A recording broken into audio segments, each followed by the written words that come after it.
I would rather have questions that can't be answered than answers that can't be questioned. Richard Feynman.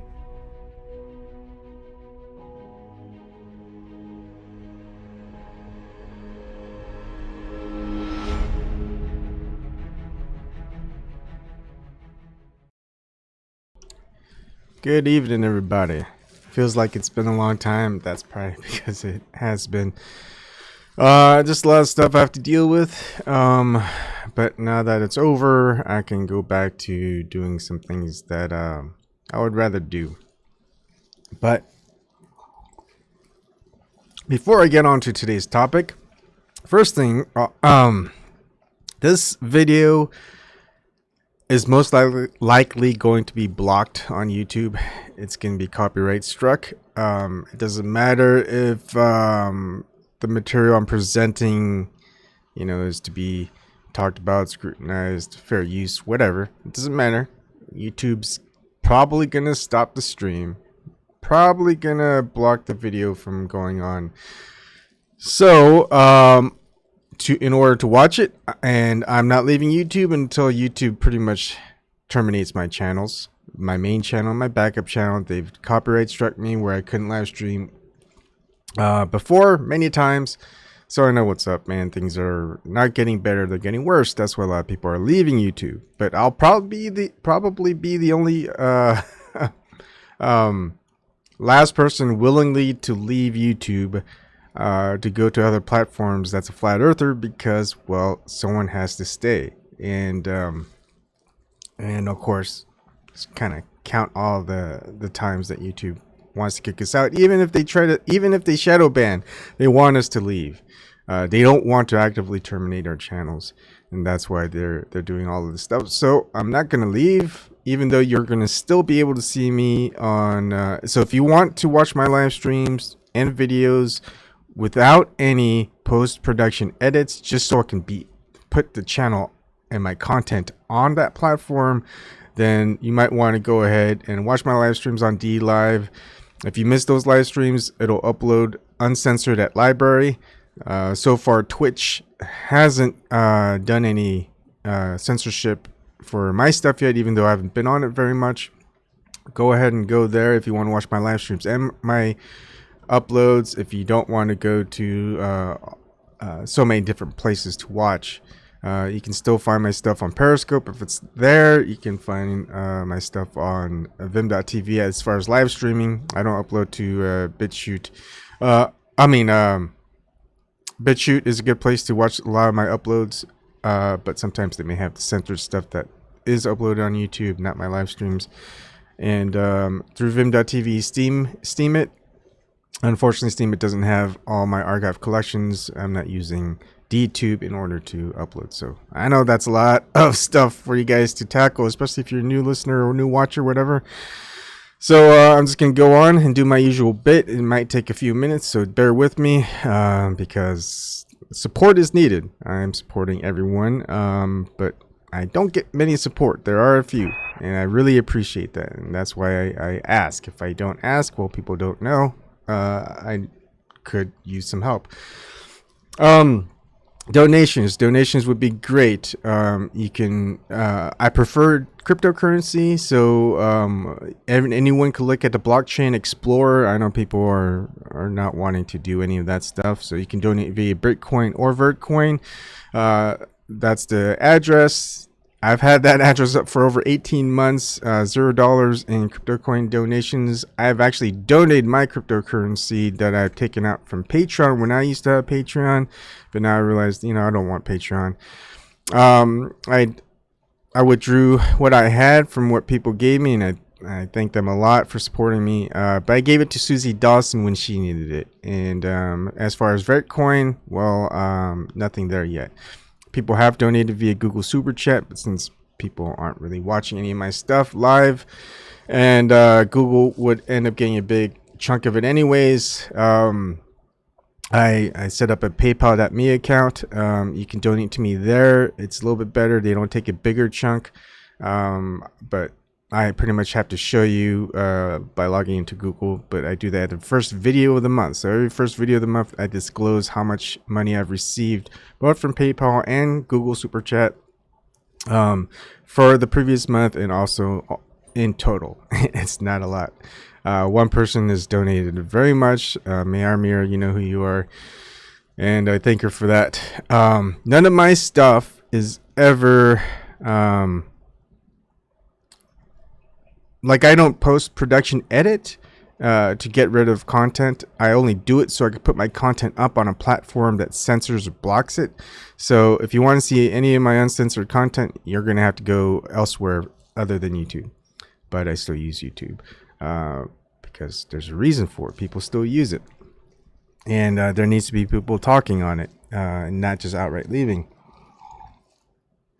But yeah, if you don't have any money to donate, please prove Globe Earth. If you don't want me making Flat Earth videos, prove Globe Earth.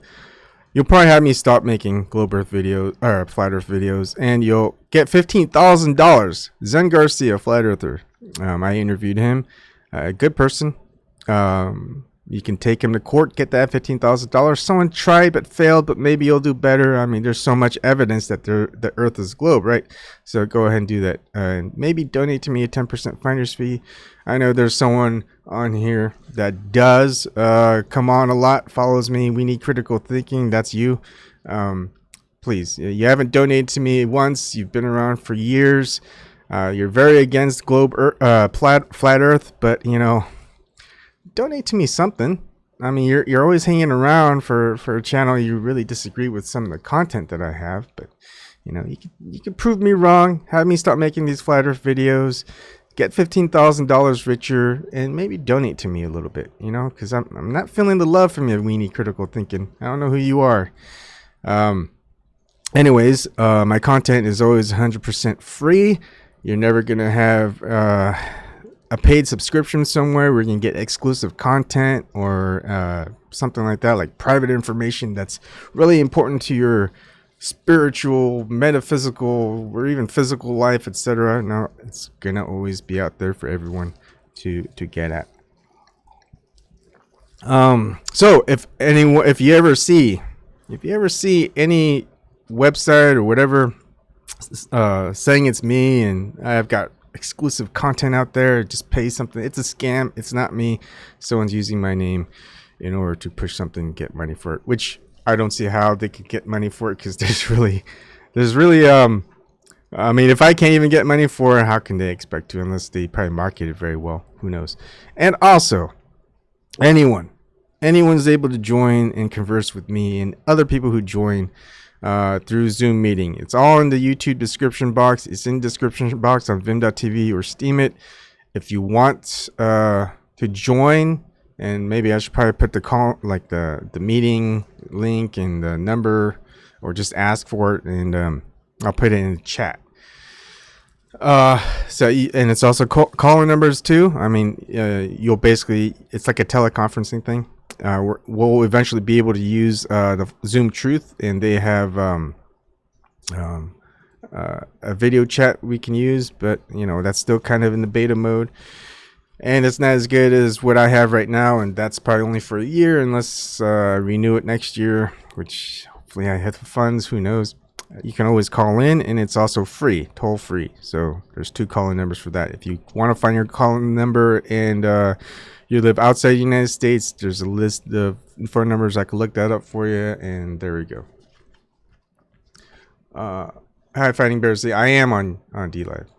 I've done multiple videos on where to go after the YouTube purge, probably alternative platforms other than YouTube, and DLive is one of them. Unfortunately, if you don't have a large following, your videos aren't going to stay there past 3 days. So if you want to use DLive, you're not going to have a long following, but you do want to live stream, go ahead and live stream there, but upload your content where it's not going to disappear. I recommend LBRY, LBRY. All that information is in the description box, and a couple of drawbacks to, well, good thing about LBRY is they do have a space for description, so you can find all my description on LBRY as well for all the links that I provide here in case you want to look for it, because I am going to go over a couple of these.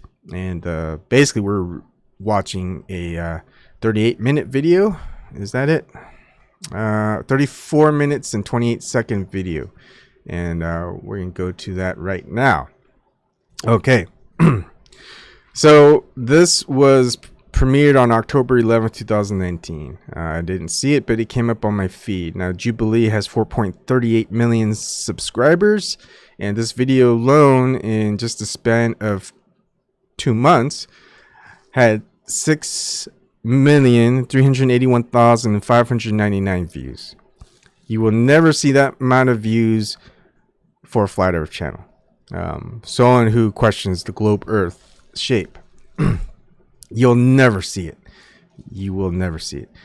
There is incidentally and ironically and funnily enough, there is a video that is blocked within the United States from watching on YouTube, which is content from PBS or Discovery Channel, whatever you want to call it, but PBS is the one that produced it, and PBS is public broadcasting channel system. That's or is it syndicate?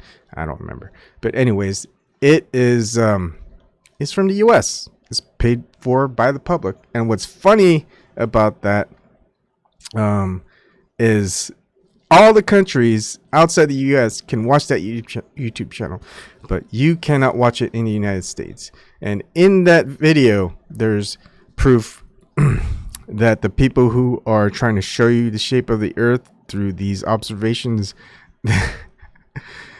they are editing the footage. They're editing the results. I still have that video up. They haven't blocked me. It's a small number of views, but the number of views on that one is tremendous. Let's look it up even. Flat Earth crushed by Discovery Channel. Where is it? Alex Shurtnick is the name. Oh, this is someone else. They use the same thing. What happened to it? Where did it go? Alex Shurtnick. Good thing I remember his name. And oh my goodness, where did it go? They must. No. All right, here it is. This is a video I did on it. This was the live stream, but it cut out. But I know I've got the link in there. Here it is by Alex Shurtnick. It's got 3.8 million views. August 23rd, 2016. Flat Earth crushed by Discovery Channel. Video unavailable. This video contains content from PBS, who has blocked it in your country on copyright grounds. Copyright grounds in your own country. You can't see it. United States. Everyone outside of the country can see this video. Video that was produced in the United States by I think it's a public company, paid for by the public, and some private entities, corporations as well, paid for probably also by probably has some money from the government as well. But the U.S. United States people cannot watch this video that's on YouTube for free, but everyone outside the country can. And I verified this. Pretty easy. And this is pretty much the same video content that's showed on here. Flat Earth crushed by Discovery Channel, except unfortunately it's not. It's easily proved that the people who made this series on PBS, which Discovery Channel aired it as well, that they doctored the video. Fighting Bear, what's your account name? Unless you had a lot of people who I know will love you. It's just Debunking. EBONKIM. Same name as D-Life. I use the same name everywhere. That's the first way to look, Fighting Bear. Alright, so let's get to... We're going to get to this later. Because there's a lot of videos that you'll want to see. Okay, so let's start. Let's start with this Jubilee. It's not all bad. It's actually not bad. I don't know how many parts that they made like censored out, but I kind of want to also stop and just give a couple of remarks as well, because they just kind of push on to the next thing, just trying to get as much material out as possible, and then we'll look at the comments. Hey guys, welcome back to Middle Ground. Before we jump in, we've got a huge announcement. A lot of folks have been asking for this for years. We're finally giving you the first ever Jubilee podcast called Radical Empathy. That's right, we are really proud and excited to share it with you guys. It actually features an interview with somebody in this episode, so stick around until the end and we'll tell you more about it. For now, enjoy the episode. The one on my right, sphere, if you think that is the shape of the Earth, point to it now. If you think the other model is the shape of the Earth, point to it now. 2, 1, 0, all engine running. Liftoff, we have a liftoff, 32 minutes past the hour. Liftoff on Apollo 11. One small step for man, one giant leap for mankind. What do you think the shape of the Earth is? Hey, Negatorex. See, anyways, I just want to show you the chat. Great one. I like that. Negatorex. You know what you could do? I mean, for someone who doesn't have a big following like me, I mean, you are one of 10 people watching my channel right now on YouTube, which I don't know why. Prove flat Earth and get $15,000 from Zenny Garcia. $15,000, that should be easy for you. And, you know, maybe just that would get me to start making videos of flat Earth. And maybe you could give me a little bit of that in donations. I mean, because you do like my content, because you are here, one of 10 people. I mean, it must be good content. Oh, one of 7 people. It went down. All right. I don't think. Let me go back. I know for a fact it's a globe. The Earth is flat. It's like we have this picture of reality that's a big puzzle piece, and then one of those pieces just wasn't fitting. I'm always open to having a discussion with someone who is holding a wrong. Oh, you know what? You should come in here, Negatorex.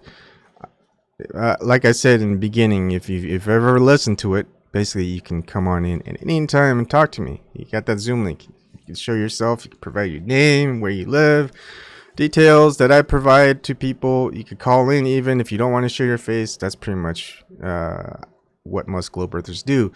I don't need to prove flat Earth, because globe Earth hasn't been proven. Plus, you can't prove anything in science.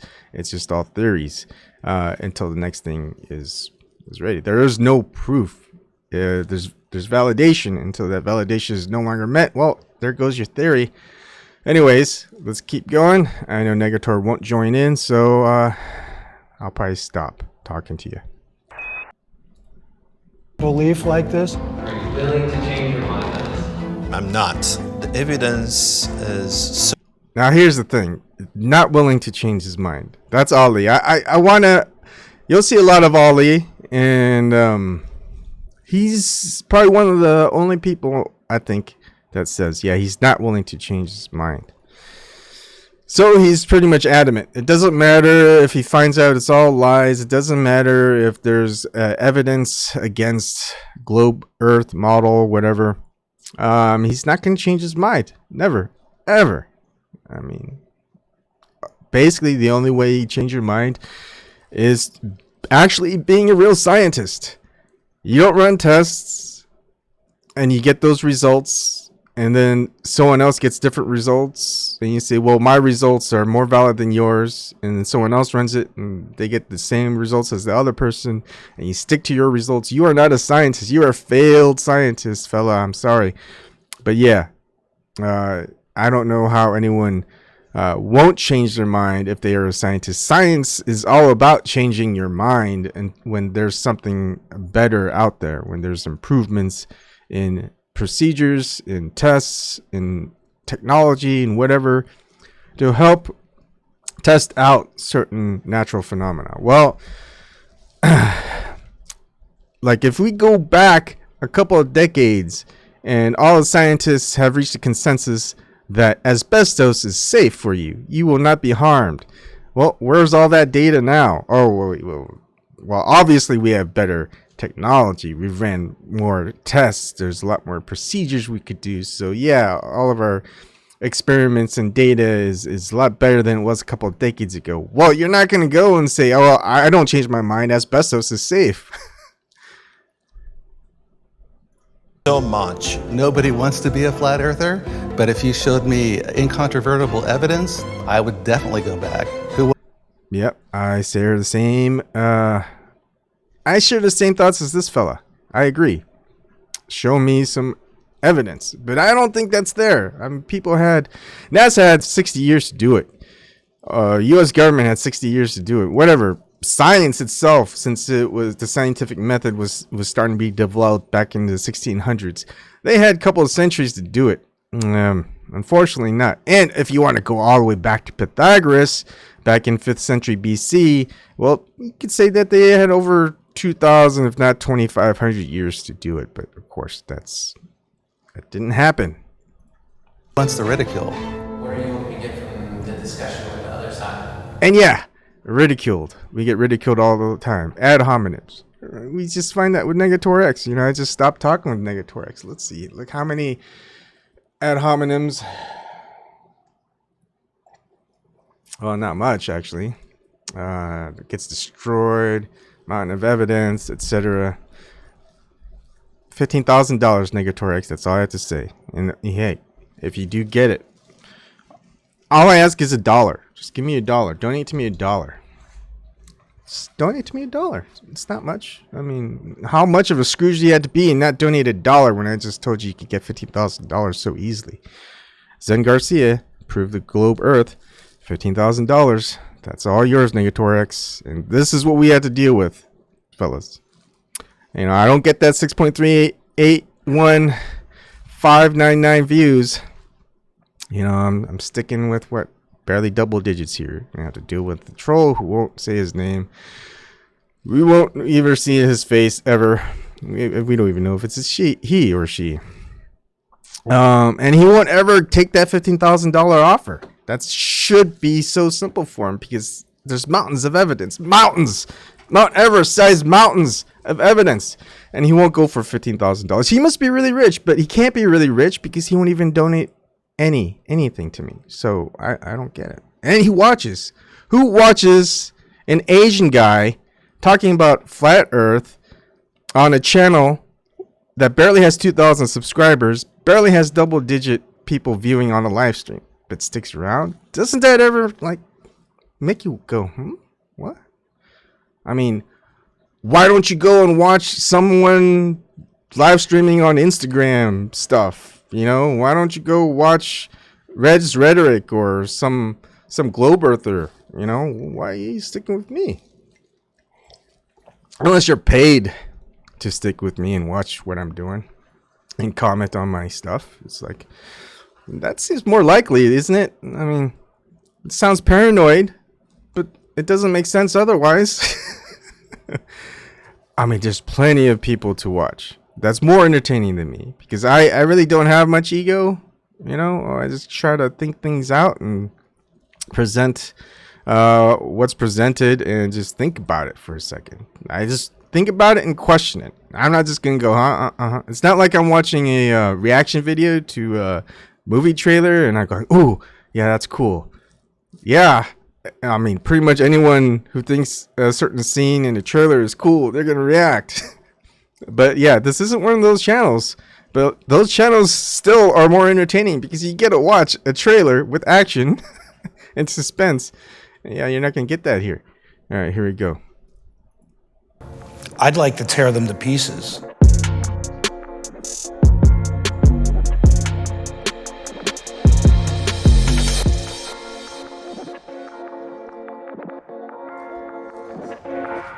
I'm Jim Underdown, Executive Director of the Center for Inquiry West in Los Angeles and the Chair of the CFI Investigations Group. I'm Spencer Marks, one of the senior members of the CFI Investigations Group, Science Advocate. I am Marina Yeri. I'm a Now, the problem I have with this is they brought two people from the same organization on one side. I mean, I'm not talking about like flat earth side, globe earth side. I'm talking about like an actual organization, corporatized, non-profit, profit, whatever it is. Two people from the same corporation. It's just funny. And look, I like the chat. See, this is why people don't live stream. Hi, Eye Level Awakening. Yeah. Hi, Max Waller. And look, all the stuff that I've pointed out, back to the same script. I mean, it's like a script. I mean, I don't want to call you NPC Negator X, but that's NPC like behavior. I'm sorry. But anyways, I digress. Let's keep going. Theoretical physicist, and I'm with the University of Irvine.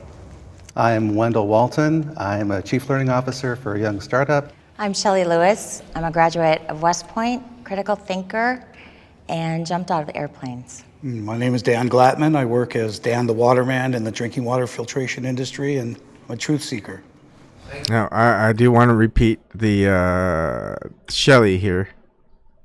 Learning Officer for a young startup. I'm Shelley Lewis. I'm a graduate of West Point, critical thinker, and jumped out of airplanes. Graduate of West Point, that means military academy. That means she was in the military. Jumping out of airplanes, yeah. Military woman. She won't say which, but if you don't understand that, then I don't. Just look up West Point, okay? So, another military person. Flat Earth, globe earther that became a flat earther. We'll learn more about her, but you know, it's just like keeping that open, right? Just let you know that she's the only servicewoman in that group. My name is Dan Glatman. I work as Dan the Waterman in the drinking water filtration industry, and I'm a truth seeker. I get my flat earthers on the left and my globe earthers on the right. Only step forward if this is true for you.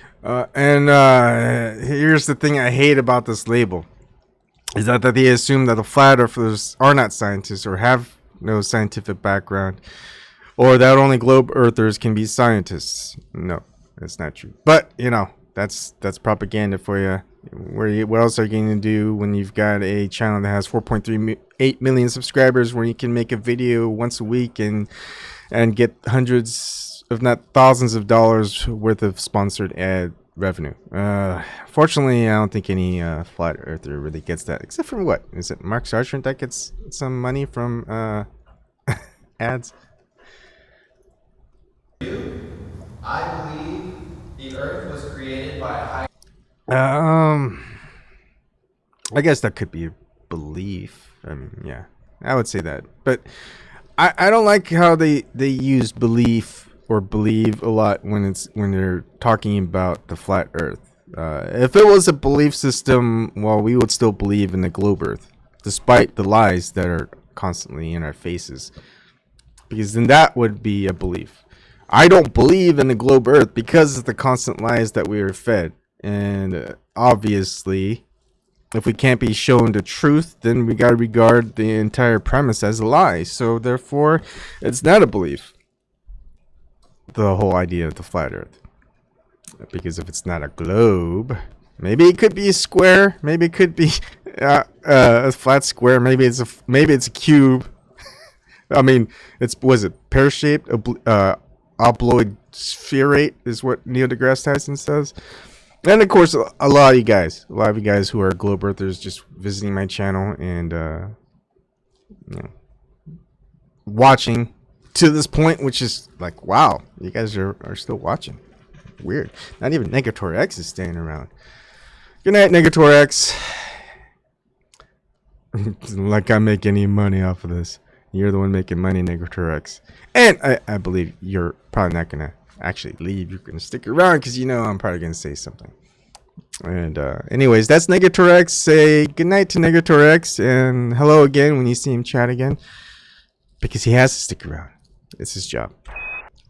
Alright, so we'll keep going.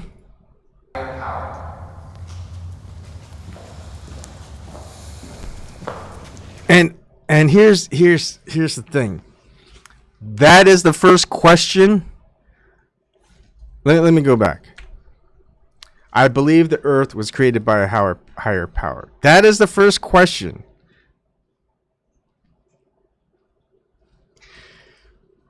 Flat earthers versus scientists. Can we trust science? And yeah, flat earthers, because they think that the earth is flat and not a globe, like pretty much everyone in the world says it is, especially those in power, the governments, the ones in space of in charge of space exploration and all that. They tout that the earth is a globe, and rather than stating the questions to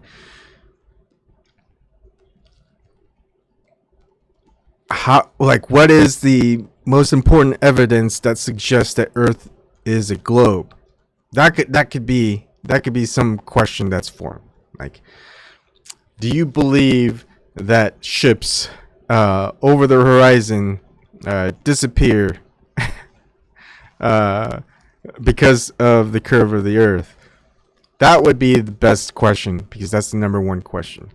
And now, I don't know if I want to segue now or later, because this is only 2 minutes and 42 seconds in. So, but yeah, this is the first question, is going to already introduce people who are viewing it to going, oh, look at that. These people are believers of something that might be, that the earth was created by a higher power.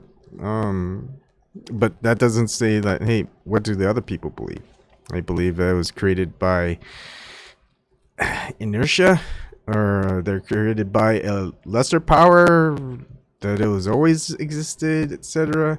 High ego plane in Anchor, yeah. So, yeah, right off, you're probably going to get the two people who are here you're just not going to accept anything they say after this, because they've already established that they have a belief system that has no proof. So here we go.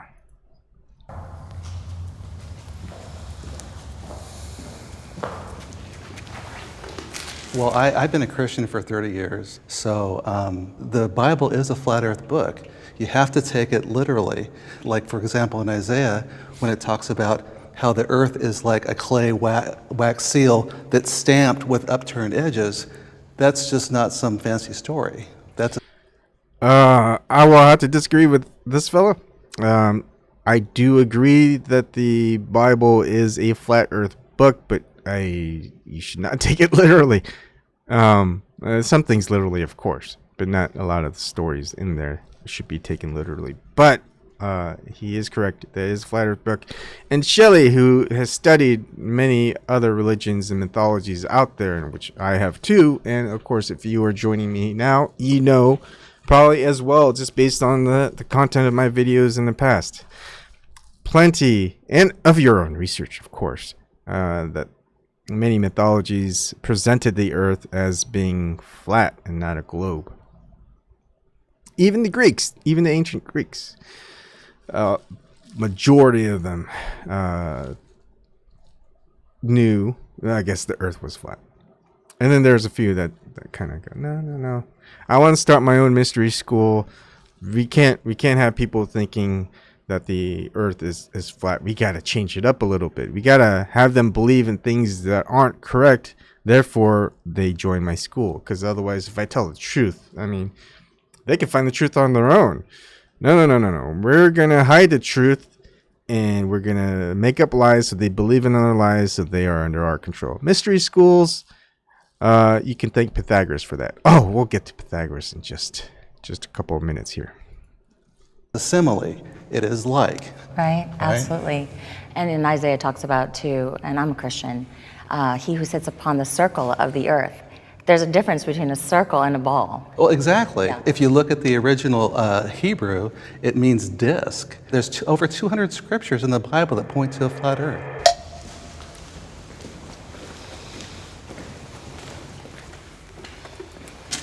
So this notion that you need God or some higher power to create the earth or the universe is very old, and was initially posited by people of a pre-scientific age. Since then, well, here's the thing. If he wants to study fundamental history or mainstream history, whatever you want to call it,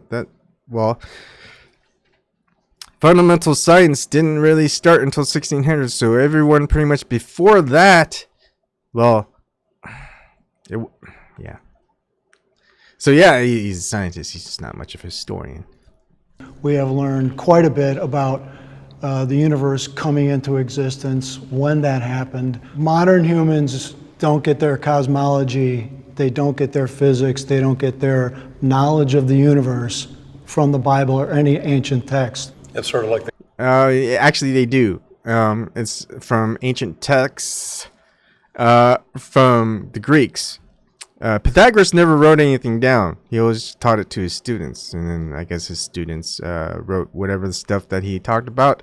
And how else would we know about Pythagoras's cosmology about the Earth being a globe without it? Because there had to be text, right? It's not just handed down or talked about and just talked to our descendants. No, there's written accounts for it. And so you're already wrong there, fella. Sorry, Spencer. the God of the gaps. Once, people used to believe that lightning was God's wrath and throwing these lightning bolts, but once we understood it was a natural process, God shrank a little bit more because now we couldn't attribute those lightning bolts to God. We had to attribute that to the real science. The other thing, to the point about the Bible. Real science? So what's fake science? I mean, science is science. Specifically for me is, why is that one particular text the correct one? You choose to believe that, and that's fine, but there's so many other writings and so many other books, so why weren't they correct? Why is just the Bible correct? Well, what? I think Shelly's going to point it out. If she doesn't, I'm going to have to point it out, but let's listen to Shelly. What you'll find in a lot of these ancient religions is they're all flat earth religions. All their cosmology goes back to being a flat earth with an enclosed system. So it's not just the Bible that teaches this. It's many different religious books. So Well, not books, but yeah, she's right. She already proved the scientists wrong. Who, again, both the people who are both considered these scientists within the show, who are from the same corporate organization, they both don't know their history. I mean, shouldn't they know their history? Why talk about something as a certainty where it's only in the Bible when it's not just in the Bible? It's in a lot of mythologies and religions. one problem I have is to trying to explain phenomena happen in nature. Give me a second here. I gotta.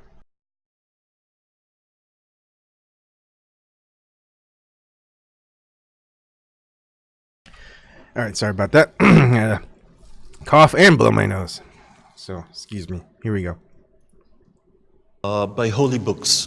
Those are religious books. Those are not books of science. And it is wrong to infer or deduct scientific readings out of those books. Now, I love it because stuff that was garnered from Pythagoras are religious texts. They're not science texts. Science, again, philosophically didn't get created until the scientific method was formulated over a couple of decades back in mid 1600s that was finalized until like near the end of the 17th century. That's history. You guys should know that. Anyways, regarding that statement that he made, Pythagoras himself is the one that NASA.gov states is the one who discovered that the Earth was a globe. And this person was a mystery school leader. He was a big mythological figure as well, you could say. No one knows if he truly exists or not. We just have secondhand accounts of him because there's never anything written about Pythagoras. Just a lot written about Pythagoras from others around at that time. The historicity is there, but whether people truly knew him and what he taught and stuff like that is basically based off of secondhand accounts, biographies, if not autobiographies. But still, yeah, that would still be pre-science. It's not scientific accounts, but basically NASA.gov, Neil deGrasse Tyson and Carl Sagan, both big science astrophysicists, physicists, and whatnot, tout all of that stuff as being the originator of Earth being proven as a globe based on this one figure alone. Yes, Tom. If you want to know more about Pythagoras, I did a video of Pythagoras versus Heraclitus, and go check that out. You could even look at your own stuff as far as Pythagoras. You're going to notice a lot of things that I'm saying is basically touted from the mainstream media that you'll find out there. Heck, even some alternative and also university stuff. Because again, if you are new, I take stuff that's from the mainstream. I take stuff especially that's from the establishment. If it has .gov in it, and you'll see Shelly saying it, if it has .gov in it, if it has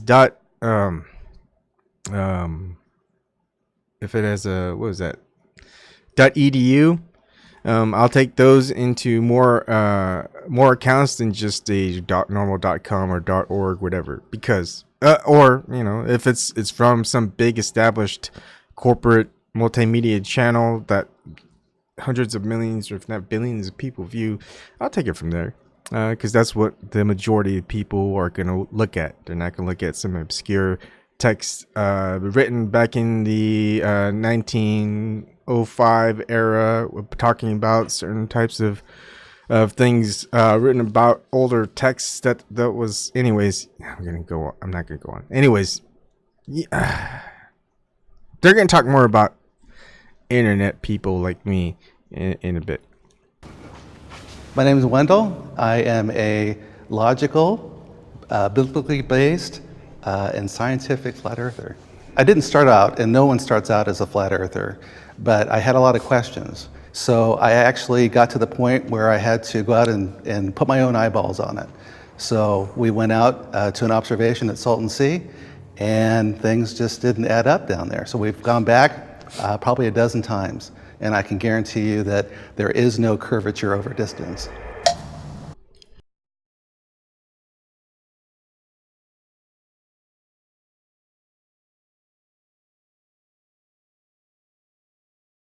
Sorry. I don't know what it is. Every time I'm in the basement here, I get stuffed up and all this. Maybe it's just me talking all the time. That's probably it too. But anyways, I was kind of expounded on that. Get their stories of where they started out. And that's a good one. I like Wendell's point is he actually went out there to do the observations himself, because that's basically what what NASA says, the astrophysicists say, what everyone says as, hey, this is how the Earth being a globe is proven. And take our word for it. And then they go, well, I just want to see in action because that's kind of cool. Let's run the same experiments. And they go, huh, that's funny. There's a good quote about that. I think even Einstein quoted that. I'll have to find that quote. But anyways, I'm going to play it keep playing it here. The internet has played an important role in confirming my view of this topic. That's the problem. Well, we have the advantage of information today that's outside of channels 2, 4, and 7 and the few networks that are corporately owned. It's pretty easy to say. What I find out is that the three scientists didn't come in. I mean, because internet, that word, that usage, or YouTubers or whatever is such a bad term, because everything is on the internet now. You've got NASA on the internet. Heck, they don't just have one YouTube channel. They got multiple YouTube channels. They got at least 3, maybe 4 or 5 or 6, whatever. Who knows? You've got all these mainstream media channels that are out there, especially that actually has that special privileges and passes to actually film within the government, the U.S. government, all places where anyone should be able to go and from the public and film and relate to the public what's going on. Which, of course, if you err, you're going to get copyright struck on YouTube. But yeah, I mean, are they saying they don't ever watch or read anything from the internet? They don't collaborate within the internet. They don't write emails to each other. They don't use the internet at all. Internet is very broad, non-specific thing, especially the way that they worded it. And none of the scientists went on and said and went to go there. It's crazy. But anyways, the quote that I wanted to share was the one from Isaac Asimov. His quote is, "The most exciting phrase to hear in science, the one that heralds new discoveries, is not eureka, but that's funny." I like that quote. Anyways, here we go. YouTube isn't research, but when you spend enough time, you're picking up quite a bit. And with the discussion groups, panels, we've gone against opposition. We've opposed ourselves. Surprisingly enough, flat Earth is its own worst enemy. So it's not that easy for us to come to consensus. And we find that consensus is orchestrated and not actually scientific in any way. You know, my grandfather used to tell me growing up, never believe anything you read in the newspaper, right? He told that to me. Now, with the age of the internet, it's like, you know, how much of this misinformation are you getting there? And when you have like eyewitnesses taking video of something, you do have to take everything with a grain of salt. That's why, because of my my multimedia background, I knew that all that stuff could be faked. You know, take it into Photoshop, take it into After Effects. Just saying, you know, you could run, but you can't hide. I said Negator would still be around. He hasn't said anything, but yeah, you know he's still here. I'm still alive. You could type him. I mean, best thing to do would be sneaky. Say if you're gonna say you're saying goodnight, is to actually just sign out, or close the browser. But anyways, I just like pointing that out because those are things that people normally don't do, which I do. And anyways, let's continue. Okay, this is at the core of the issue of why there are so many flat Earth believers out there right now. The problem is the information from... I like how he worded that. Very, very, very good phrase there that he used. Flat Earth believers. Again, everyone, they have to say it. That's part of their script, whatever it is. They have to say that if you believe in if you are a flat earther, it's a belief. But if you're a globe earther, well, that's supported by science. It's not a belief. It's quite opposite. Actually, we're actually going by science. What's based on science, and then those who are indoctrinated into scientism, which basically is belief in science without actual science backing. that's what people call scientism. That's actually real. Now, if you actually have if you actually follow science and you know the history of philosophy that created the scientific method, if you follow the scientific method, the model that science provides since basic observation back in like a couple of centuries BC, all the way up through the 1500s, you're gonna know that, you know, philosophy really wanted to just kind of, how do we make sure that we can really trust that what we observe is, you know, you pin that as being, you know what, we've seen this so many times, it hasn't changed, we can say for sure that this is what's going on, and therefore they created a couple of scientific methods, and the majority of it was actually from Muslims. Most scientists don't know that. They still think all the science, the scientific method was founded by the ancient Greeks. That's not true. That's not true. But anyways, I mean, they don't even study the history of the origins of science in the scientific method,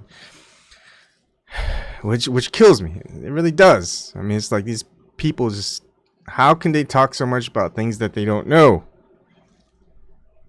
Someone who decides to start a website, or produce a YouTube video is not reliable. When I have a toothache, I go to. So does that mean NASA isn't reliable? They have a YouTube channel. They have a website. Are you saying the White House isn't .gov? That's not reliable? I agree with you. I agree with you. Congress.gov, are they not reliable? They have a website. I agree with you. They're not reliable. But only in jest. A dentist. When my car breaks down, I go to a mechanic. When you have questions about cosmology, you should go to an astrophysicist, you should go to a physicist, you should go to people who have spent years and years studying these ideas, not some 6-minute YouTube video. There is a percentage of people that if they saw a YouTube video that was not within their scientific chops to refute on the face of it, would believe anything out there. One of the Yeah, like what is it? The 3.8 million people that can no longer watch this thing that was created by PBS, which is a public service channel within the United States, paid by the public, paid by pretty much people who support it. That's free to view within the United States, except by this YouTube video, this channel. Of course, everyone outside this channel who probably never, all these countries that never paid a cent to PBS, they can't watch this. Well, I mean, you should, because it's Flat Earth Crushed by Discovery Channel, right? It would support your position that the Earth is not flat because it was crushed because of this channel. Yet, if you go and actually watch it, like this.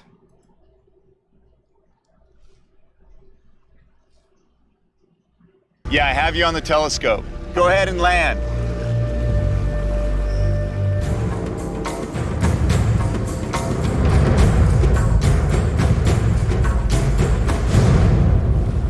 As it lands, it completely disappears from my line of sight.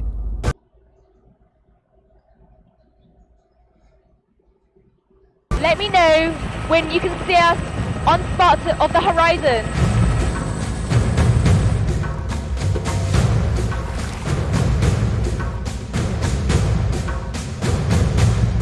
I got him. I got him.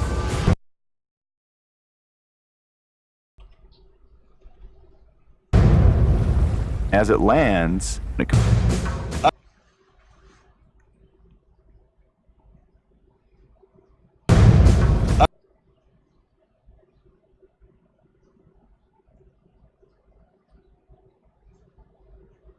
So it's showing our three birds flying in the same formation, and of course, because the video was doctored, they're in a different speed pattern. But if you look at the water, you look at the birds, other people have scrutinized that, they looked into it, especially globe earthers. And we line it up snapshot by snapshot, and again, other people have done it as well. You're going to see one video snippet of where the helicopter goes down, and you got another snippet where the helicopter goes up. That is the easily doctored video right here. Proof of it is because of three birds, which the video editor did not take into account. They could probably use any part of that video snippet, but mistakenly, you know, even though it was a half second long actual video footage, and people who are actually paying attention caught this scene. And it's all proven by three birds that this video has been doctored, that the result of this observation was faked, and therefore, why would you fake it? Unless there's a reason for it. Well, if you can't prove globe Earth, might as well fake it. If you can't fly to the moon, might as well fake it. If you can't do it, you fake it. And that's just the human condition, unfortunately. So, the 3.8 million people of that PBS channel by Alex Churtnick, Flat Earth Crushed by Discovery Channel, the one that people can't view inside the United States on YouTube, but every other country can. Well, those 3.8 million people all think that the flat Earth was crushed by this simple observation, except the ones who are flat earthers looking into this are going, well, this is obviously doctored footage, so this actually proves against it. And then it's like, why are you blocking a PBS channel that was created in the United States by a channel that's in the United States and shared and people inside the United States can't watch it, but people outside the country can watch it. How does that make any sense? You know, it's one of those things, I guess. And of course, the reason why this is scrutinized a lot, and this is why I no longer became a globe earth believer, and I am on the flat earth side, even though I cannot prove flat earth, I cannot prove globe earth. None of those two things can be proven. There can be evidence that supports one or the other. However, it's never ever been showed, and this is where I'll probably end up being copyright blocked or striked. I'm going to show you a footage, and of course, Tom Werk, right? 34 subscribers. He's airing this episode of Cosmos, and 8.5 minute, almost 9 minutes footage. He's not copyright struck. His videos isn't going to be taken down, but most likely mine will be, even though I'm providing so much commentary on two different types of things. But we'll see. Anyways, this part, 24 seconds long. It's in the description box. You can watch it yourself. Heck, you can get the actual DVD. You can own the DVD. You know, it's there, and you can watch it. You don't have to believe this channel, but do you think Carl Sagan with the show Cosmos is going to show ships going over the horizon? Or do you think that they're just going to show you just footage of a ship sailing? Guess, because I'll bet you're going to be wrong if he said ships going over the horizon, because they don't show it, because they can't show it. Many centuries later, this small Greek Orthodox shrine was erected on his front porch. There's a continuity of tradition from Pythagoras to Christianity. Pythagoras seems to have been the first person in the history of the world to decide that the earth was a sphere. Perhaps he argued by analogy with the moon or the sun. Maybe he noticed the curved shadow of the earth on the moon during a lunar eclipse. Or maybe he recognized that when ships leave Samos, their masts disappear last.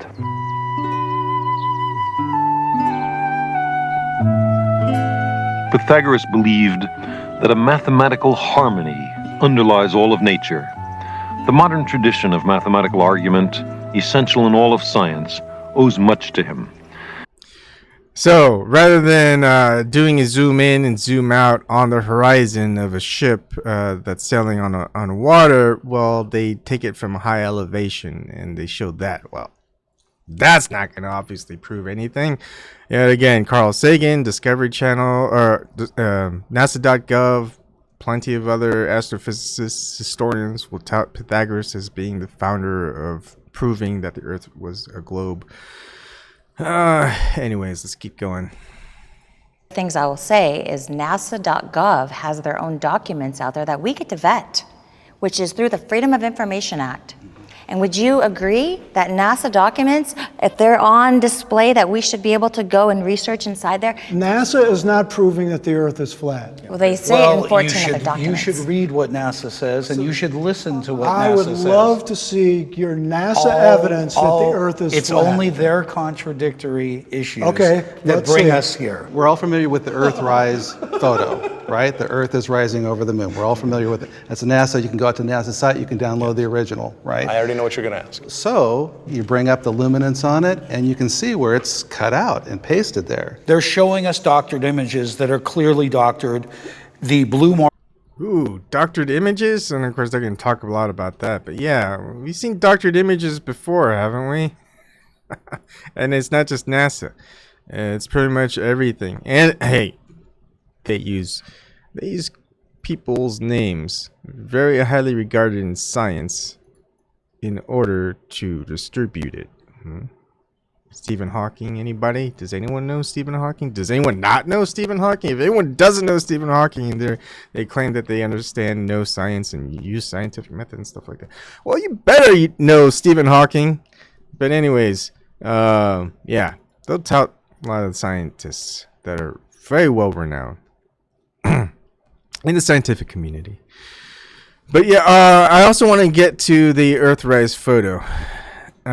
So there are many people who don't believe that NASA landed on the moon, that they didn't land on the moon was it 10?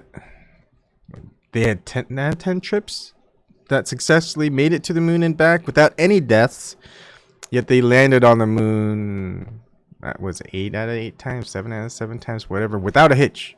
No, and again, it tells us whenever I talk to anybody, and especially when people who use rhetoric and you don't see their faces, you don't know their names. Rhetoric's one of them, and I talk to him with them. He argues that space is so dangerous. Yet when I tell him that no one who went to the moon or said that they went to the moon, no mission to the moon and back has resulted in one single death. Not one. It's perfect. And this was all in the late 60s, early 70s. Anyways, a lot of people will still believe the globe Earth shape, but don't believe that NASA landed on the moon. There are plenty of people out there like that. And, well, if you're one of those who doesn't believe NASA landed on the moon, then what do you take of the photo, of all the photos that NASA took? I'm curious. That's just curiosity speaking. I don't, I'm not going to give you any of my answers. I'm just asking you a question. If you don't believe NASA landed on the moon, yet you still believe that the Earth is a globe, then what do you make of all those pictures and video footage that all these astronauts took out in space? Do you believe those? Just a question. Let's keep going. It's like an hour already, and I only spent 8.5 minutes on this video. Over the moon. We're all familiar with it. That's NASA. You can go out to the NASA site. You can download the original, right? I already know what you're going to ask. So you bring up the luminance on it, and you can see where it's cut out and pasted there. They're showing us doctored images that are clearly doctored. The blue marble is a very famous image from 1972. When you talk to the artist from NASA, his name is Robert Simmons, he talks about exactly how it was created from data, and it's not a photograph whatsoever. He added clouds. Let me explain. He added a highlight of the sun. If you take, on your phone, most phones have that panoramic image. When you do that, you're taking a series of pictures, and the phone cleverly stitches that together. I'm just saying how it's presented. It's presented as a real photograph. So when NASA takes real photos, and they either clean them up for color, or they stitch them together so it's one large image, it doesn't mean they're CGI. You're talking about composites. I'm what you call a globe denier. You could even get me into a virtual construct if I can't find the borders myself. What shape would you say you think the Earth is? It appears to me to be a stationary plane, as opposed to the vastness of infinity of space. I would find it to be an ice plane where we have a localized sun and our environment thrives there. These particular people have misled us on television. This is a brilliant opportunity to speak. We've been suppressed, censored by mainstream media. And we still are. You look at flat Earth, just even on Google, you're gonna first get everything that's mainstream. You're gonna get everything that's mainstream. You're gonna probably get to what majority of flat earthers say is controlled opposition, which is flat Earth society, right? That's what a lot of flat earthers say, is that's just controlled opposition website. It's true, most likely. And then if you actually go to YouTube and you type in flat Earth, you can get mainstream again. Maybe you'll get one well-known flat earther, which we don't know for sure is a shill or not, but yeah. You're going to look up Flat Earth on YouTube. You're going to get Vice, National Geographic, ABC News, The Guardian, Tech Insider, CBS News, Tony Fisher, who the hell is that? Engineering Explained, ABC News, DFA Records, Ars Technica, BuzzFeed. People who aren't Flat Earthers, people who still believe the Earth is a globe, the people who just say BuzzFeed is a piece of shit. It's a piece of shoddy mainstream propaganda corporation network, and the same thing with all those others that I mentioned. Well, you know what? They'll agree with flat earthers on that, you know? Yeah. They're all liars.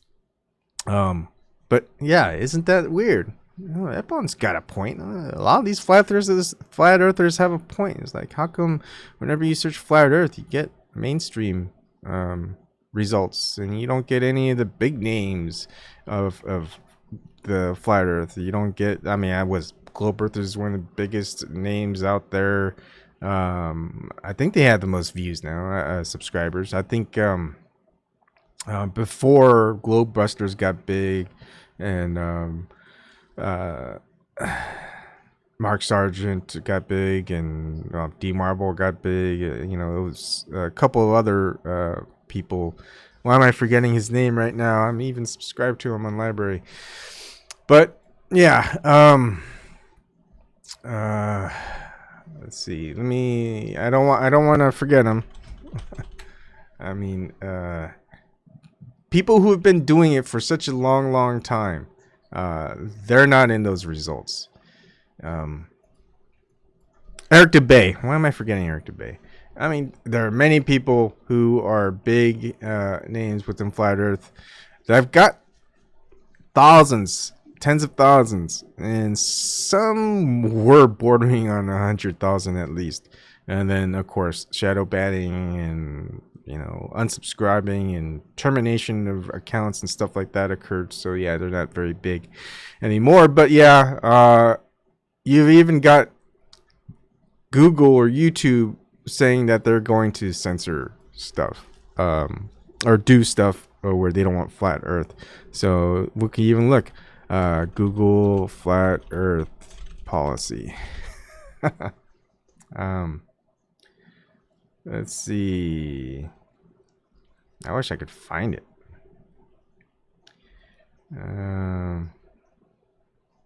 Is it community guidelines? Wish I could see it. Maybe it was community guidelines. Flat earth. Oh, look at that. Am I allowed to report flat earth videos? There isn't a conspiracy theory option. How can I report videos like this or this? Scams, fraud, but I don't feel like it's 100% accurate. You can report flat earth because they're flat earth videos. Oh, that's nice. Let's see. I just thought that was funny. I figured I'd show that one. Flat earth community guidelines. Gosh.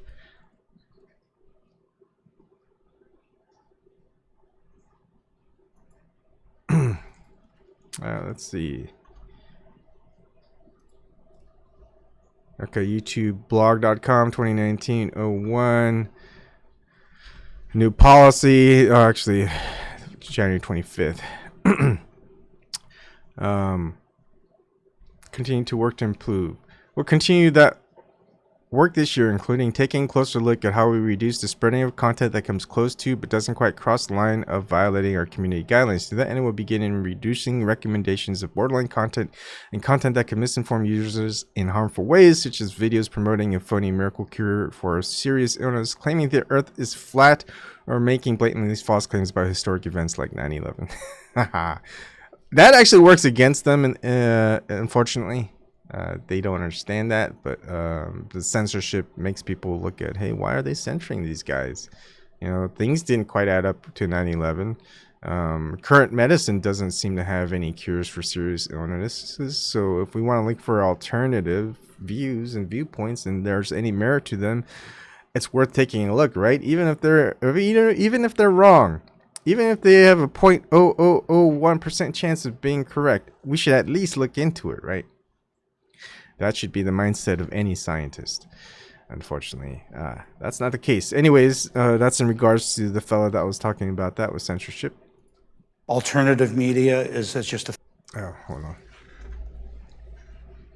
thing of beauty for me. I view the other side as uneducated. I'm running. They think we are I'm uneducated. running for this. Well, they certainly think they're educated. And they're following quite a bit of the university system, what we call scientism. Right, scientism. Obviously is the belief in what's written, where we tend to be exploring in the field with physical properties, not theories of any kind. We're using actual measurements that are calculated not by our guidelines, but the guidelines of science as we know it. I can only hope they're uneducated as opposed to disingenuous. Well, that's the other thing too, because we know that at least on a large scale, the government has been disingenuous, and they're pushing a narrative, right? So it's hard for us. I mean, I'm sure that you've met people too. It's like, look, are you haven't looked into it yet, or are you a shill? Are you part of a disinformation campaign? Oh, which good points. Very good points. NASA.gov, and we're gonna go Pythagoras Earth globe. So Star Child, I've used this link quite a lot because it is .gov site, NASA.gov. Excuse me, because they're going to pretty much try to teach children, indoctrinate them into how was the Earth. Who figured out the Earth is round? Of course, it should be more who figured out the Earth is a sphere. But of course, you're not going to say that. And of course, it attributes to Pythagoras. Just like Carl Sagan, who's well known. I mean, if you know anybody, Pythagoras. If you don't know Carl Sagan, freaking go watch Cosmos. Stop watching me. Go watch Cosmos. Go read and watch Contact. Just stop now. Just look at his stuff. Come back to me later. But I just showed this video. He talks about Pythagoras, how he's describing how he believed that the Earth was a sphere, and ships going around the horizon, and you can see them going down over the horizon like that because of the curve of the Earth. And NASA.gov, of course, is explaining Pythagoras as well. As the first, and Pythagoras is going to be pitched around quite a lot, and yeah. So, what flat earthers are doing is they're getting all these observations, and this is before the scientific method was created back in the mid 1600s, or created and formed until the late 1600s. That all these observations proved that the Earth was a sphere, and NASA.gov says it, Carl Sagan says it, Neil deGrasse Tyson says it, pretty much every person of science, figure in science, especially those really in the public eye for scientists, will say it. And they know for sure because it's been proven before the scientific method was formed. It was proven just by observations. Of course, you can't prove it with just observations. But that's how they say it. It was first proved way back then, before the scientific method was there, just based on observations. So what flat earthers are doing is, well, since there are no scientific methods that prove that Earth is a globe, we're just going to relook at the observations that all these that were mentioned and say, okay, let's see if that adds up. That can it be, exclusive that it's a sphere, or maybe it's flat. And the biggest one is the one where the ships go disappear over the horizon. That's the biggest number one. I mean, you look at the flat Earth debunked or whatever it is that you're going to see. One of those reasons is always going to be ships going over the horizon, disappear because of the curve of the Earth, and disappear top to bottom. Or is it bottom to top? Whatever. But yeah, that doesn't seem to happen because every flat earther out there are doing their observations. They're taking out whatever that they can find. They're going to use telescopes. They're going to use the Nikon P900s, Nikon P1000s. They're going to zoom in, zoom out. They're going to do everything they can. They're going to calculate the actual distance. They're going to actually tell you the height of the camera that's recording it. Heck, they'll even put lasers on the other side of a body of water. they're repeating these experiments that these scientists are not doing. If the scientists actually went out there and did it, they might have a different outlook. It's like, huh, I repeated an observation, which science books and every person of science would say you would see that the curvature would hide that object. And then, of course, you're going to have to find your way around that because you don't want to admit that you've been lied to all this time. So you're going to invent something else to cover it up.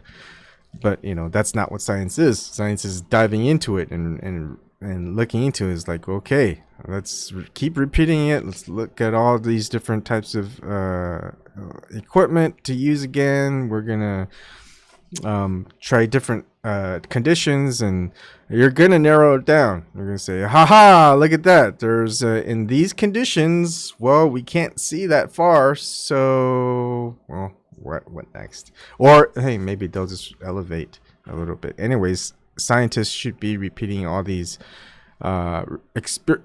observations. I keep saying experiments, but they're not experiments, they're observations, because this is way before the scientific method was formed.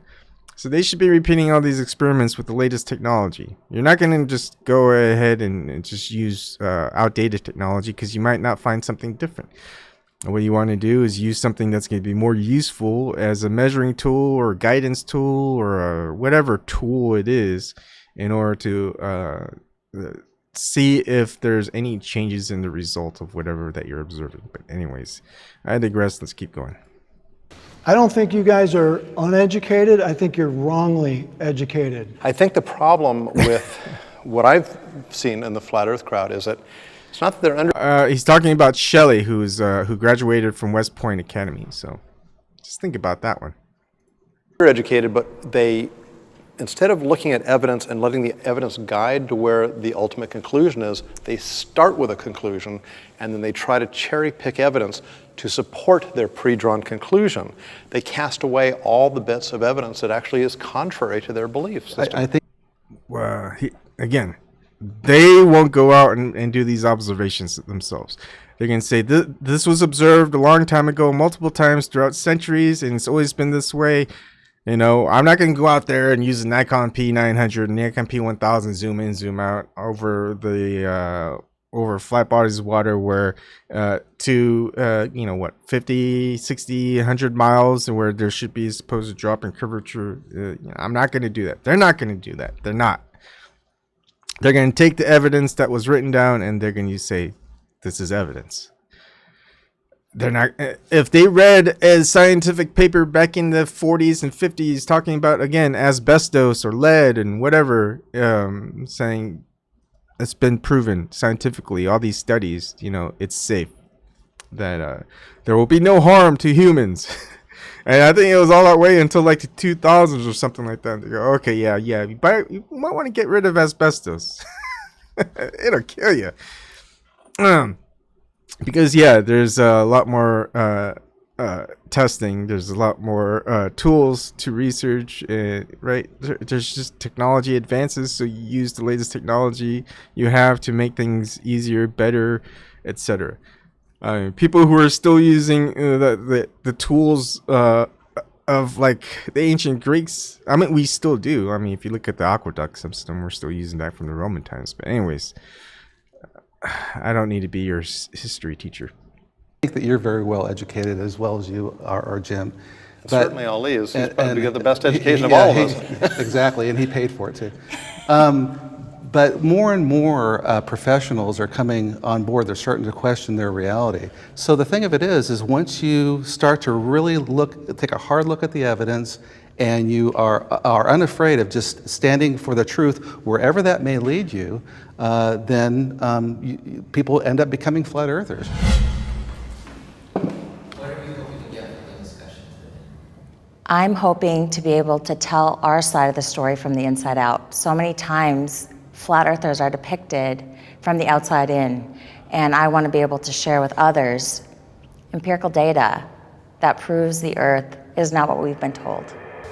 Very well put. That was very well said. She didn't state that it was flat. She said not what we've been told. Very good. I like Shelley. some point about this topic.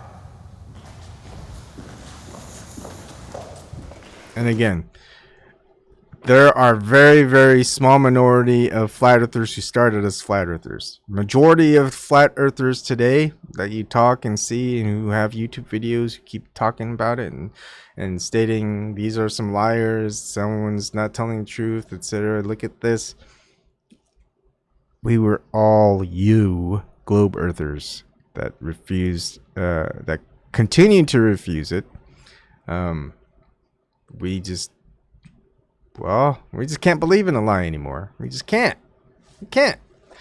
You'll see globe earthers becoming flat earthers, but you really won't see many flat earthers becoming globe earthers. I have an inkling that the ones who are flat earthers becoming globe earthers, that they're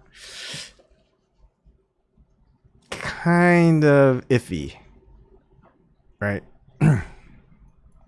So when I was 12 years old, I went to space camp, and I met Alan B. Shepard. Oh, nice. Yep. And I wanted to be an astronaut, and I wanted to be the first woman to walk the moon. Oh. So for me, I'm a glober. I went into this completely wanting it to be true. And my husband told me, he saw this thing about the fake moon landing. And I was like, you're absolutely crazy. There's no way that the moon landings are fake. And then in 2010, my husband was killed. And so I never really developed that until around 2014 when Flat Earth kind of came back up. And that little voice inside my head said, remember the fake moon landings? Remember when that was brought to my attention?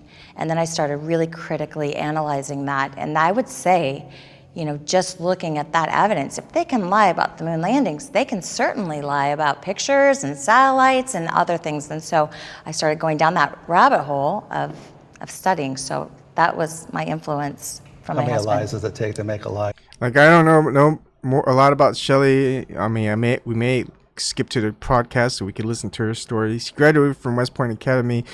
I assumed that she was a service member, that she was a military officer, and she said that her husband was killed. She didn't say her husband died. She said her husband was killed. So I think her husband was also someone who was in the military service. And a married couple that served in the military. One didn't believe that the moon landing occurred, and one started not believing that the Earth was the shape of a globe. Just think that's just something you guys got to think about. I mean, we come from all different backgrounds, and almost every flat earther who's a globe earther who really did their research will tell you so many things about what the globe earth model is and what things should be that even you globe earthers that are watching won't know. And which is funny. It's like, you would think that someone who believes that the earth is a globe would know more about why that the earth is supposedly a globe than a flat earther should. Right. And being ridiculed for being inquisitive is pretty tough on us. I wouldn't say that I've changed my mind because my mind isn't set. Again, my favorite quote of all, again, from a scientist, Richard Feynman. If you don't know who Richard Feynman is, stop watching. Go read his books. Go read some stories about him. Go watch some videos about him.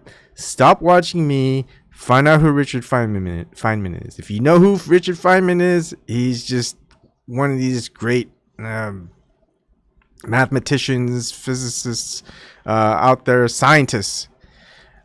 My favorite quote, there's a lot of quotes from him. I think there's at least 5 quotes that I really like and I've used in the past, but the one that I like probably the most is, I would rather have questions that can't be answered than answers that can't be questioned. And that's what this person's alluding to. You question it, you start being ridiculed. You question it, you start being censored. You question it, not many good things happen. And we're getting to the point when you question things, you're not supposed to. They tell you you're not.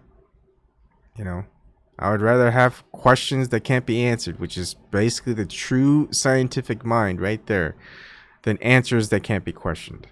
and we're given answers. We want to question it. We want to make sure that it's correct, and therefore we test it. What would you prefer?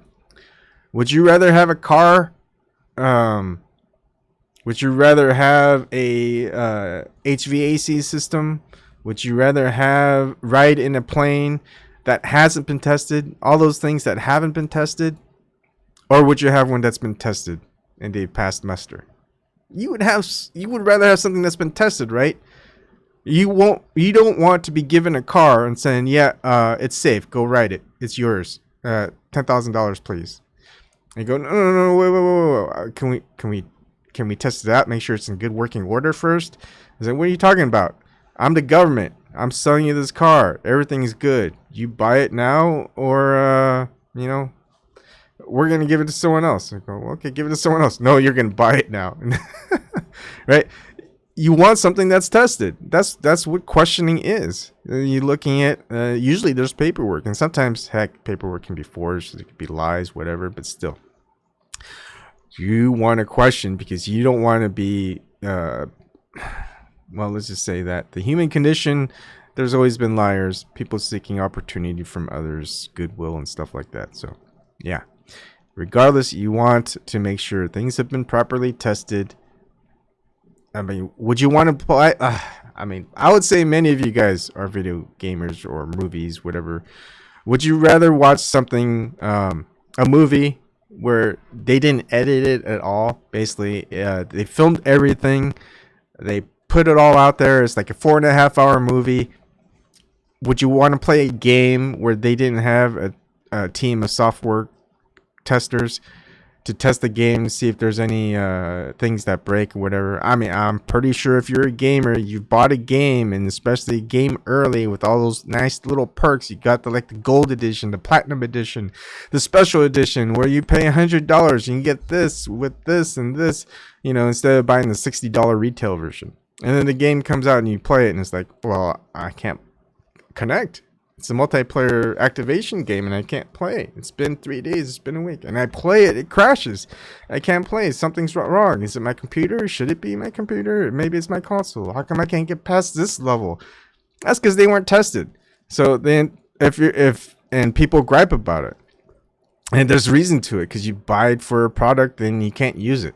And so that's what it is. If you accept everything that goes and you don't complain about it, well, they'll keep doing it to you, and you're going to just accept it. And you're going to buy broken products left and right. And well, sucks for you. But plenty of us, we still don't want to do that. Many of us, I won't ever buy a game early. I don't care if you get all these little perks and whatever. And they aren't really worth anything anyways.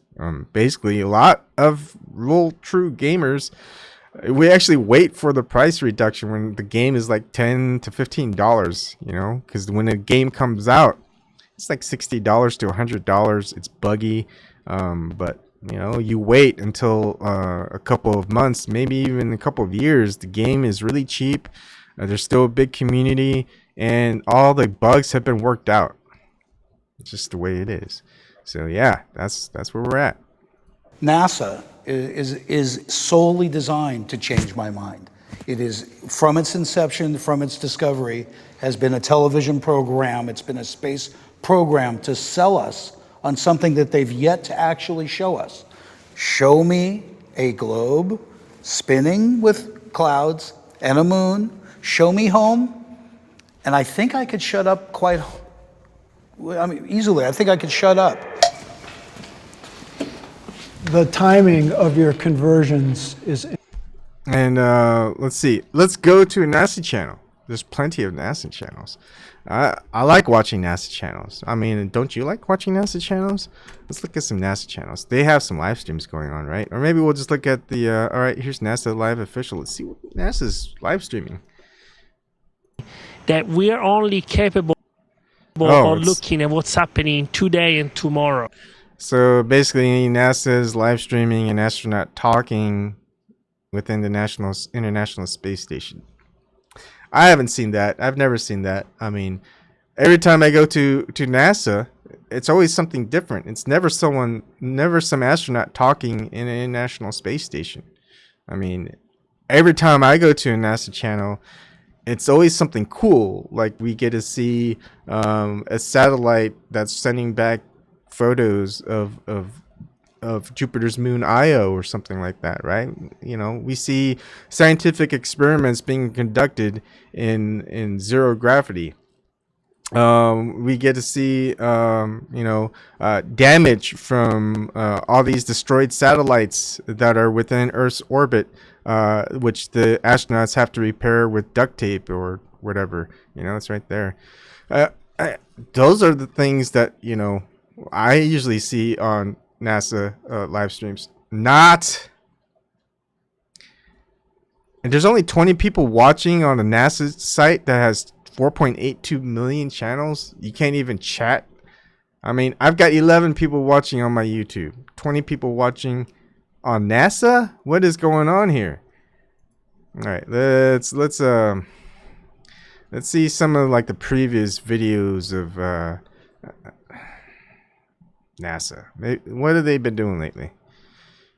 I mean, we're paying what? I mean, that's horrible. How do you have 4.82 million subscribers and only have 20 people watching a live stream? Must be because people have seen it all. Oh, there's 3. There's a couple of other people. Even still, 4.82 million subscribers and only 152 people watching one live stream. That's that should have at least a couple thousand, if not millions. Oh, here we go. Oh, this is so beautiful, guys. This is so beautiful. This is the Earth from the International Space Station. I've never seen this before. I mean, usually whenever I watch NASA and they stream stuff from outer space, it's you know, stuff that's pointed away from the Earth. You know, it's all the stars that you can see, or I guess you can't see. It's when the sun is behind the Earth, or maybe behind the moon. That's behind the International Space Station. You know, maybe it's the Earth and the stars, you know, during an eclipse of either the moon or the sun or whatever. And you know, I don't see any of that stuff. That's weird. How much money do we give to NASA every year? Anyways, let's see. Oh, no, let's not see. All right, let's get this over with. Interesting to me. 20 years ago, the flat Earth world was tiny and insignificant. Enter the advent of the internet, YouTube, online discussion. I didn't notice this before, but check out this guy sweating. Why is he sweating so bad? It's like no one else is sweating that bad, but this guy is. I just think that's funny. Look at the sweat on this guy's face. Why would she be sweating? Enter the advent of the internet, YouTube, online discussion groups, all these new available places where you could find information about everything. This is true that the evidence as you looked were not robust evidence. And the sources you used, they were not reliable sources again. But my problem... Wait, which source? Are you talking about that source of Pythagoras? Anaxagoras? I mean, there's plenty of sources. I mean, I think I compiled a whole list of sources. Was it Eratosthenes was one of them? Here, while we look at flat Earth. Let's see. Globe Earth declarations. I created this form a long time ago, and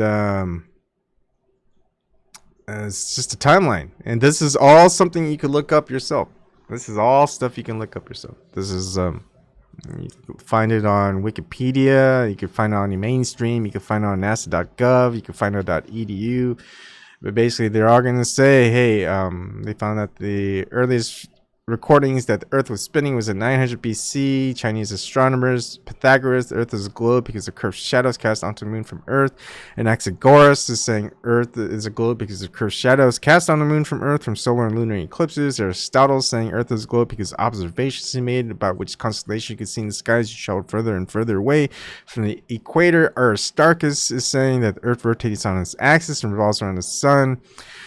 Interestingly, he measures the diameter, not the radius of the Earth, Moon, Sun, based on geometric construction of lunar eclipses, and assuming that the Sun is 18 to 20 times away from the Earth and the Moon is. Archimedes, any object totally or partially immersed in fluid is buoyed up by a force equal to the weight of fluid displaced by the object.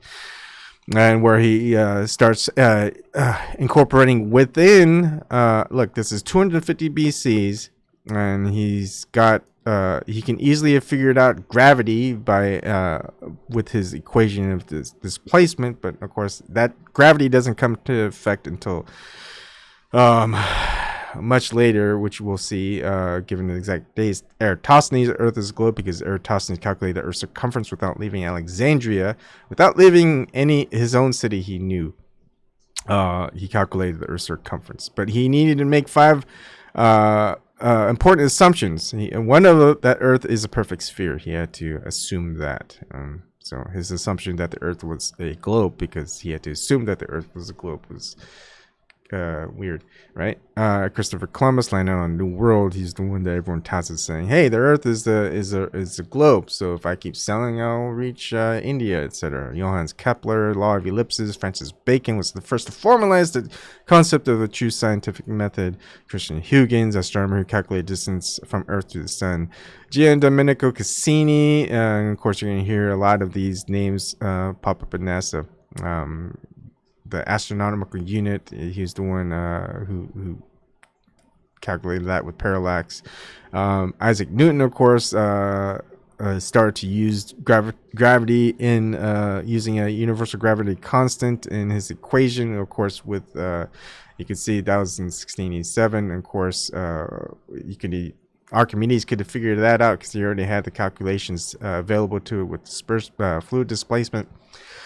And then you've got Blaise Pascal, Fourier, Perrier, and finally Otto von Guericke that late 1600s AD assumes space cannot be empty, that there is a vacuum between Earth and Moon. And you got Titus Bode, which calculates, interestingly enough, they calculated the actual distance of the different planetary bodies in astronomical units very, very closely. You can see that the Bode's law calculation is very close to what they say it is. And this was back in 1766 and 1772. You got Harry Cavendish, who 1798 did an experiment. The gravitational constant does not appear explicitly in Cavendish's work. Instead, the result was originally expressed as a specific gravity of the Earth or equivalent mass of the Earth, and you get all that. You get Albert Einstein, of course, describes gravity not as a force. You got Inge Langman, who said that discovered that have a solid inner core distinct from its molten outer core in 1936. Anyways, that's where you get the all that stuff. Anyways, there's all these notes and stuff like that. But this is stuff that you guys should be looking up and knowing, because if you don't, well, flat earthers have a distinct advantage against you. Is that, and I like you guys that you are very skeptical, but at the same time you are not skeptical about your belief system. You that keep should going have come back. first. You think that that's my foundation for why I believe the Earth is flat, and I'm telling you, you're wrong. Okay. I have evidence that proves it's flat. What type proves of evidence? It's not a ball. What type of evidence? We're being misled. We're being deliberately misled by mainstream Now, media. what's your evidence? We see too far. We see too far. We should not be able to see. I live in Dana Point. Okay. I can see San Clemente Island, which is 60 miles away. So what? That's very high. What do you mean, so what? No, I'm It's on the 1,100 beach. I'm feet on tall. the beach. It is What do you mean by tall. so what? I'm on But- the beach. Yeah, But yeah. Can you see a ship which is going? We're Oh not yeah, talking let's talk that. about the ship that goes Yes, over the curvature okay. of the Earth. I love So- it. So science has said that when I see a ship go out of my field of view, it's going over the curvature of the Earth, correct? Yes. But then I bring my P900 up, and guess what? I can zoom it back in. Not So all is of it the time. going over the curvature of the No, Earth you or can't. not? You don't see Absolutely. all Oh, not all the No, you time? can't. Not No, all the no, time? no, you don't see all the ship. The bottom part. Give me a second here. Oops. Ah, yeah. Sorry. I had to do all that stuff. It's a good one. That's what they should have been talking about at the very beginning. Now they come and they start talking about it in 16-minute mark. And, of course, the scientists say you can't. And you got plenty of people making videos of it. They're all flat earthers.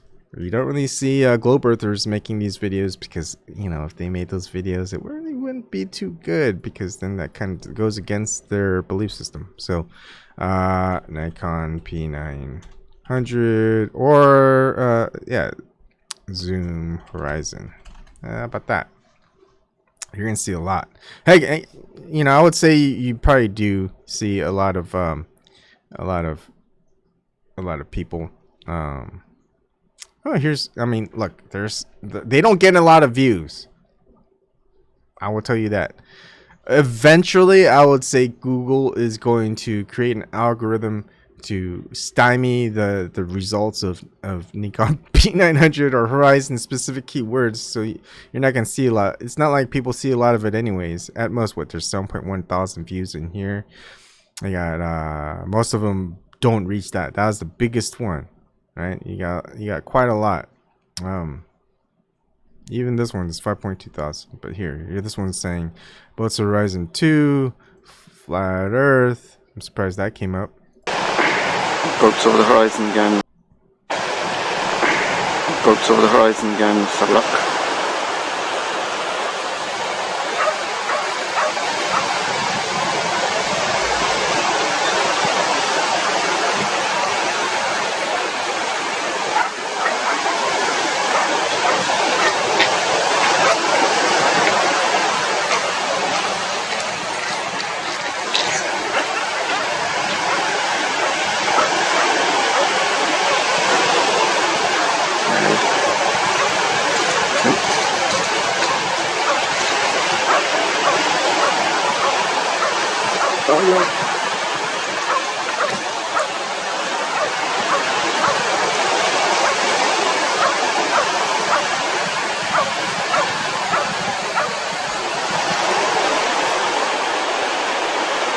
And that's it.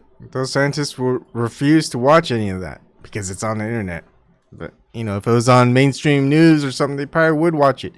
Or if the government did it, or if there was a video which uses Stephen Hawking's name on it, you know, they'll watch that video. But unfortunately, they might miss, you know, the half-second snippet where three birds appear in synchronicity. They just like forming that pattern. I think they're like the Blue Angels equivalent of the bird community. They like to fly in the same formations over the same areas multiple times throughout the day over the same water patterns. You know, they're like, you know, the same water patterns. Let's fly in the same formation. Let's play a trick on these humans. You know, that's what they're doing, these birds.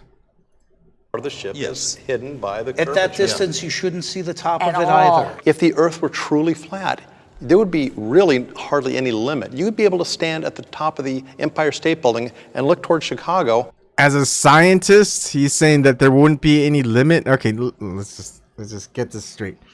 This is one of the three scientists. The scientist saying if the Earth was flat, there would be no limit of what he could see. No limit. You can see infinitely. Is that what the scientist is saying? Think about this. This is a scientist saying this. If the Earth was flat, this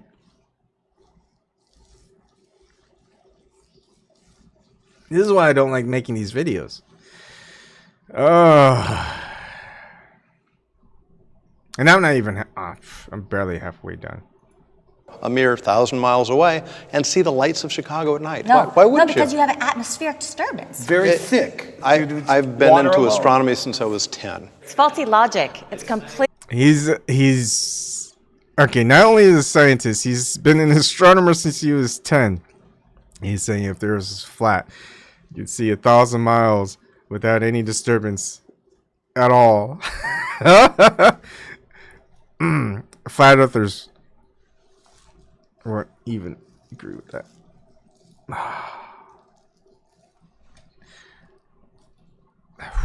Kind of makes you not want to become a scientist. No, but you should become a scientist. Everyone needs to become a scientist because it's based off philosophy, love of wisdom. Because if you the premise is great, you know, nothing's proven. It's basically, you know, you get the same results over and over again, repeating the same thing. Multiple people are doing it different places, using the same ideas. They change one tool, one object, one measurement, whatever, etc. It should have an equivalence to it. If it's different, then you gotta look into it and why. Maybe it was run incorrectly. Maybe that there's something that someone overlooked who ran it originally. Someone else repeated the experiment. Maybe they run it the same way as the other person who changed one little metric onto it, etc. Be scientific. Be logical. It's all based on logic. Anyways, this guy isn't quite being logical. Completely faulty logic. That's actually good logic. And then I have a more interesting. Okay. One of the big things I do is investigate extraordinary claims like flat eartherism or ESP or all sorts of different things. The Earth is undoubtedly a... So he investigates extraordinary claims. But as a scientist, what one should actually do is conduct scientific experiments based on these claims. And I don't think he's done any. Well, does he mention any of them? Let's see. Globe and not flat. This is well supported by gobs of science. Okay, so basically gobs of science, or someone was saying mountains of evidence, or whatever you want to have you. But again, doesn't connect any specific scientific experiment or even scientific observation. He doesn't even do an observation. And he researches, investigates is the term that he used. He investigates ESP and flat Earth. But he doesn't. I mean, if I was a scientist, I would say, okay, here's a little scientific observation or scientific measurement or scientific experiment. Sorry. That's how I would start it. This is what I do. This is how this is the experiment I did. This is one of many of the mountains of evidence or gobs of evidence that supports that the Earth is a globe. That's what should be done. That's what I think a lot of people wanted to do when they were looking into globe Earth, because they don't want to find out that the entire system is lied to them since they were born. Since, heck, their parents were born. Heck, since their grandparents were born. Heck, that their great-grandparents were born. That their great-great-great-grandparents were born. Yeah, no one really wants to know that, you know, like, tens of generations, if not more, of your ancestors were lied to by the powers that have controlled this world. No one likes that idea. Scientific consensus is possible. Scientific consensus is possible. What is the question? I don't understand the question. Scientific consensus is possible. Possible. Anything is possible. I mean, anything is possible. I've got a tremendous issue with consensus and peer review. I've been spending a lot of time arguing with people that argue the other side. And I found that surprisingly, consensus always wins. It was shocking to me that the group with the majority has an incredible advantage. As scientists, flat earthers, truthers, punks, we're at an incredible disadvantage. Let's talk about scientific consensus for a second. You're never going to get 100% of anyone. There is scientific consensus on a global Earth. There's scientific consensus on evolution. A lot of big issues. Use the word theory. No. Do you know what a theory in science is? An extremely... And a fact is a fact. Don't mistake this word theory. You are. In science, it's not conjecture, it's not... It's an explanation. Is by definition, it's an explanation. It's a deep. Well, let's talk So this about a is fact. something Show me a people fact made a then. mistake. Why They aren't think all theory facts is- theories? In science, the word theory is the highest level that you can give something because it's so well supported. What about a fact? That is a fact. It's not a fact you would call it a You know fact. why? Do you know why?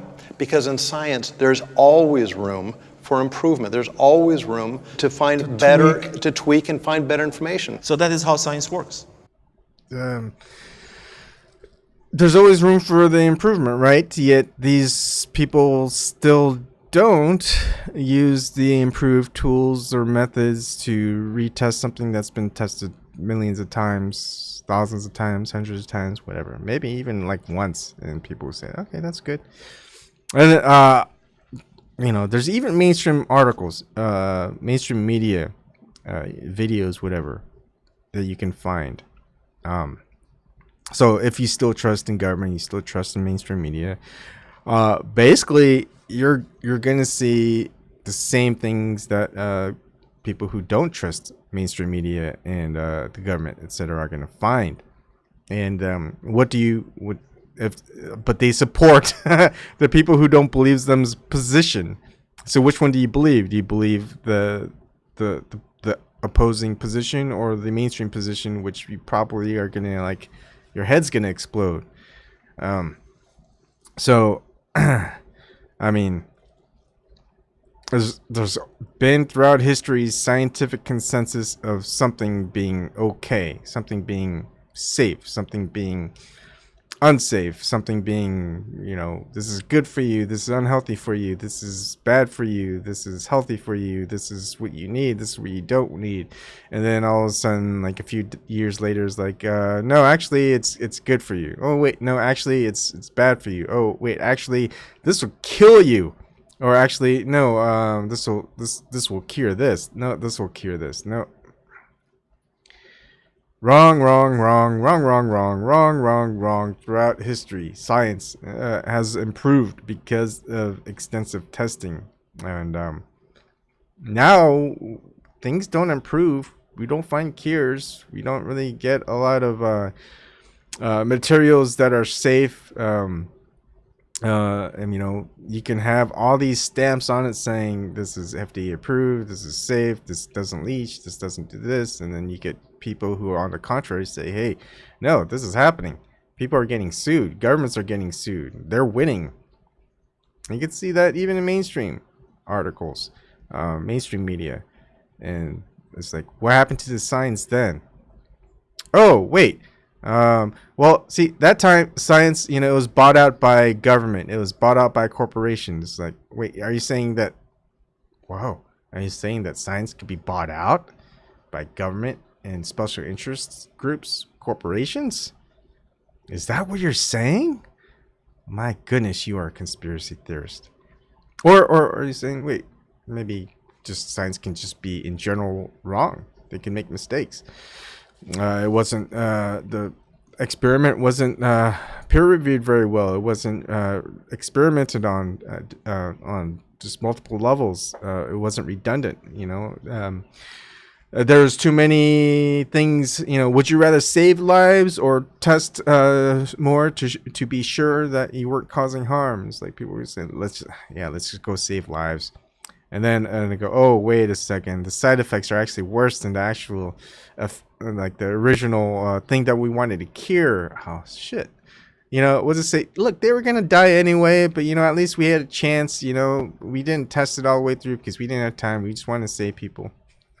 That's usually the marketing technique of saying, yeah, science got it wrong, but, we want to test, we want to save people. It's experimental. So if it's experimental, what are the experiments done on it? Well, I'm sorry, that's private information. We can't reveal that to you. So many things, people, so many things. It gets better refined over time, as opposed to flat earth theory, which never gets refined. It simply is what it is. New ideas have limited access to media and limited exposure. Until we're in university curriculums, we will continue to appear uneducated. Well, that's not true. I like that. It is nice. I mean, He could tout the censorship that actively occurs, especially on YouTube, the biggest video platform in the world. I mean, as much as we like Twitch and DLive and LBRY and all these other places, BitChute. Sorry, YouTube is still unfortunately on top. And then of course you got search algorithms that always point out to the mainstream and not to individual sites. I mean, heck, don't you love how you got 281,000 results? I'm sorry, not even 280,000. You got 281 million results in 0.33 seconds. Like, wow, Google's fast. They got that many results. Let's look at the 281 millionth result. 10, 14, 18. Wait. In order to show you the most relevant results, we have omitted some entries very similar to the 180 already displayed. If you like, you can repeat the search with the omitted results included. Oh, yes, that'd be awesome. Oh, wait. Now we got 307 million results in 0.69 seconds. Wait, you only showed 180 results out of...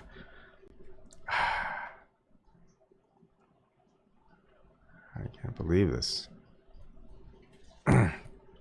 Ooh, man. Did that change really fast? What?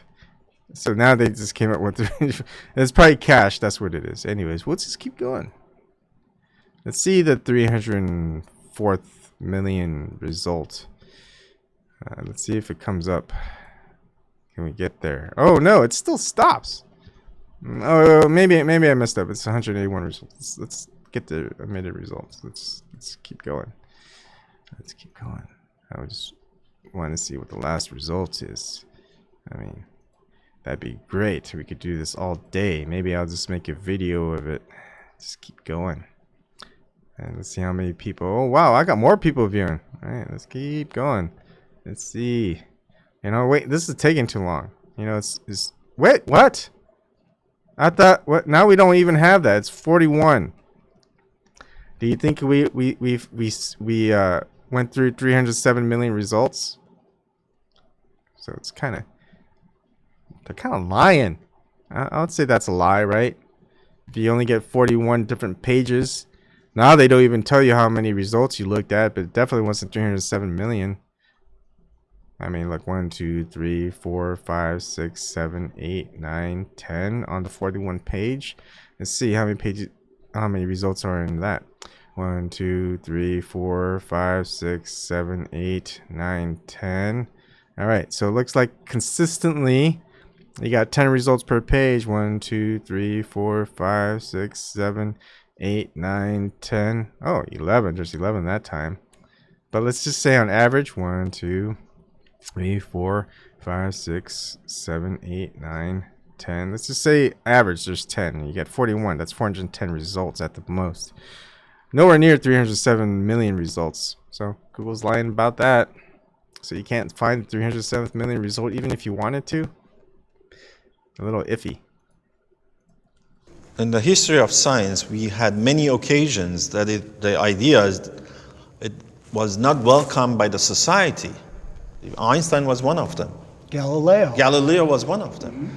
But if your theory is an authentic one, and it can go through this hardship of scientific method, eventually will win.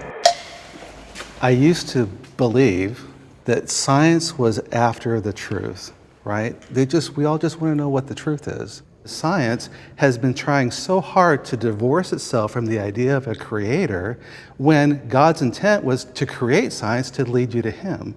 You know, sometimes things seem supernatural that we are able to explain later through, science. Okay, I understand. But there are other things as well that are supernatural, that go beyond the natural, that we can only explain through believing in a creator, right? This is my big issue. I don't quite agree with that guy, but he had some points there. Anyways, if you watch any of my other videos, maybe you'll find out my stance on that.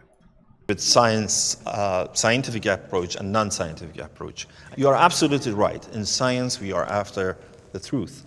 And we are hoping by each day we're getting closer and closer to the truth. We never get there. Never. Well, I know that's true for you. And No, that's a science. That's you guys. You think you do have the truth. Now let's look at the evidences, as you were mentioning. Well, that's what we're doing. We're looking at the evidence, and we're seeing whether the evidence is correct. It's like a detective, right? Goes to the crime scene, and let's say you got multiple detectives that go to the crime scene, and you see the crime scene, and you go, you know what? It looks like someone committed suicide. It's like, all right, like it's just suicide. And then you see something. It's like, no. Let's send this in for a test. This doesn't look quite right. I don't think it's a suicide. The cops, the detectives, lawyers, they're there for some reason. They're going, this looks like a suicide. It's like, look, here's my explanation why it's not a suicide. Exhibit 1, Exhibit 2, Exhibit 3. Let's take these in for to forensics. Let's take another look at it. And the other detectives, lawyers, whatever, cops are going, I'm sorry, we can't do that. It's like, why? I'm sorry, you're not able to look into this anymore. We've determined by the evidence that it was a suicide. It's like, did you even listen to any of my exhibits? Let's take it to forensics. They'll determine whether or not it's the case or not, and we'll know for sure. I'm sorry, fella, Mr. Detective. We're not going to do that. That's what it's like being a flat earther. It's like, look, we're looking, we're examining it. We keep getting cock blocked, if that's what you want to call it. And it's like, no, we're pretty sure this is a suicide. It's like, I'm sorry, the detective's going, I think there's something going on here. Why are you guys so adamant that's a suicide when it's obviously not? Like, I mean, I know, like, if you're anyway a detective, you should know that you should check this out. It's like, so, detective, you're saying you're pretty sure that this is a suicide and nothing more. Can you explain to me the reasoning for that? And they go, well, there's a guy there laying down dead with a gun in his hand. What more do you need to know?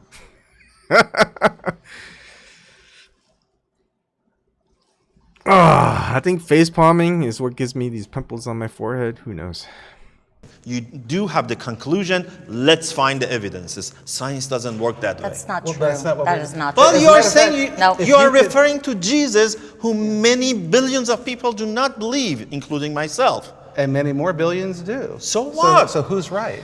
Of course I can. When you say that we start with a conclusion and then try to match everything to make it work, like that to me is complete dishonesty. That is not true at all. That is what I agree with Shelley.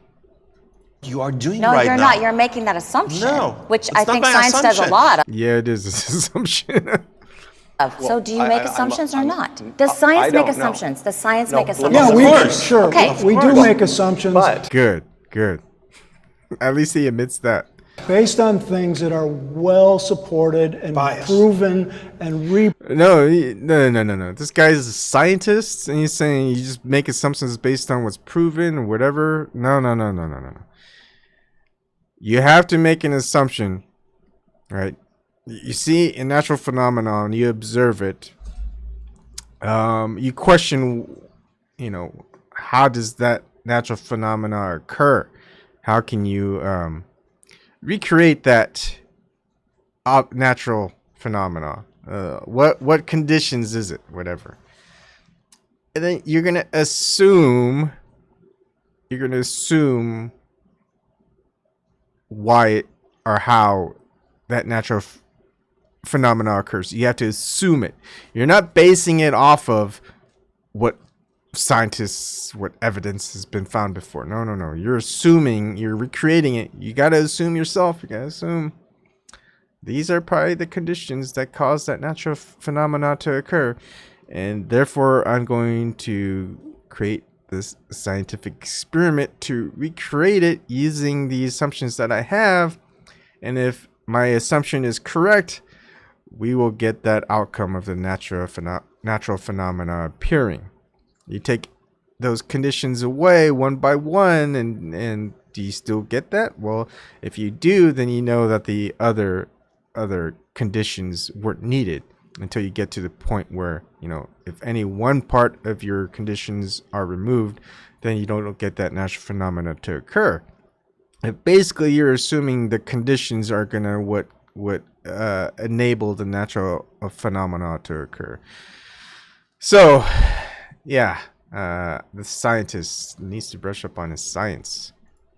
Proven. We don't have Show to. me how you isolate gravity. If gravity We is don't an have to- assumption, you show me in the scientific method how you isolate gravity. We've done that. That's a good place to stop. Let's cool off. Yeah, sure. And reset. Actually, that was a good place to continue.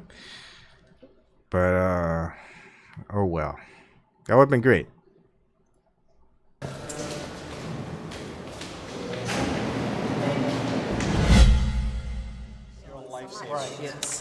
You're like a little round hard candy. Conclusions require knowledge. I just want to check in. How are you guys feeling? How is this discussion going? I kind of feel like I want to develop some of this stuff a little bit more. It feels high level, but I feel like there's so much that I haven't really even touched base on. Well, I mean, I certainly didn't think that anybody was on either side was going to flip. Well, there's still time. There's still time. I have hope for you, Wendell, and Shelley. I don't know about Dan. I have hope for you too. The unfortunate part is, yeah, all those three who are flat earthers, they already flipped. They're probably not going to flip back. But then if you hold to rigid style of something called scientism and not really utilize science as it was supposed to be, well, you should be flipping too. You should be seeing things on the other side, experimenting based on those parameters. And, well, if you get the same results or you get different results, that should probably indicate that you should probably investigate and do some more experiments. Or observations, actually. And then you might still hold reservations, be a skeptic, right? But you know what? Science is about being skeptical of someone else's findings. Because you're like, look, you said that this fuel, this battery, let's say, has some specific fuel in it that'll last 10 times longer than this alkaline battery.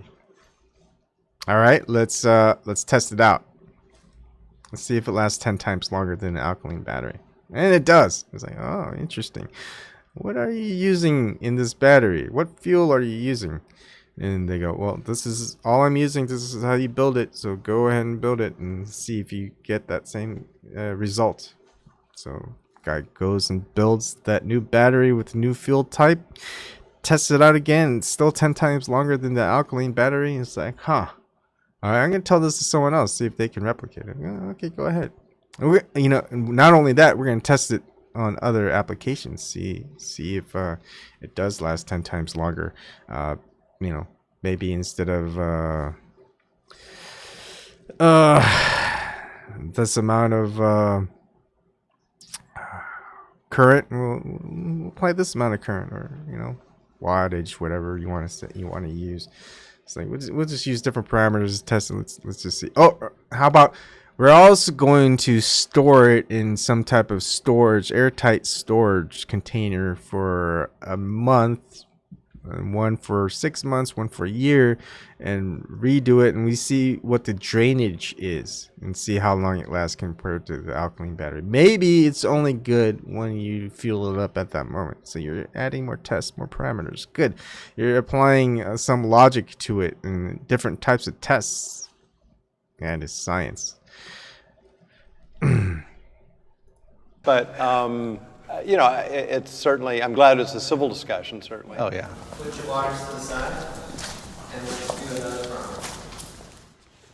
Hey, one more side. Good. He flipped! Wendell, welcome aboard. Welcome. The greatest moment in television history right there. Good. All right.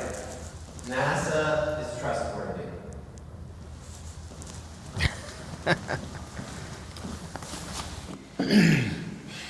So, I mean, obviously any organization can be wrong with certain things, and they may have individuals that lie or deceive or something, but as a general organization, they're looking for the truth. Yeah, the idea that NASA and the government is lying to us about.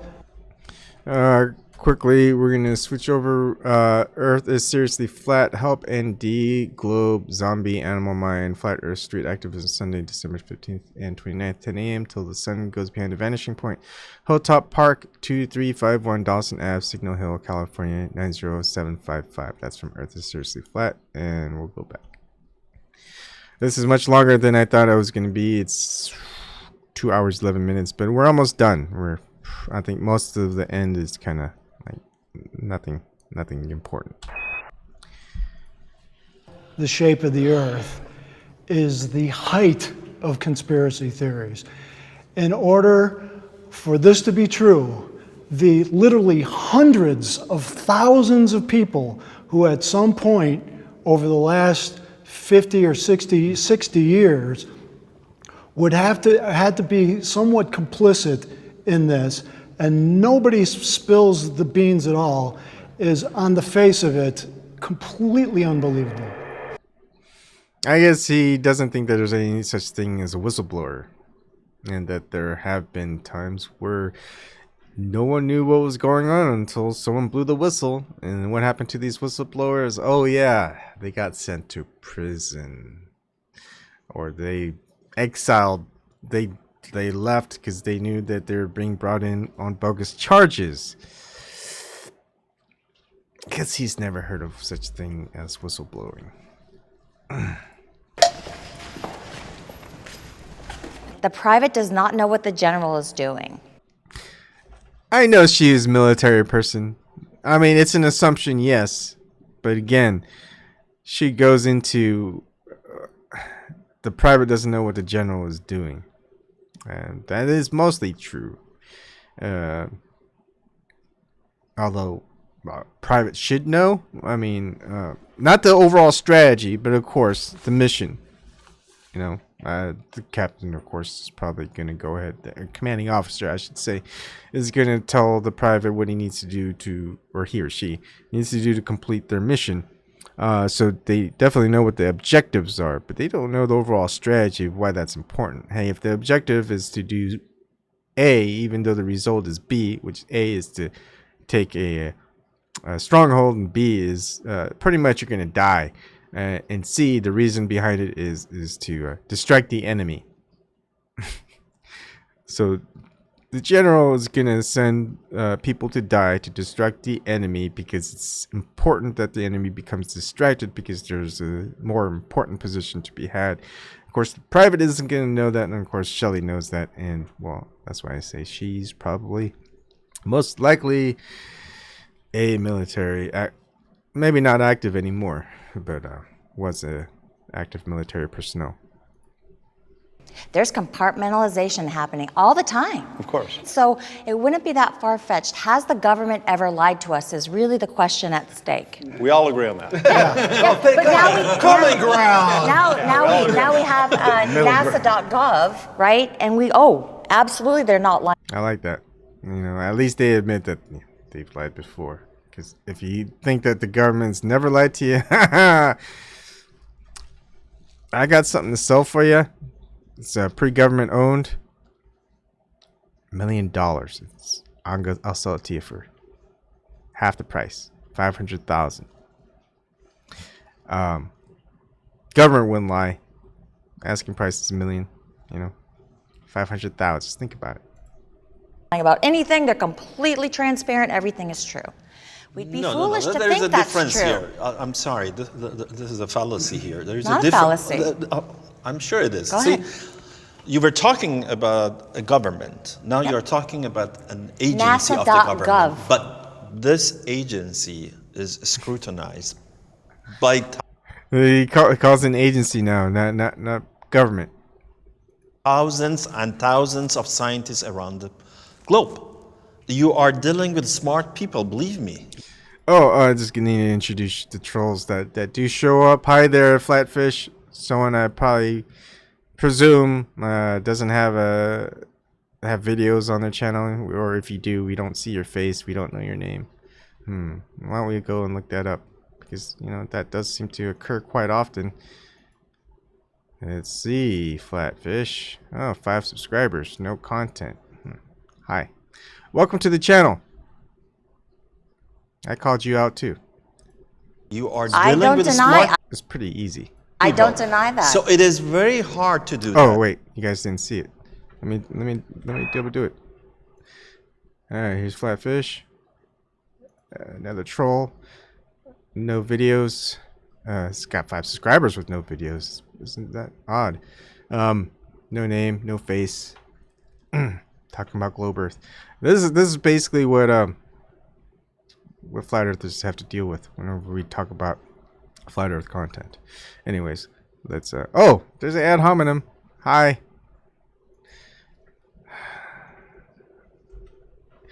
Enjoy the video, because there's hi Kathy B. There's 12 people watching, and you're one of them, and you're listening to an idiot that's been going on for 2 hours and 15 minutes, and you have no name, you have no face, and all you do is just do ad hominems and troll. Yeah. Typical. Once or twice, maybe. Not for the all time. Raise your hand if you think we went to the moon. What is the proof? Hundreds. See how he said that? Think we went to the moon. But they would never say, raise your hand if you believe we went to the moon. They'll say, raise your hand if you believe the earth is flat. They'll say, raise your hand if you think the earth is a globe. You see how that they word things? But it's reversed. Hundreds and hundreds of pounds of moon rocks and dust.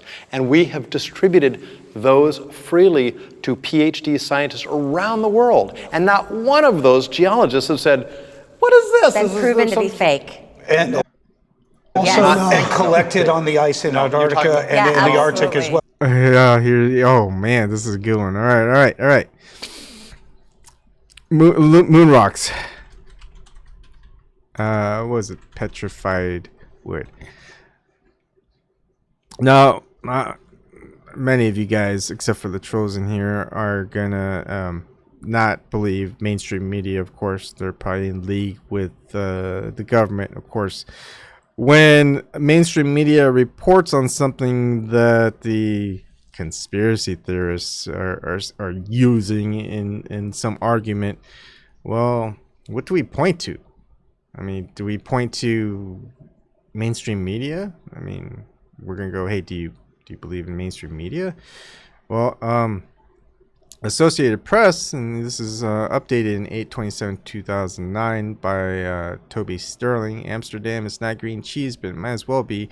The Dutch National Museum said Thursday that one of its prized possessions, a rock supposedly brought back from the moon by U.S. astronauts, is just a piece of petrified wood. Rijksmuseum spokeswoman Zandra van Gilder, who oversaw the investigation that proved the piece was a fake, said the museum will keep it anyways as a curiosity. You can read that story, and what's funny is why do flat earthers know this and not scientists, globe earthers? Why do you not know this? And then you're going, oh well, that's mainstream media. They're known to be liars, just like the government at least one point and whatever. And there's one by telegraph.co.uk reporting on the same thing. And memorial given to the Dutch Prime Minister by Apollo 11 astronauts in 1969 has turned out to be a fake. Same story.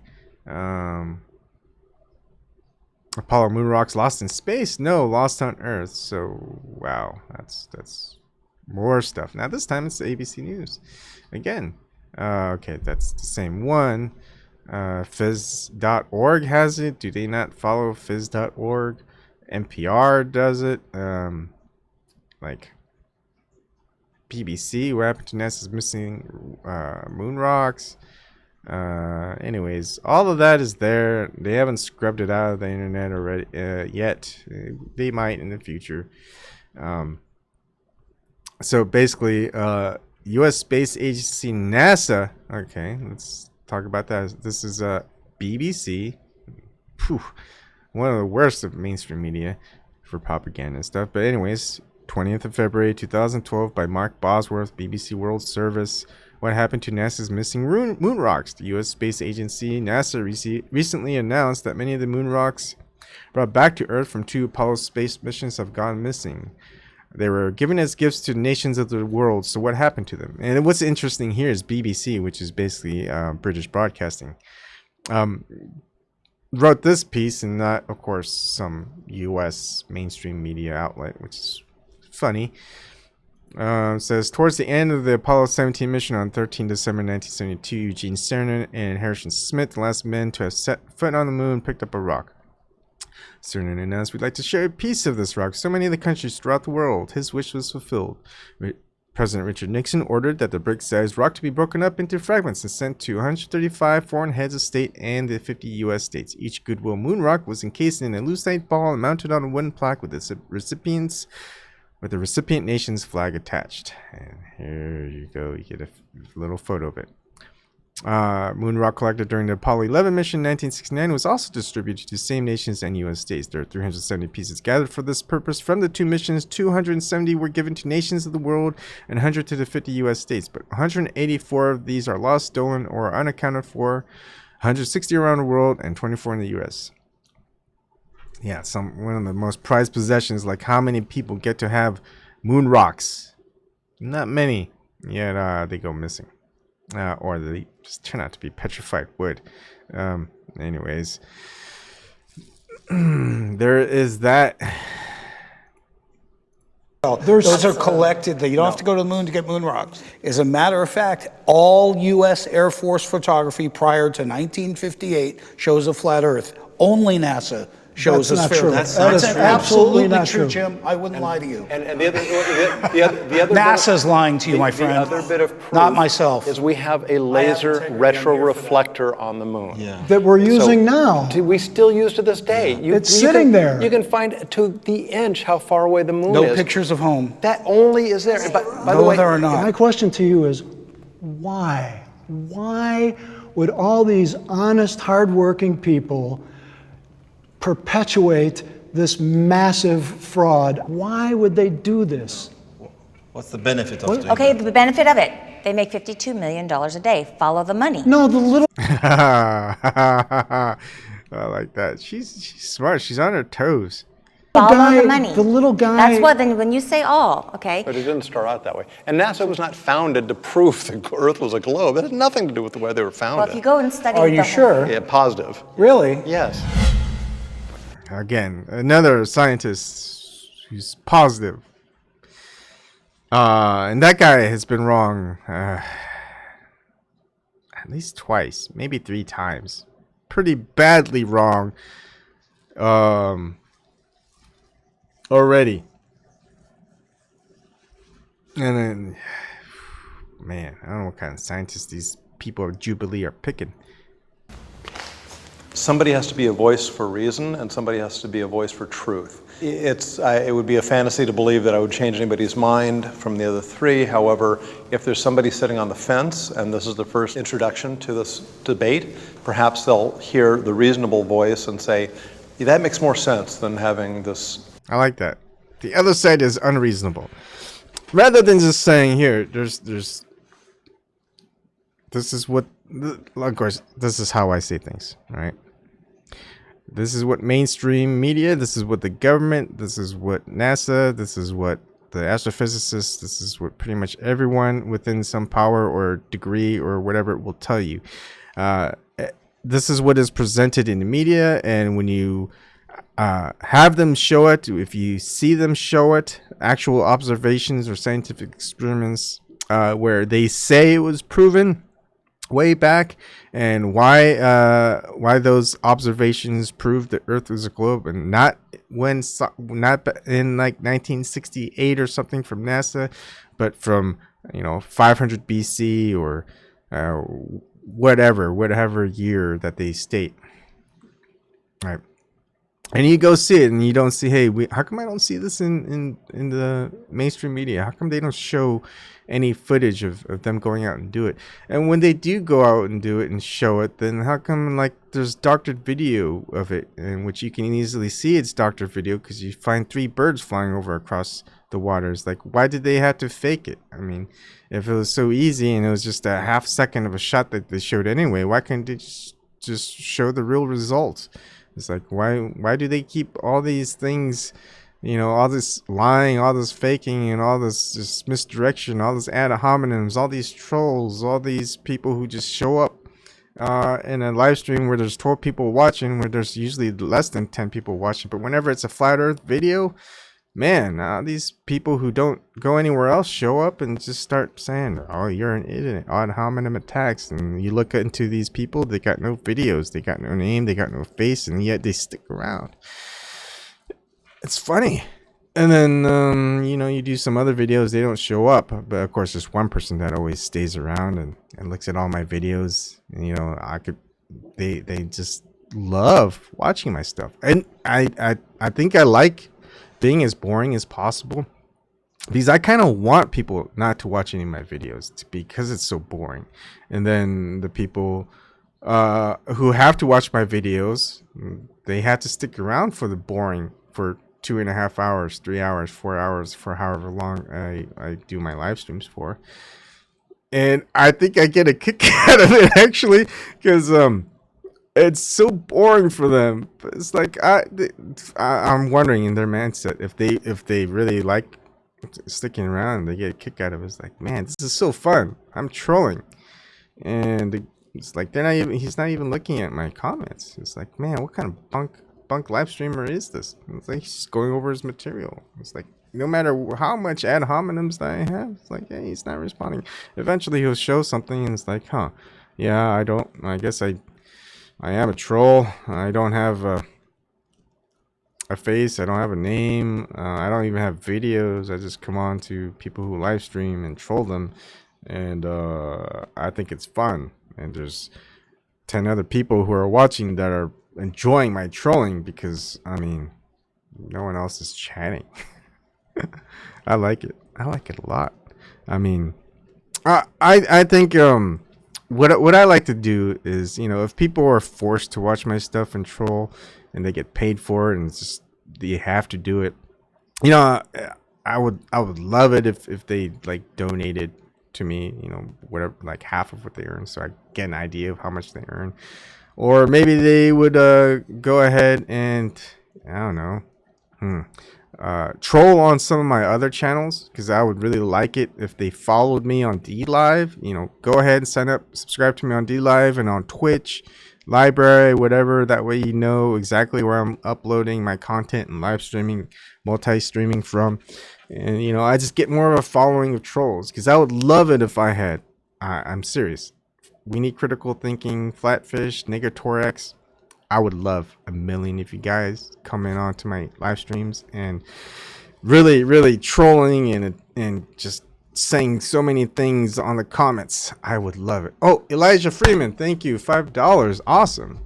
I was not expecting that, but I mean, thank you. I don't get very many Google super chats because Elijah Freeman, love you, Ebon, gotta run, save to watch later. Thank you. And yeah, can't say thank you enough. I mean, $5 is great. I mean, I'd say the average of money that I've gotten from my live streaming and my videos over at least 3 years and 1,000 videos might be like $5 a year, or maybe like 5 cents a video. I don't know. It's not very much, but every cent counts. Look, I would love for 1 million of you trolls to come on. I'll let you comment. Just keep commenting. I love it. Bring all your friends. Bring all your friends from all your different channels. Bring all of the globe earth over. Ridicule me. Ad hominems. I love it. Just bring me all your love. 100 million, 200 million, a billion. I would love to have you guys watch my content, and I would make it as boring as possible. I don't like the whole ego type of thing, so I'll try to make each live stream more boring as possible. I think I'll make it like 3 hours, 4 hours boring.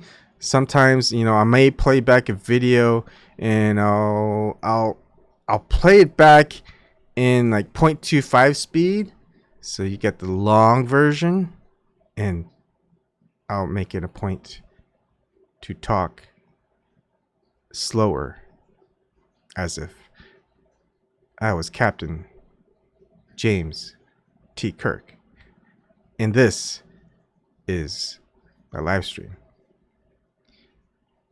To go boldly, go where maybe I forgot what comes next. I guess I'm not much of a nerd as I thought I was, but regardless, I will say this. I would at least have a good time with it, which, I still have a good time with what I do. But, I would love 1 million trolls on my channels for every time I live stream. It would definitely get me on my channel out, like D-Live. Oh, man. I would get so much Lino points. I would get so much LBRY, whatever they have in LBRY, Steam. I would get like Steam coins. You guys would make me basically rich, which I would enjoy. And I know you guys enjoy my content because you're obviously chatting away. I mean, even the people who agree with my content rarely chat. Kathy B, she's been around for a long time. I like her. She listens to a lot of different material. She doesn't really attack or do ad hominems to me at all. But she doesn't even chat very much. She's just a very good listener, looks at the content, can provide feedback, some links and things like that. She's very helpful. Feed the trolls. Eliza Freeman. Oh my goodness. That is yeah. You're killing me, Elijah. You're killing me. Oh man, these are the moments. Yeah, I mean, you just made my day. Yeah, feed the trolls. I love that idea. Elijah, you got a smart noggin, I'll tell you that. But yeah, feed the trolls. We love it. I mean, if it weren't for you 2 trolls, or maybe 3 trolls that are still on, I'd only have 10 people watching, but I've got 13. If you bring in all your friends, I'd have 26. I'd have 54. I'd get 100, and people would be going, hey, man, look at that guy. He's got 100 people watching his live stream. He's got to be talking about something important, right? Even though if it's full of trolls, and you guys aren't being censored or whatever. And if you guys are being censored, it's not me. It's YouTube. And yeah, you guys are seeing it. This stuff, I'm not taking down the video. I'm not editing it out on D-Live or LBRY or whatever. They get to see you exactly for how you are and what you type and what you write. Anyways, I'm gonna keep continuing because it's 2.5 hours and 26 minutes into this video. And again, thank you very much, Elijah. Oh shoot, that's 0.25 mode. Let's go back to normal speed. If you guys do get me 1 million followers, or heck, maybe 1,000. Maybe let's start with 100,000. If you get me 100,000 subscribers, followers, and maybe even 500 live viewers, and even if they're all trolls, I'll make a specially dedicated troll video just for you trolls. I will. Shaped Earth. I can put myself in the mindset of the other side. That's a good question. Or statement. I used to be a ball earther. Everything you say right now is completely what I used to agree to. So I completely understand where you're coming from. For me, I think the correct way to do any kind of investigation or to examine things is by literally putting yourself in that mindset of the other person. So I do that. I disagree with your position, but I completely understand from your perspective what you're saying.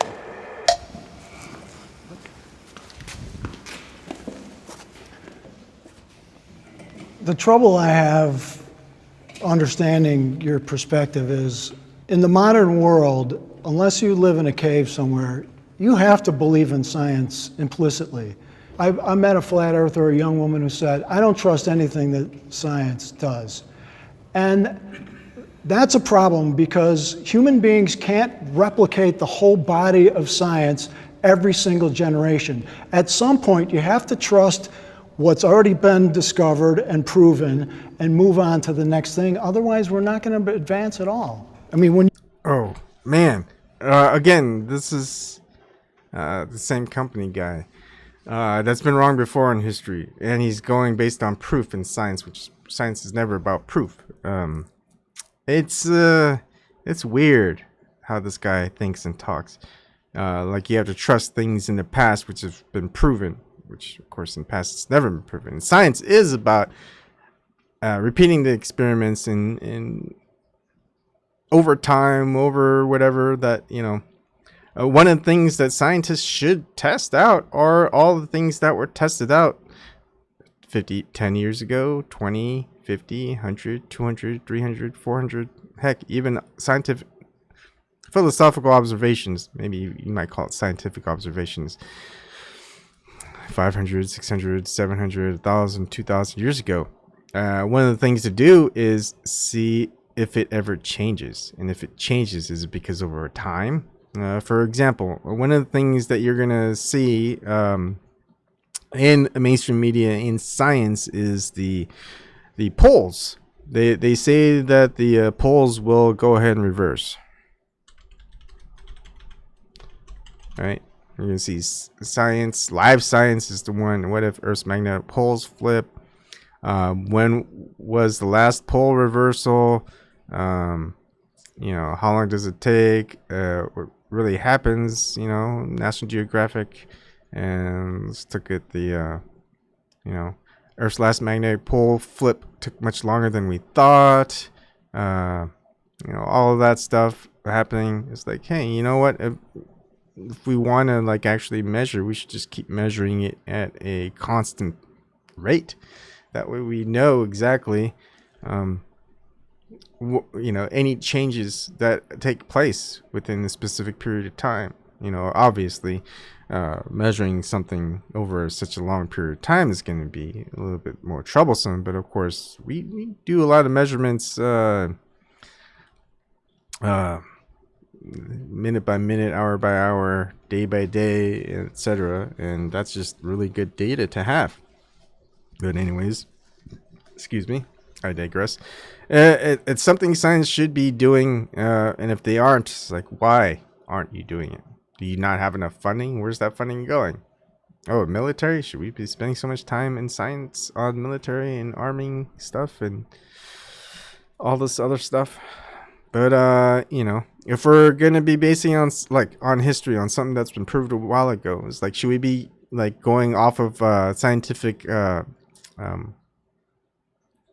experiments that were published and accepted by the scientific community back in the 40s and 50s? You know, especially if it has stuff regarding like lead, asbestos, cancer-causing agents, stuff that's in water, stuff that's in products, you know, all that stuff that was scientifically proven to be safe, that the government said, okay, since it's safe, we'll approve it as safe, FDA approved, etc. You know, like if corporate scientists say Monsanto products are safe, that, you know, they could go ahead and drink it, that's safe. And you know, that journalist goes, hey, why don't you drink it, you know? I love that video.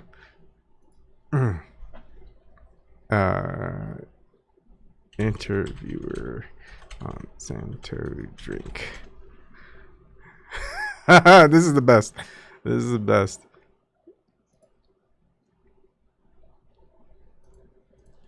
This is bad quality, but yeah, okay.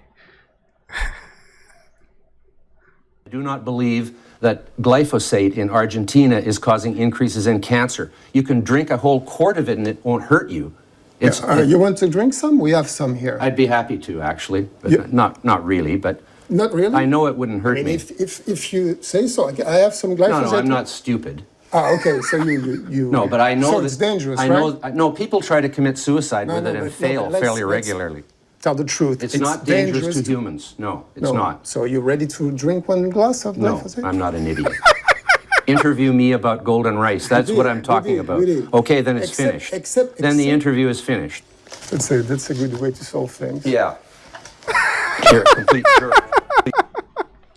That's a classic. You gotta admit that's a classic. Anyways, that's what it's like. It's like, hey, it's safe. We told you, it's scientifically proven to be safe. It's like, all right, let's put the money where your mouth is. Have a drink.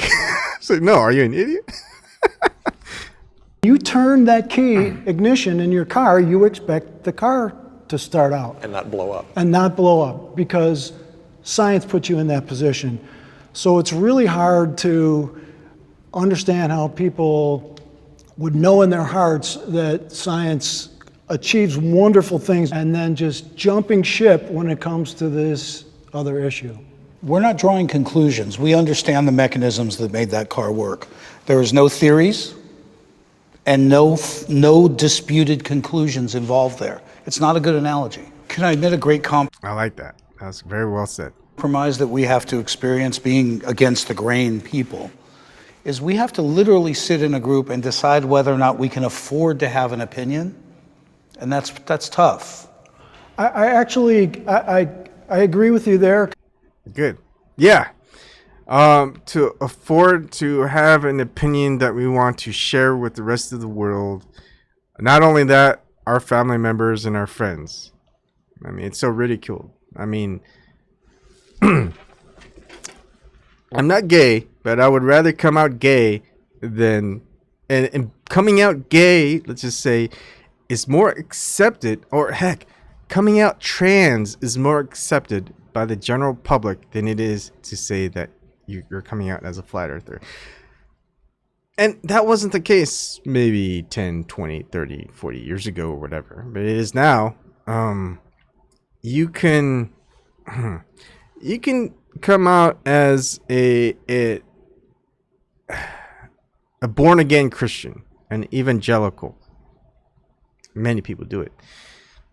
Then say you're a flat earther, and you'd be more accepted even by atheists.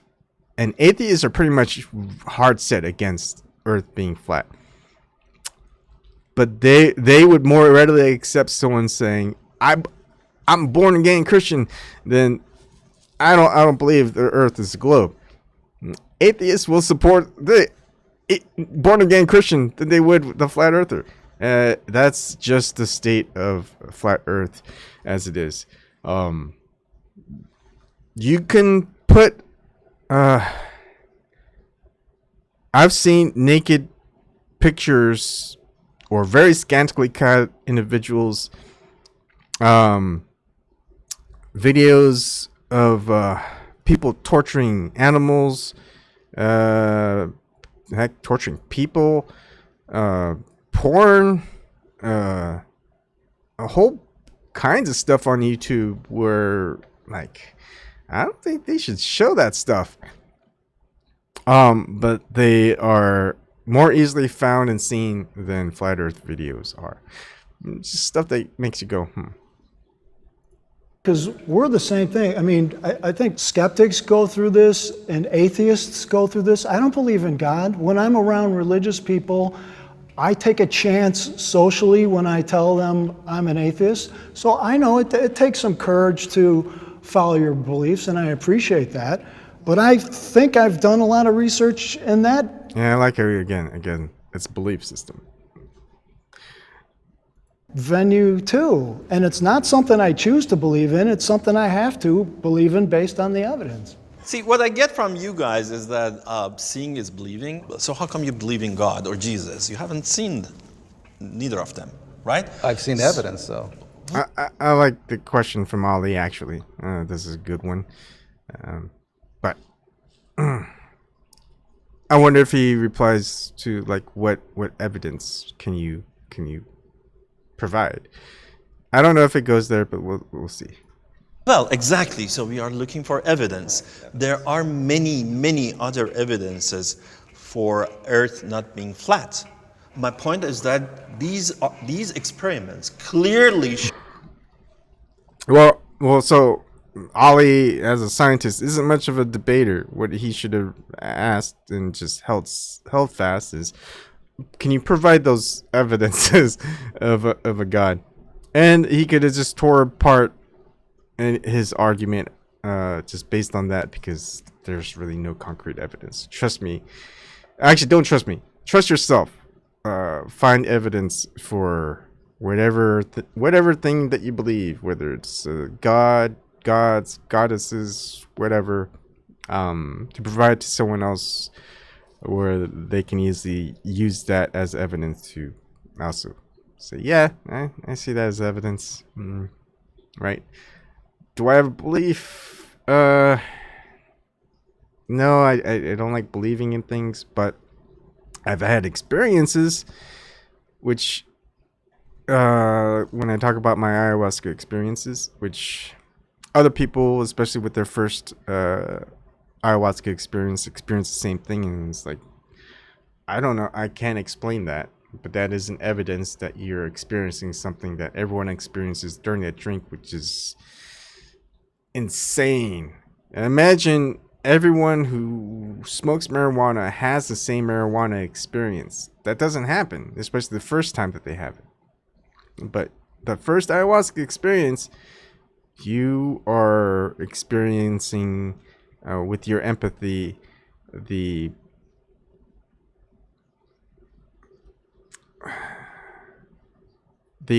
hurt or pain, I guess you could say, of Mother Ayahuasca. Maybe that is or isn't, but anyways, that's just the experience that's common across it. And it's like, what the heck is that? And each of those experiences, each time you take ayahuasca, there's a lesson to be learned. And it definitely doesn't seem like it's you that's doing that. And anyways, all I can do is go by experience. The only evidence I can provide is that you should try ayahuasca safely, if you can, with someone you trust, and see if that's the same experience you get. I would love to talk with other people who've tried ayahuasca. Unfortunately, my channel's not that big, so they look at me and go, "Flat Earther, ayahuasca." Like, I don't want to talk with this guy. So yeah, there's that. But eventually, yeah, I would like to share experiences on things like that, and other consciousness and aspects of that. But as far as like, do I believe in there's something after? No, I have a inkling that there is something after when you die. Do I know for sure? I don't know. But I'm not afraid of death. That's weird. After my third and final ayahuasca experience, the fear of death is just kind of left. I almost embrace it, because you can't really embrace life until you embrace death. So I'm ready for death. There are things here that I definitely don't want to leave. My family, my friends, my wife, my kids, definitely. Some of the joys in life that are found, and that's the embracing of life, and therefore I embrace death, because that's what I know I'll keep. That's what I'll have. Whether I can provide evidence for it, very scant. I have to be honest and say, look, I can't provide any evidence for it. All I can say is try the ayahuasca experience. See if you came up with the same experience in at least the initial part, lessons part. Is there some type of general outlier to what those experiences provide, whether it's spiritually, metaphysical type of thing, or maybe even the physical, material aspect to it. Who knows? But we won't know anything about it unless we explore it. And just there's that. Show that the Earth is globe. And you don't need to go outside the globe to see its globe. It's a You theoretical... told me you want the evidence. If you're That's saying not- that you look only to see something, then I dispute your belief system in God and Jesus or Jehovah or Buddha or Zarathustra or anyone. You keep going back to religion as being Because our it's coming conclusion. from there. No, You think you do have the I truth. have evidence. I have evidence. You for quoted what I at the know. beginning of this. You I quoted agree. Bible. Of That's course the I did, reason. but that is not the only reason I know what the shape of the earth is, and you keep, that's fallacy. It's not fallacy. It is a Actually, it fallacy. is not fallacy. It is a fallacy. I'm a theoretical physicist. What I'm doing is the combination of string theory and cosmology. So we try to understand what happened during the Big Bang, after the Big Bang, or even before the Big Bang. What are you hoping to get from the discussion today? Well, I hope I would be able, particularly to the young generation, to convince them that first, they should think critically and don't believe anything. They shouldn't take anything for granted. Look at the evidences and examine those evidences and throw away those claims that are not evidence-based. Science, not to put it down, but when you're talking about rocket science, this is very difficult for the majority of people to understand, and it's designed that way. And so, in a lot of ways, hiding behind rocket science is similar to religion. If you look at the Catholic Church back in the days, only we can interpret the Bible, you have to listen to what we say. So in a lot of ways, we're getting that same notion from science that says, only we can interpret what these numbers are, you just need to trust us. But then when we actually do go and test some of their equations and they don't work, does that beg the question for us to go and test it ourselves? Absolutely. Oh, I love that part. Shelley, that was very well put. I will have to, I need to, I think I'm going to save that snippet somewhere because that is so well said. And, you know what? Because of that, I am going to play that little podcasting after this of what she says. I mean, it's almost 3 hours live stream here. Me talking quite a lot. I'll still go at it. I would say, one great thing about science is its predictability. Let's for a short moment, assume that your model, this flat Earth model, is correct. I don't know, what does it buy for us? What does it predict for us? So my question for you guys would be, next time, bring me something from your theory, your model, that you can predict something which the globe Earth model cannot predict. Good one. I wish I was there for that. Because, do you want to know something fun? I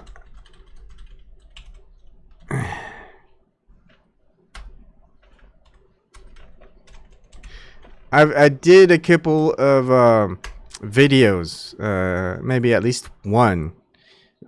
This is again livescience.com. Ancient Maya predicted 1991 solar eclipse.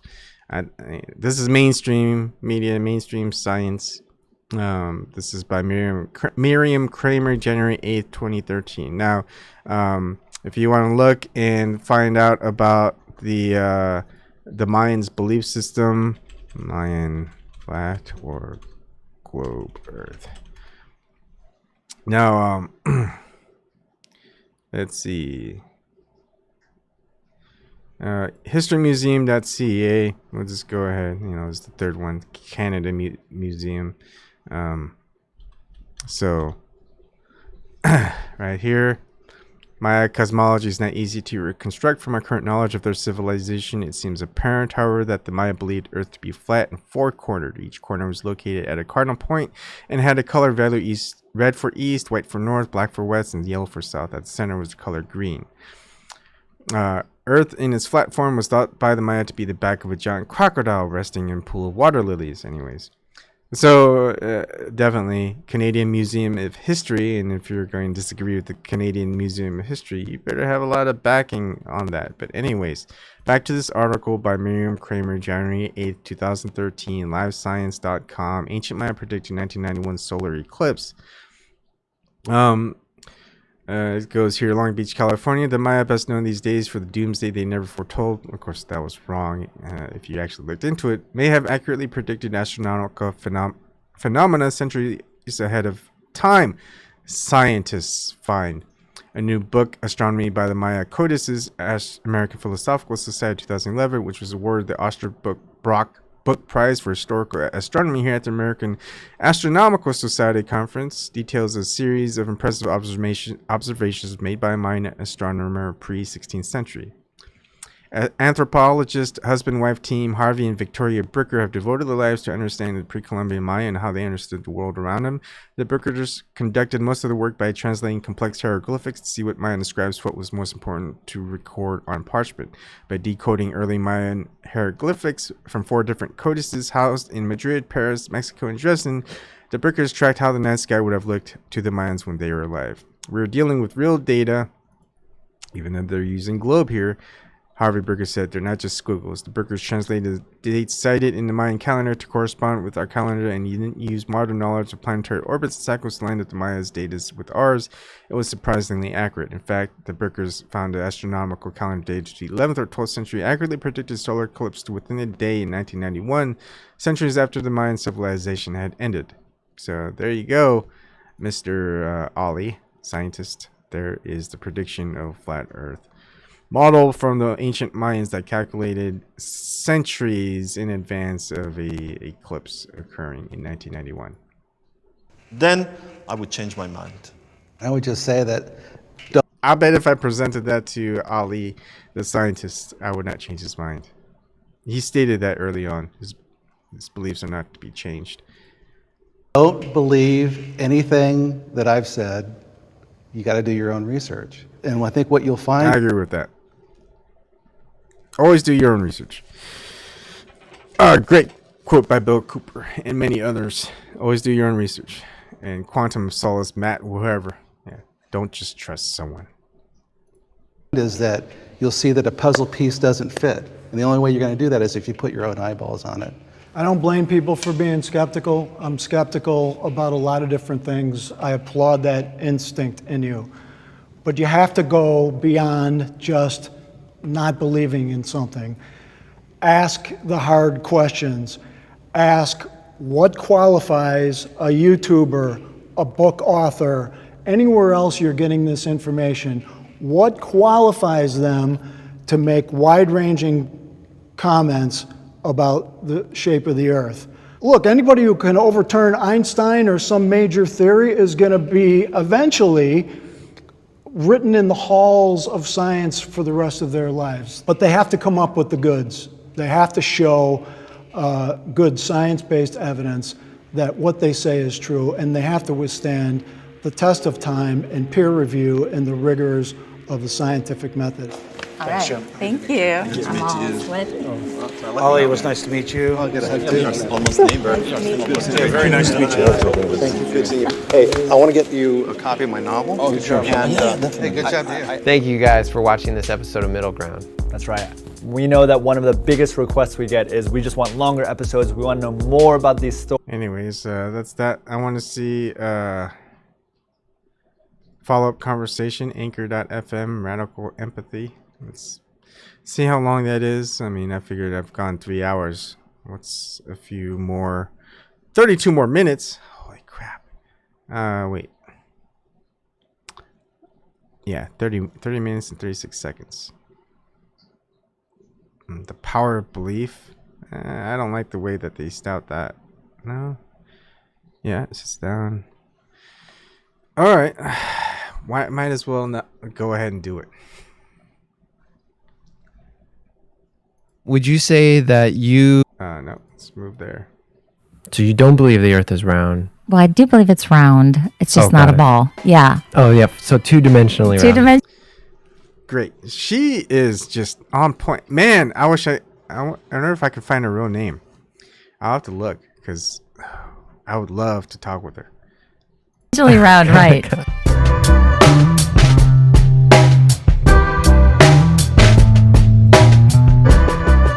This is the Radical Empathy Podcast from Jubilee Media.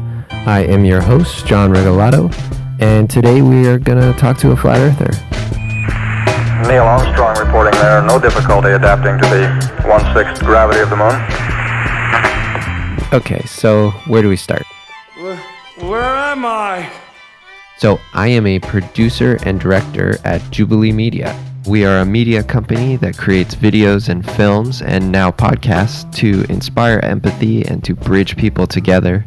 This is the first ever episode of this podcast, and we're calling it Radical Empathy. Whoa. Because we want to bridge human perspectives. We want to create a show that helps you kind of see where people are coming from. Before I keep going on this, I just want to say I did find a video where Rodrigo Ferrari Nunez analyzes the same thing. Live commentary by participants Shelly, Wendell, and Dan. Are they doing the same thing, or do they actually have them on? No, they're doing the same thing. I wish I could find. I wish I could find their names.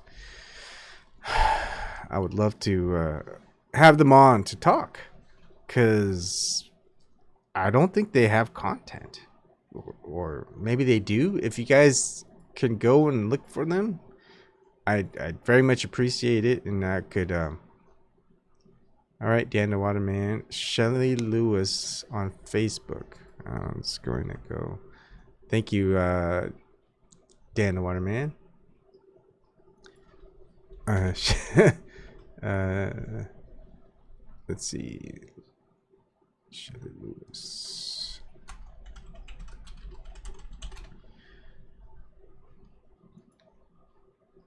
Oh, there's so many Shelly Lewises.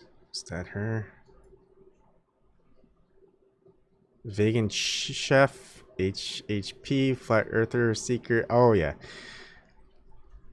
I'm gonna contact her and see if I could get her on, and that would be awesome. Yeah. All right, here we go. Thank you, Dan the Waterman, for that. Let's go ahead and continue listening to this. This is an all-nighter. You know, I kind of want to break this up because I think LBRY has it so like it's limited to a certain amount of length of videos. So I'm gonna end it. I'll continue on another day with this part of it, and I'm gonna contact Shelly Lewis and see if she has the contact info of the other two flat earthers, and heck, maybe even the globe earthers. I would love to have a conversation with them, more in depth, and just kind of go over a couple of things. And anyways, thank everyone. Not that hard to find us. Call me. Oh, really? Oh wait, Dan the Waterman. Of course, duh, that's you. Oh yeah. So on. Heck, I'll keep going. Oh, dude, that's awesome. There's a Zoom meeting or a call-in if you want. There's if you want it, it's toll free. So if you want to call in from San Jose or New York, I don't know if you're West Coast or East Coast, Zoom meeting, you can click on that. If you click on that, that'll install Zoom on your computer. It's teleconferencing software. If you don't trust me, you can look it up, and it's legit. And if you want to talk face to face with like video, just like on Skype, you can do that. If you just want to call in, you can just call in any of these numbers. And yeah, I'll keep it going. Even if it's 3 hours, I'll probably split up, part 1, part 2 for uploading if I can't upload more than something that's 3 hours long. But yeah, I am definitely interested in talking with you guys. Even if it's you, I mean, because you had some definitely some things that were like so on point. I'm glad you said it, and just so many questions about that Jubilee program, and like I gotta go to your. I'll give you the link. Copy link location. Oh wait, that's. Give me a second here. Cancel. All right. If you click on this link, you can get in. If you want to call, the numbers are here.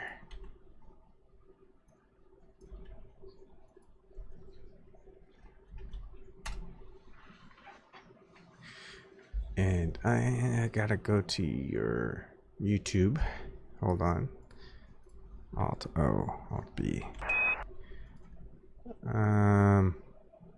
Yeah. So, yeah, I know a lot. I didn't expect for anyone that was on the show to actually be watching me. That's awesome. Dude, I'm already subscribed to you. I didn't recognize you. What the hell? Like, I'm subscribed and I had the bell notification. It was promo, but I didn't see the whole thing. You know what? Oh, man. Hey, Dan, how's it going? You got the bong all set. I guess my camera's on. No, that's fine. That's awesome. I'm just prepping for this then. Oh, okay. That Jubilee thing was a trip because those guys asked not to be called scientists. They asked, don't call us scientists, because they knew they weren't. The two guys, the Ollie guy is a teacher. He is a theoretical physicist, but man, he wouldn't know what to do with a tape measure. I mean, he just wouldn't, you know? Yeah. Oh, man. All right, I'm going to sit down. I'm sure you got questions, and that Rodrigo Nunez thing was good, but he did like 9 hours of it, and it's like he just talks too much, man. He would just do like 4 seconds and talk, and 4 seconds and talk, and you're able to talk with him in just conversation? Yeah, but it took like 9 hours. I mean, we were on the phone with him for 5 hours. I had time to leave my house, go to work, go shopping. I mean, sit around. I can't remember what else I did. Wash my car. I mean, like, it was like 5 hours talking to him. Yeah. And everyone that we talked to had their own take on it. Like, because we went on with, I think, Jaron. We went on Jaronism. We went on Mark Sargent. And the person asking questions seemed to have their own angle. Like, they all, like, thought their own way. It was really weird, like kind of conspiratorially. Like they thought, well, certainly they edited it, edit stuff out. And I'm like, man, they helped me in editing a lot. I mean, they did. They added graphics. They went to me while I was interrupting, with the shot. I felt that they were favorable in editing, and it's all about editing at the end. Yeah. They can hammer you with editing big time. So I don't know if you know that these guys, the two blue shirt guys that are part of this independent investigative thing, they had gone out to the Salton Sea with us, and they were the dudes conducting the stuff at the Nat during the Nat Geo stuff. Oh, yeah. So I didn't know that. So I knew they were clowns before we got there. So I was like, I felt super confident. And it was really weird because Shelly didn't really get a good night's sleep, and she was kind of like excited and bug-eyed. And I am normally that way, and I was like more calm. They made me look calm because they edited out when I was going like this, when I was in their face. They edited that out a lot. So it was pretty funny to see that. Did he actually get pretty heated that they didn't show that on the final edit? Anytime it got even, like the guy had this format to begin with. I got to give him credit. The format was sort of like, okay, mix it up, back off, mix it up, back off. And as soon as it got heated, he was used to separating people because most people aren't like us. We're used to fighting. I fight every day about this. Yeah. So it was totally easy for me to go on and haggle with somebody. It didn't bother me at all. But if you had like lesbians versus gardeners, you might have like, I think a hoe is this, and I think a hoe is that, and they would All start right, fighting. people, And this it'd is be like- definitely not for kids. People watching on YouTube. So I was well prepared to fight. It didn't bother me at all, at all. And I knew two of them had begged not to be called scientists. That's like pretty intense to note that, they knew they weren't. They were paranormal debunkers. And my friend Sydney talked them into going to the Salton Sea to prove to her or to prove to them the shape of the Earth. So the way that came about and the way Nat Geo ended up being there was just a series of flukes that kept happening. Yeah. I just found it weird. Like, how did you ever ask the Jubilee team why they got two of the same people from an organization that don't want to be called scientists? Absolutely. They couldn't get anyone to face us. It was supposed to be flat earthers versus astronauts, and they couldn't get any astronauts. And then they got that guy, Ali, who, if you look him up, he's got a lot of bad reviews. I guess teachers have like a review system, and he's got a lot of bad reviews. It was really funny. I only saw that afterwards. He was a nice guy, but he thought that we were super religious and we're basing our views upon the Bible, when he happened to pick Wendell, who even as a Christian, he's been out to the Salton Sea 7-8 times. He's the leader of what we call the free group. It's called Flat Reality Earth Explorers. So we've gone out with lasers, we've gone out, done mirror tests, and we've done infrared now. Does he have a channel? Do you know? It's called Flat Reality Earth Explorers. But one of the problems that we've had is taking an observation and making it into like a production, like making it cool looking. Oh, okay. So it's like really hard, because first you got to video it, and then they go, what about the other side? And you just go, okay, so we're videoing from both sides. And then you want like the camera shot of the guy videoing the guy shooting. It's like, so one guy's shooting, one guy's videoing, and then you want to show it that that's what's going on. So now you got three cameras involved in editing, and it's very hard to make the proper production out of it to get the point across. Lasers at night don't look like anything. There's no reference points, so it's like, oh, it's just bad video. What do you do? Yeah, that's kind of a bummer. It's like, oh well, it's we have laser stuff at 17 miles easily. We're going out again in January to the salt flats, and we've already tested 35 miles. So the real question is, when these assholes get over their optical effect of what they call the curvature of light,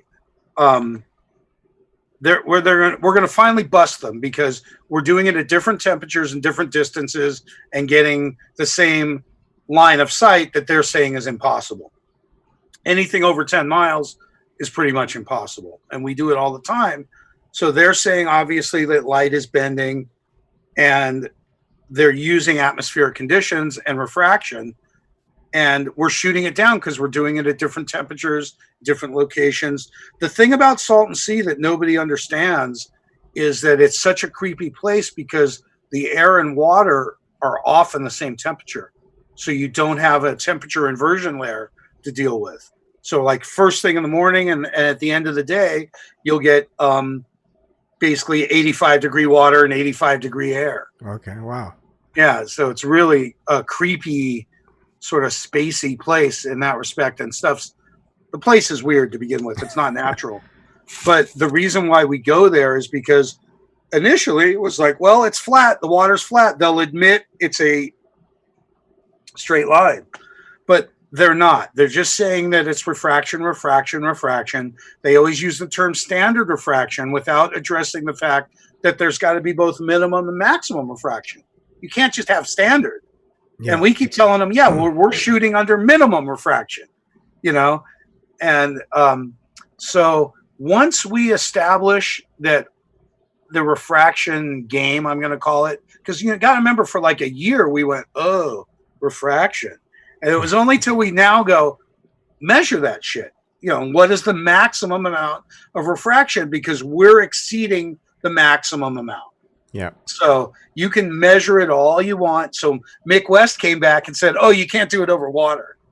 So now we're trying to do it over land as well to prove that light doesn't bend. They're going to say light bends when we prove it's not an optical effect. They're going to go, oh, okay, it's gravity then. You know, they're finally going to get around to switching their story that it must be gravitational forces curving a laser. What I like is that you guys are actually measuring and doing different conditions. I mean, that is the scientific approach. So imagine my fortune to be on a panel and not just be a YouTuber. It's like, no, man, we've got out and done this. You know, it's like you can bite me so hard, you know, because their logical assumption is logical that we're just some goofy YouTubers and that we've got an opinion. But we're way past that. We're over a year past that.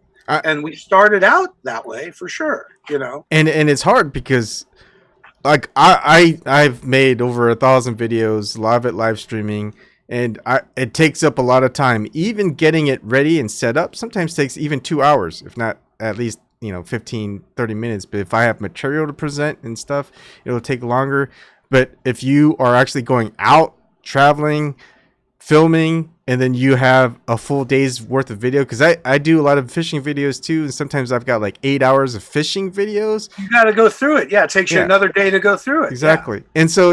Yeah. And so, and so even with all the videos that I have, I only have 1,800 subscribers on YouTube, and I looked at yours. It's like in the low hundreds. Same thing with Wendell. And it's hard to get out there and showcase your material. You can have the greatest material ever, but like if you only have 15 people watching, how are you going to get people to look at your data, right? Your observational results, or even scientific. We try and do it on bigger channels and go on and do it elsewhere, but it's not for the glory or the subs for us, at all. So it's just been, I just got to tell you what a blessing it is to be part of a science team, because I can just tell people to fuck off so often, because their assumption is that it's all third party stuff. And it's like, man, I can bust out video after video of me holding my phone up in front of observations that don't match the numbers on a globe. So this is a mathematical issue for us. Yep. Like, your math sucks. We can see too far, and it sounds silly. Oh, we can see too far, but it's true. It's basic truth, is how far can you see? How far does radar work? And what is the scope of the angles that are supposedly there mathematically? They're not there. There is not an inch. Forget a foot, forget 100 feet. At every distance, we can't find an inch. So are we out of our minds, or can I see my friends 10 miles away? So we've definitely gone from lasers at night to mirrors during the day to infrared now. Yeah. And once we finish like 35 miles, it's like Jay Tolan's already covered some great distances. So we're going to have to sort of move on. And the one thing I'm trying to address with the team now is that if they're going to say my laser's curving, coming at you between us at any distance, I need to shoot it from the side and show a straight line.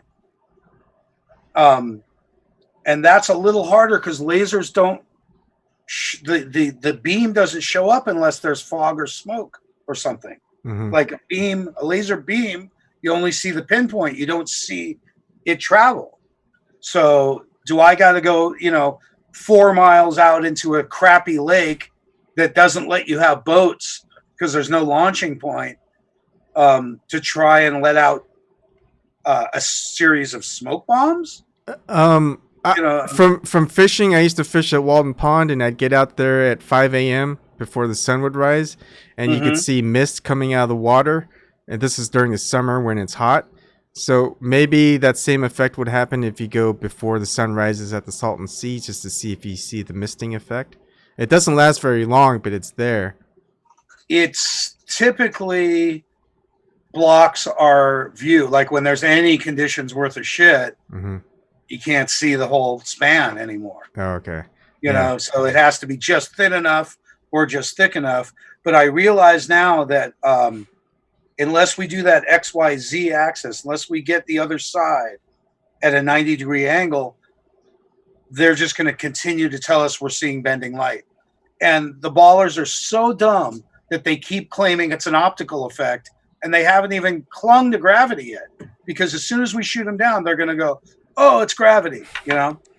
Yeah. So it's pretty funny. Well, I call it a never-ending circle jerk with the globe Earth thing. But and I'll tell you, I had way more challenges on little hangouts than I did dealing with those guys, because I've also talked to a theoretical physicist before, or we have as a group, and they don't know a thing.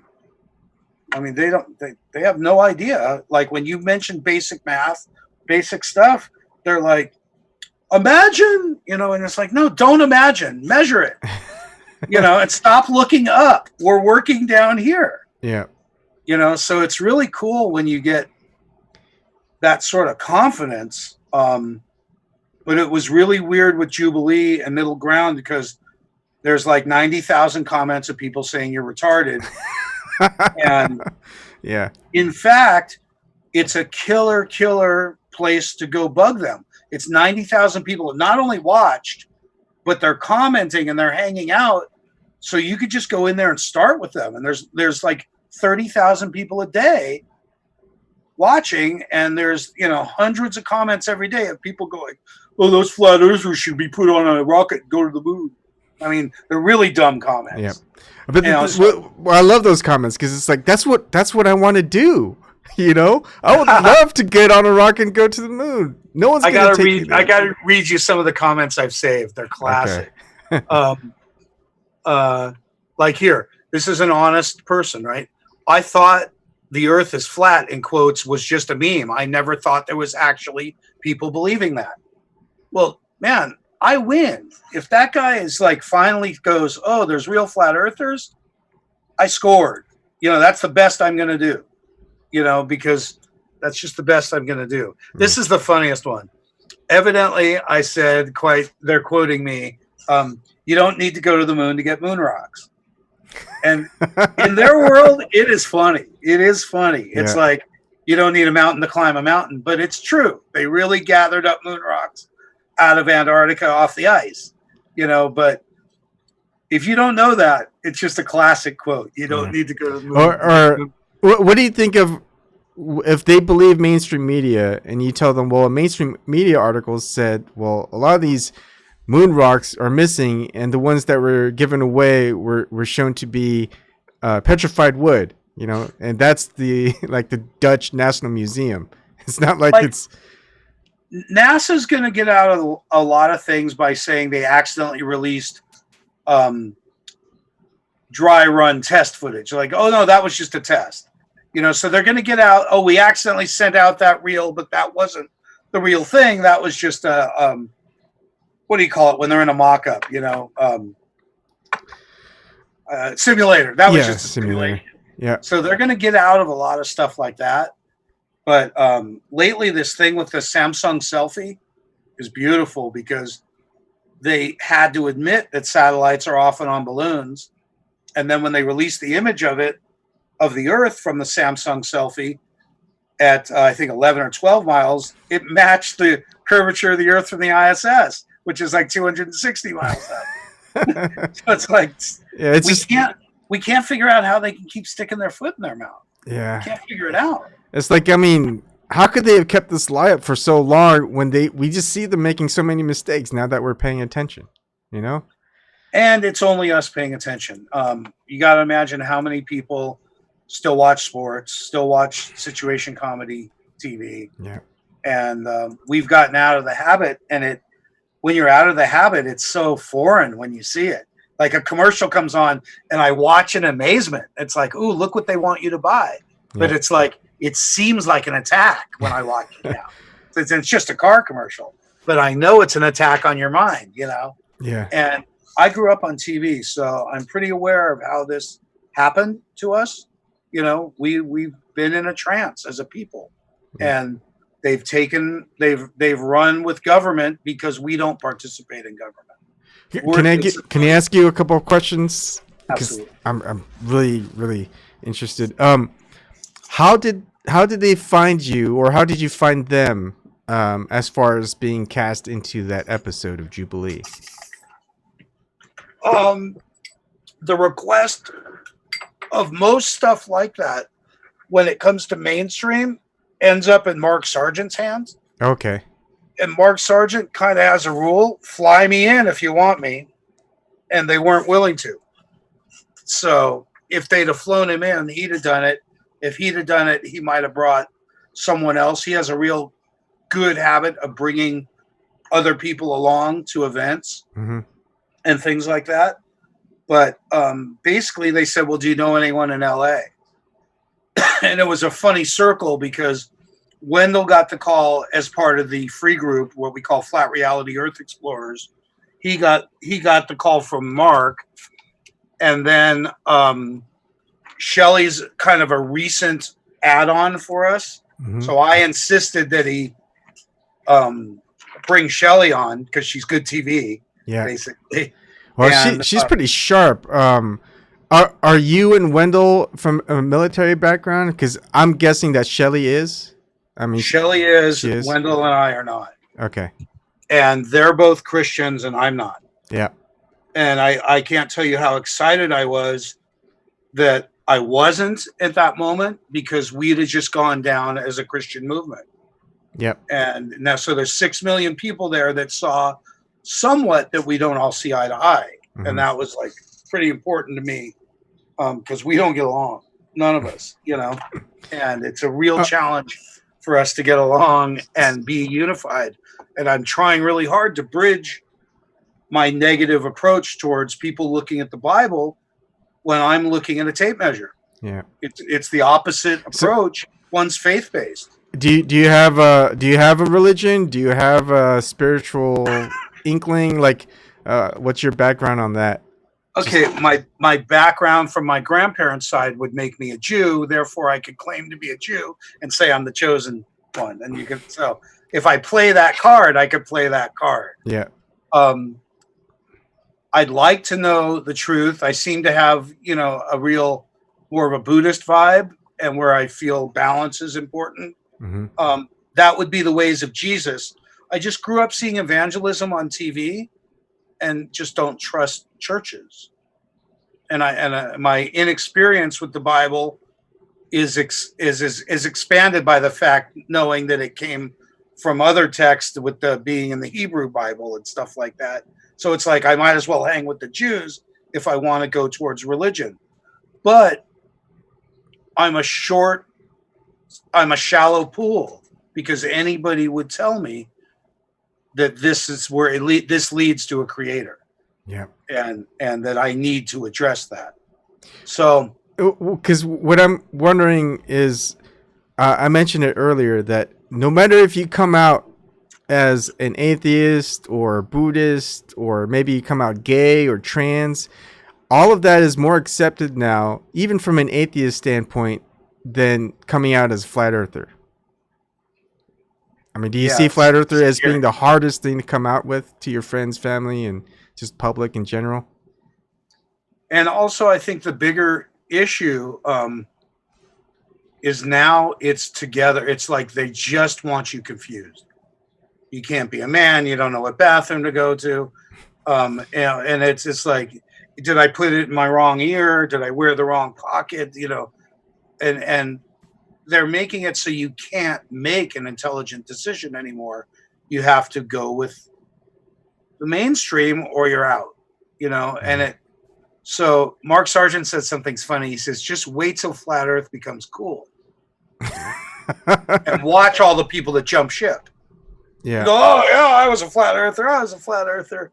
But I just want everyone to know, it's certainly not about flat Earth. Flat Earth is just the biggest piece of evidence.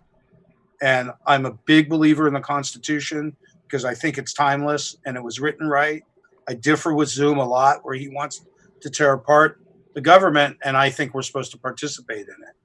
And it's our fault for letting them stand in our place because there's not supposed to be professional politicians, and I think the revolution should come through phones because we can vote this way now. We don't need to wait till voting day, and we can address issues and have questions. It should be like that direction things. You have Waze, that thing Waze where you can drive, and you can see where accidents are. And it's like, there's a pothole. I'm going to put it up for petition right now. You should be able to put up something for petition and participate in your government right there. Vote. Everyone's got phones. They give them to poor people. So everyone could vote that way, and they don't need to have. They could simplify so many things, but all of this really comes down to banking and war, and what NASA has been supporting is a horrible, childish behavior as human beings, and I mean that's where I'm at. It's a big, wide issue. Yeah. And it's a moral issue, and they're confusing it with all these little things that you can't do, and it says, oh, it's okay to be gay. No, it's not okay to be gay. And it's like, well, it depends on who you talk to. And it's like, well, and it's like, I realize that like the difference between a molestation and a date is the presence of food, right? Yeah. It's like, so I carry a sandwich these days, just in case I meet someone. Yeah. I mean, like I've been through the whole.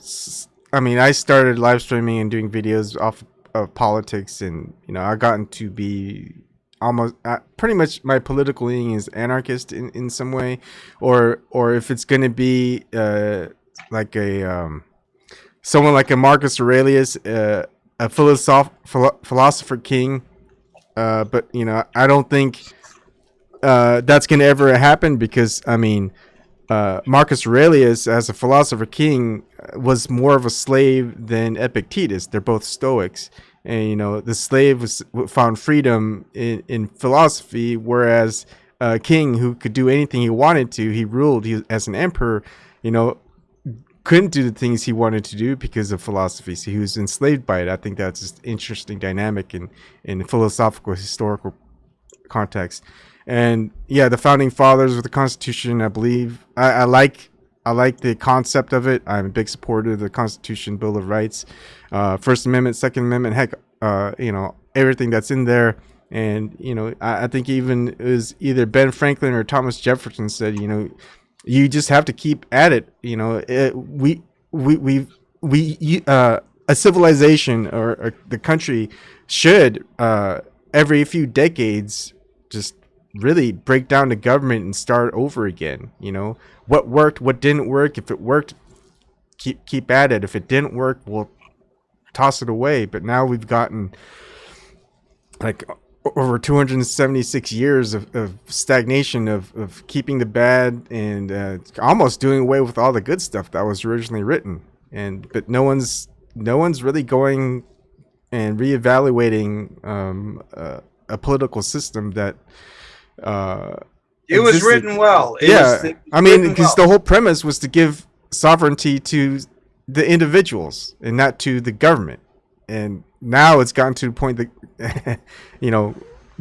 don't give sovereignty to the individuals, give power to the government and corporations and money and, everything that's basically goes against what individual people have access to. But as written, we can make change. You don't need to revolt. You just need to participate. And I don't know what the voting numbers are, but they used to be like in the 20s and 30%. It's population. Yeah, it's like 55%. But in 2016, like I tell this a lot, the incumbent re-election rate, the favorability ratings for Congress was like 11%. 11% of polls, they favored the government. So that's not a lot. 11% of favorability is low for Congress in 2016. Well, anyways, guess what the re-election rate for incumbents is in 2016? It was 96%. Like 98% of the Senate and 92% of the House got reelected, even though the favorability was 11%. So how is government supposed to work if if the favorability says it's really bad, yet the re-election rate is almost like 100%? And, really, I don't know why we can't just default on the Federal Reserve and start there. It seems so simple. It's like, who cares? It's like, oh, who are they? Who cares? It's like, so a bunch of dead rich people's families don't need to make, there shouldn't be profit from utilities. There shouldn't be profit from medicine. And the way I see it, when it was cut up like a monopoly board, there was only a couple of railroads and a couple of utilities. But there's more now, and so there's more opportunities, yet it got swallowed up by the shape of the board. Yeah. So it's like, oh no, that's just a utility. And it's like, no, this is brand new. This is called solar, Yeah. It's right here, it's available.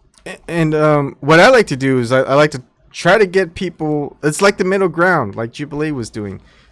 Like people with the whole Medicare thing, right? Medical should be for everyone, or it should be privatized, or there should be a public option, or things like that. But one thing that's for sure is just getting diagnostics within the medical industry in the United States is way too expensive. And if they diagnose you incorrectly, you don't get a refund from the money from that diagnosis. Like, imagine you took your car that was broken down into the auto mechanic shop, and they told you, oh, it's just the radiator's busted, so we'll just replace the radiator and that should be fine. And that's going to cost you $2,000, but because we did the inspection for you, that's $200. You go, wait, let me get a second opinion. You take it to another auto shop. It's like, no, you just need your air filter changed. $10. And you go back to other places like, look, they said it was air filter, everything's fine. You go, well, we spent money on diagnostics, so you still owe us $200 for the diagnostics, even though we got. It's worse than that. If they misdiagnose it and keep going, you can't go backward.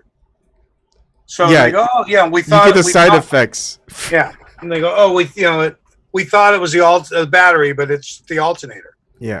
Like, where's my old battery? Yeah. So I mean, I think that's the middle ground should be that is like, look, if somehow it's got to be cheaper. Why is it so expensive? Why isn't anyone looking into why it's not? And why are we getting so many things wrong? And so if it's really a free market, then, well, if your diagnosis is wrong, then they shouldn't have to pay for it. The producer of that has done a good job because he makes it look like it's a debate. And in fact, it's him with his own question. It's like he could do it as a one-on-one with any one of these people, but he piles them against each other and watches the answer. And then as soon as he gets his answer, which is what you could really pick up if you watch it again, he's quick to disperse them because he knows he's going to have to haggle the people talking over each other in editing. So as soon as it gets back and forthy, he smells an edit coming and decisions. So he just asks us to stop and go what he calls reset and go stand up again. Yeah. But I know it's because he's learned he doesn't feel like editing too much. So as soon as it goes too back and forth, he wants its chance to set that tone again. And the show has that tone. Yeah. Like of a setting, the tone of a setting. Yeah, I thought because of the editing, I thought you guys never talked over each other. Like like when someone's talking, saying no. But this is how jaded it really is. Most of the comments, particularly about me and us, is that we stepped on them. So it's only because it was favorable to you that you didn't notice. We stepped on them a lot. Okay. Shelley and I both did. We stepped right on them because it's a bad habit of mine. I know what's coming, and a new person wants the chance to let it out, but it's like, I've heard that 800 times. So why let it out? You know. It's tough because I think it's to the point where individuals like you and Shelley and Wendell, and a lot of people have looked into globe Earth so much. We know more about the globe Earth model and what they present than the actual globe Earthers who just believe it. It takes the first day to explain to them what they believe, and then they go, "Well, that's stupid," and you go, "That's what you were taught." That's not me talking. You have to spend a whole day explaining that part of it, that the numbers I'm using are not our numbers. The facts are not our facts, because they can always say stuff like that. Well, you said globe, and it's like, well, I'm speaking from what we're taught. Yeah. So it's, I still use the word atmosphere. It's like, oh, for shame, for shame. Yeah. Or gravity. I'll still use the term gravity, even though, we could just. I've grown away from that one. Okay. I mean, yeah. But we learn slow. We parrot a lot. So it's like, oh, it's density and buoyancy. And it's like, those are two words. It doesn't really explain it. Mm-hmm. And then when I added the concept in my head of gradient relative density and buoyancy. So it's relative to each other, the oil and water, how something moves compared to the next thing. Yeah. So it's really relative density, which causes different buoyancy, so it's like I had to get out of the habit of not knowing what I was saying just because I knew the answer. Like I don't explain eclipses well. Or I was told a no-brainer was in star trails, there's converging and diverging lines. I don't know what it means, so I can't. It's over with, dude. There's converging and diverging lines in the star trails. So it's cool when you listen to other people because you pick up different stuff. Yeah. Nathan Thompson said something at the National Geographic thing at Salton Sea that I thought was so cool because they kept talking about planets, and he kept saying, I don't need to look up to measure here. And when you're on an observation of distance, it's a hard hitting point. Yeah. It's like, stop pointing up there. You point over there, Yeah. And so that's, I want to give a lot of credit to Jubilee for putting together that format, having a little bit of guts to put us on, but mostly it was people requesting it. Yeah. The crummy things are they couldn't get what they wanted. They couldn't get an astronaut to stand next to us or anyone from any agency. Yeah. And then when they switched to scientists, they couldn't get even those two guys till the last day. They only had one. And they asked not to be called scientists. Yeah. So they really couldn't get anyone to talk to us. But the fan base had asked for flat earthers versus scientists. So they not only used the title, they put it underneath those guys anyway. I mean, that episode of theirs gave them a lot of views, millions of views. I mean, I looked at some of their videos that are recent. I mean, most of them are in like the thousands, tens of thousands, hundreds of thousands, but that's like over 6 million people that watch. But it's not because of what we said. It's because of their show. To tell you the truth, lots of their videos get to millions. Yeah. Lots of them. So they dumped us into their format where we gave a good shit show because they fight to make one. Mm-hmm.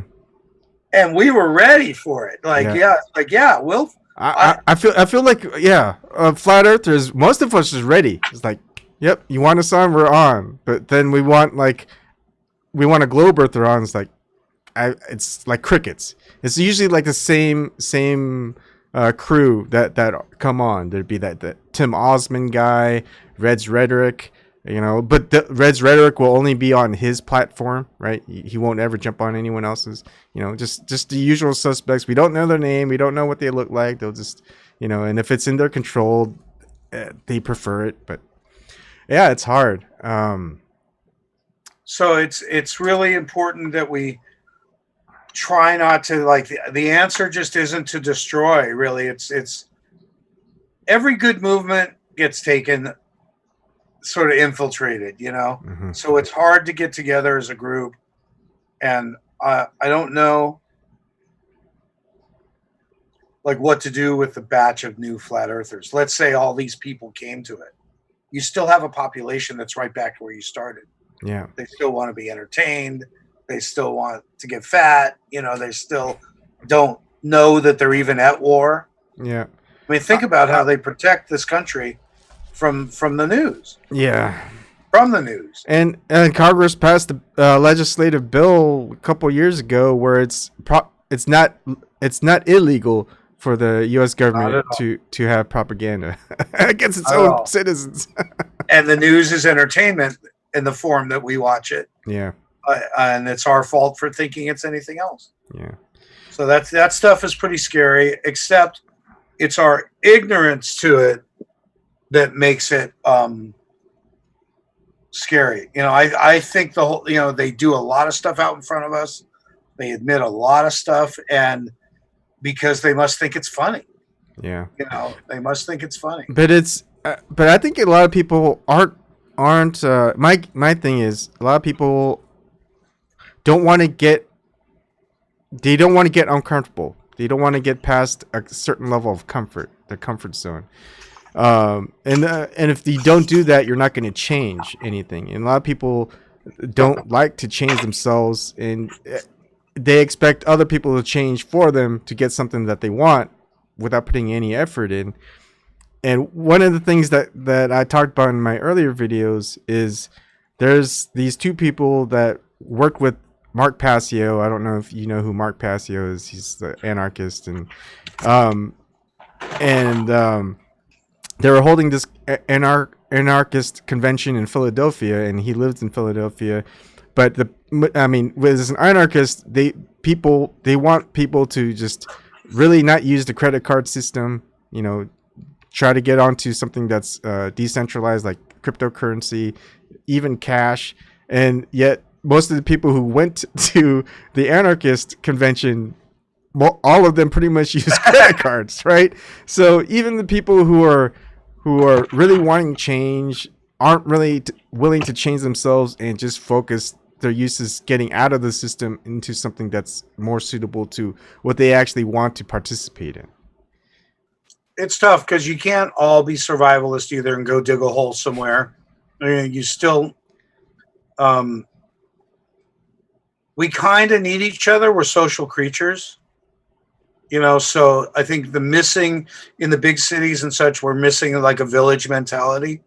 So that's why government became dad, you know, because there wasn't already a village elder, you know, and there isn't a sense of community anymore.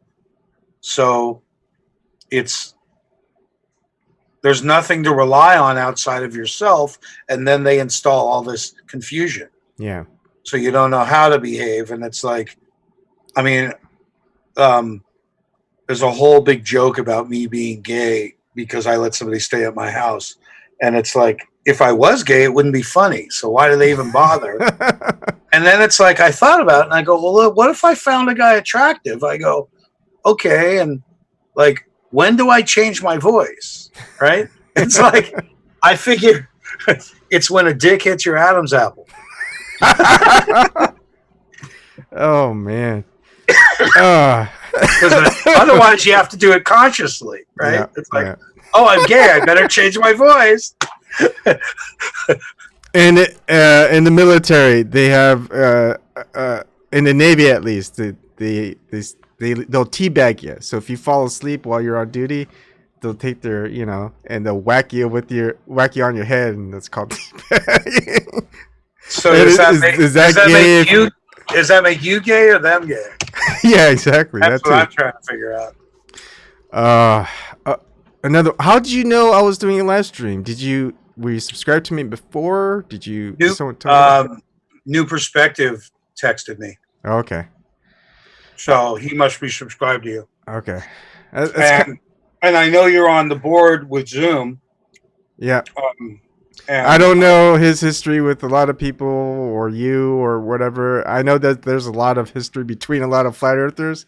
I try not to get into it. I just try to help where I can. So If you want I to was tell me, surprised. I was listening to you and you were like reasonable. I was surprised because you were going on, but you weren't going on and on. You know, I mean, you were moving on. A lot of people go on and they fixate, and you've learned to move on quick enough, you know, instead of, you know, getting lost in your thoughts. You kept coming back to the video because I kept thinking, oh, he's done, he's done, you know, and you kept it moving just enough.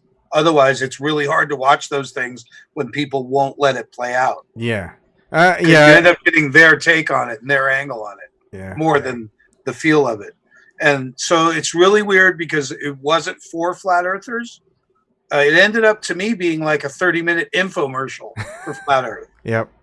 So to me, it couldn't have done better. We had 6 million people watch a commercial for flat earth. Yep. But it wasn't for us. And the audience, I mean, it was for us in the end because that audience is just getting to the laughing stage. Yep. So we've already gone from, you know, you're stupid to I've heard of that to let's talk about it. These people are still down at you're stupid. And if you don't get 10 minutes with them, they stay there. If you don't get, you know, so I go out in the street and try and show that there isn't just religious people interested and that there isn't just conspiratards interested, because I got a big problem with the conspiratards because everything's a conspiracy. And it's like, everything's available. You do what you know, go live your life now. Yeah. You know, like, so, I mean, there's some things that aren't advantageous, even though they're not great conspiracies, you know, and when everything's set up that way and it becomes a bureaucracy or the simplicity of, oh, there's leftover budget from last year, but nobody asks about that. Yeah. You know, it's the simplicity of it, right? You know, there's a bunch of donations during the year. You buy coffee, donuts. Next thing you know, there's $38, and it doesn't make it into next year's thing because whatever, it didn't. You know, but that becomes $38 million when you're running a community. You know, and you said it just like you when you were watching me. Is like some people get stuck and they stay and they keep talking. They don't move on, and that's the same premise for conspiracy theorists. They get stuck in conspiracy land. Even flat earthers, they just stick with the flat earth and they don't move anywhere else. It's like, well, okay, earth is flat, so that's a biggie. Now what do we need to do next? Because all right, so we uncovered one of the biggest lies perpetuated for centuries by multiple governments and agencies, and it even got perpetrated in the scientific community. It got perpetrated even within religion and like education. Yeah, education on top of it. Yeah, I mean, it's all controlled and it was all passed, and we can't even name a handful of whistleblowers. I mean, I mean, there's a couple of whistleblowers that we know of. You know, there's some that are. That's it. You never hear stories on the news about it. Yeah. Or anything. Really, that's a good point.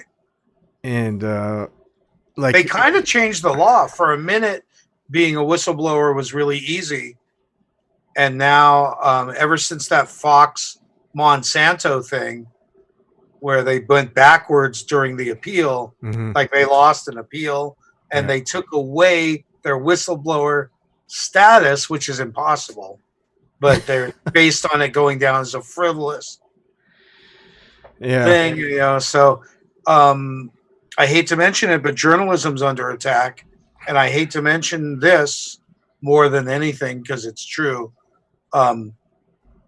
Getting to 6 million people was intense. It's totally cool, and playing around with small numbers isn't the same, because of the 6 million walk-bys, you know, they weren't scientifically interested or anything. They were just people walking by. I figure now 1 in 1,000 heard me.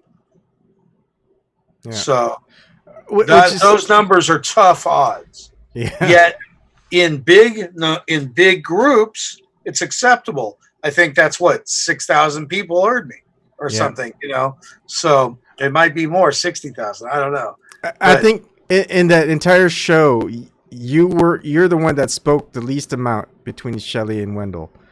But when you actually said something, it was good. It was right on. It was in the editing. I got cut out a lot in the editing because I attacked them for what they portrayed on Nat Geo, and I know they lied. Yeah, I know they lied big time, and they didn't mean to lie. Just like the show didn't mean to misrepresent them as scientists. It was just what their audience wanted to see. Yeah, is some scientists up there. Don't you see? Do you think that's a problem? Because if the people want to see what they want to see, they won't see what they need to see. It wasn't a problem for me because they put me up against clowns. It was totally cool. Imagine if there was real scientists. But you got to imagine for 30 years, they've been giving us the same 6 guys. So we don't get to see real science. Imagine if they put somebody good up against me. Yeah. I'd have had a hard time. But we had already faced off with those guys, and they've already proven that even the design of their experiments, I don't know if you ever seen the Salt and Sea stuff with Nat Geo, but they cut stuff out because one of the experiments had to do with spotting balloons at 10 miles across the lake and launching them on the other side of the parking lot. And the whole premise is flawed because they couldn't find the other side with their cameras to record it. Yeah. So we helped them find it by shooting like an iPhone through a P900. Yeah. And spotted the balloons and told them, look, tell your guys to point where our guys pointed, which disproved the whole theory that you had to be launched up in a balloon 35 feet to see anything. Yeah. Because we saw the balloons on the ground. So their entire test, giving them no idea to spot their location except for on the ground, debunks their entire test. So they took that out of the Nat Geo thing in its entirety. And what they showed was a boat out at 3 miles. Why they never go to 4, 5, and 6, I have no idea. But they tried to show that some curvature was in the way of one of the stripes that they held a banner up. I have the banner here, actually. And there was a portion of one of the stripes appeared missing because of the waves and because the camera's really low. And the girl from Nat Geo picks up binoculars and she goes, I can see the stripes disappearing one after another, as if it was going off, disappearing from the bottom up. But if you look at the shot, you can see the shoreline behind the point that they say is blocked by the curvature of the earth. Yeah. So it's completely out of whack. They don't know what they're looking at. Does that make them liars? Well, I think they're giving explicit instructions because in mainstream media or the government, they never film the actual curvature of the Earth observation of ships going over the horizon in detail, as many small channels and people who they don't care whether or not the Earth is globe or flat. They have a telephoto lens like a Nikon P900 or 1000, and they just show that and they go, well, I don't think the Earth is flat, but I'm questioning the Earth being a globe because, well, I shouldn't be able to see that with my telephoto camera. But we don't see these same observations being done by Nat Geo, by ABC, by whatever mainstream channel. The closest we got was PBS, Genius by Stephen Hawking, right? That one. And then when we look closely, that half a second of video snippet, you got those same 3 birds flying over the water where we know that they doctored the video. So that was the closest we got. And then that YouTube channel that displayed it, I don't know if you know, you can't watch it anymore in the US. You have to VPN outside the country. And this is a show that was published by PBS, which is funded by American public, right? And right, so that own show that supposedly crushes flat Earth, you can't see it in the U.S. anymore. It's a channel by Alex Chertnick, but if you go VPN outside of it, you can. I mean, it's just some weird stuff that's going on out there. I think we have a responsibility to be clever and to be clever than emotional. It's so easy to be emotional. Look how they scared everyone off of YouTube and don't have to do anything now. Yeah. They've spread us out, sort of unbundled us, and made us react. And if everyone runs to one, they just buy that up anyway. You know? Yeah. So it's kind of odd that we reacted because they don't really have to do anything anymore. Yeah. They just wanted to see if we'll disperse. It's like yelling disperse. Yeah. And we did. Yeah. I mean, I know a lot of people who left YouTube. I mean, I'm still on it. I figured I'll just keep going until they terminate me, and then I could say, hey, they terminated me, and I'll maybe make a backup channel and whatever, but you know, they'll keep doing it. But then if everyone leaves willingly, it's like they don't have to deal with very much. They don't have to actively terminate them. Then they also don't have any ammo saying, look, I left YouTube on purpose, instead of saying YouTube terminated me because this is what I talk about. And I just feel like that's not very good. I think they should spread out everywhere instead of going to just one specific platform. Like if you want, like people are going to DLive, but if they don't have enough followers, if they're not a partner of DLive, none of their videos exists over 3 days.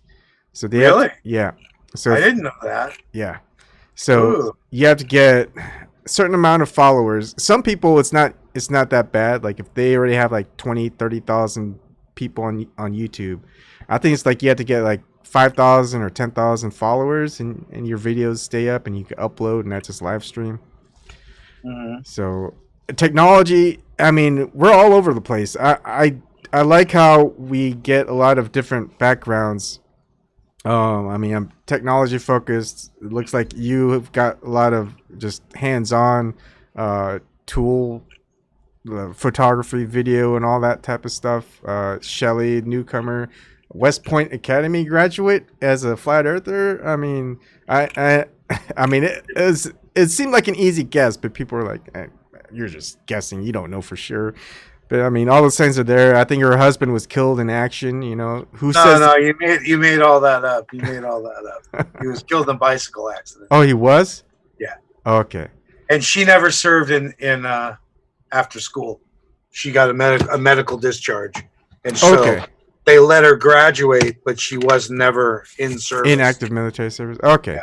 Because all the way that she interpreted it as like it's an assumption, but it seems like a good one. It was a bummer. You know, her emotions came through, and there's tons of people saying she only thinks that because her husband did. I mean, there must be 10,000 people that said that. Yeah. I mean, just over and over again. So, and she didn't even. She just flinched for a second, and everyone picked up on it. Wow. So they all think that she's doing it to protect him in his death. So it's kind of a bummer because it just clicked a bit for her. Yeah. And she was so gung-ho military. I mean, she was a true patriot, and for her to have like fallen off the ball is a pretty it makes her pretty awake. She's an awake person, she's a patient person, and she did a bunch of stuff on the Paradise Fires in California. And she's a good journalist, and what's happened, you know, I just think there's nowhere for us to do good journalism, you know, so for us all to do it independently is hard. I've tried to put it together before, but next thing you know, you're busted for being a group. Oh, you guys just, you know, and then if there's a group, there's management. I got freaked out by that thing Zoom sent out today. What was that? An assignment of we can all take over like 16 different aspects of zoomtruth.com, and if he can assign it to a group of people, he won't have to do anything. And it's like he'll let us all take 3 positions, and he sent out like huge list of it's intimidating chores. You're in charge, of overseas. You're in charge of social media. You're in charge of activism. You're in charge of this. It was like it seemed like a bunch of responsibilities, But next thing you know, he's free and clear. But there's 16 people who are now arguing amongst themselves, like different parts of the military would. You know, it's like, well, I need budget for this. I need budget for that. I need this. We got to figure it out, and someone has to coordinate. Someone has to step up. It's hard to work together. And he did a good job with zoomtruth.com. The people finder is just a small part of it, and people think the people finder is all of it. So I'm trying to get him to remarket it as join zoomtruth.com and get the free people finder app. Well, there's going to be video teleconferencing. I mean, that's working. So it's working good. Yeah. And so I've been so I'm part of the software team, so I'm helping Greg out, who's Flat Earth Politics. So I've got everything set up. I mean, there's a couple of bugs or enhancements to add onto it, which I'm going to do tomorrow. And there's another pitch that we're going to talk about with Zoom that I talked to Greg about already, in regards to cryptocurrency. I'll just say it out loud. Imagine a flat Earth coin. I've been through this. Yeah. Yep. Good. Yeah, I've been through this. Anyways, it's already done. Look up Iron Coin. Iron Coin? Yeah. Oh, is because FE? Uh-huh. Huh. Interesting. But what's their focus? What's the point of their coin? Is it just a Bitcoin? Is it transactions? Is it like smart contracts? I don't know enough about that. Here's what I know is that 2 years ago, I was into it because it made sense to me that we had something to rally around. Mm-hmm. I inadvertently ended up being the guy in a lab coat at a meetup, and I wear the lab coat in the street, and I think we should all wear the lab coats because we should steal the science back. So at one time, what we put on it was going to be important, what logo. And I actually talked to Mark Sargent about, hey, could we see if that logo works and see if this kicks in as like a recognizable force with the lab coats and the thing, and then maybe we'll adopt the money thing, and then it'll go down, oh, those idiots have their own money. But the reality of all that stuff seems very pyramid-y, very schemey to me. So when you talk about the different parts of it, it's just another sort of maze to me, and it's all seems very mazed. I'd like to talk with you after I talk with Zoom and Greg, because I have what makes a cryptocurrency is its usage, its function, whether it's and basically all cryptocurrency that's all crypto is all tied to Bitcoin. So Bitcoin, all these corporate entities, banks, government invested in Bitcoin are getting money from the transaction fees off of it. So if every cryptocurrency is tied to it within the trading exchanges and stuff like that, no matter what, they're always making money off it because it's tied and coupled into Bitcoin. So if Bitcoin goes up, their coin might go up a little. If it goes down, their coin might go up a little. So it's never a standalone coin apart from Bitcoin. That's how all the exchanges work that way. So if you decouple it, kind of have a model like Twitch in some ways, and have its functionality very similar to the Steam blockchain, LBRY blockchain, and DLive blockchain, where they're all media platform based off of blockchain. I mean, I think there's so many uses for the cryptocurrency for Flat Earth. I mean, if Flat Earth is going to be censored in almost all platforms, might as well create a platform where it can't be censored and controlled. So, I mean, that's the concept. And I think basically the idea is very, I'm going into it too much, but I'll talk with you afterwards, see if you have any pros If you're and cons. interested in Iron Coin for any reason and what's gotten him to this point and what's kept him from being popular, I can put you in touch with him. Sure. I mean, in my opinion, it's all based on, well, if you just want a pyramid scheme, you would just tokenize it, and you would just say it's all hyped up, and you could buy tokens off of cryptocurrency, and then you could sell your tokens at a higher price later. I think that's all marketing based. If you want actual utilization based, you really need to talk to the developers. What are they developing for the coin that make it special compared to anything else that people are going to use it? And that's the thing, is you also have to have people who aren't going to sell out. Like, I mean, if you're a developer, you pretty much have control of the blockchain, where it goes. You can create forks in it and whatever.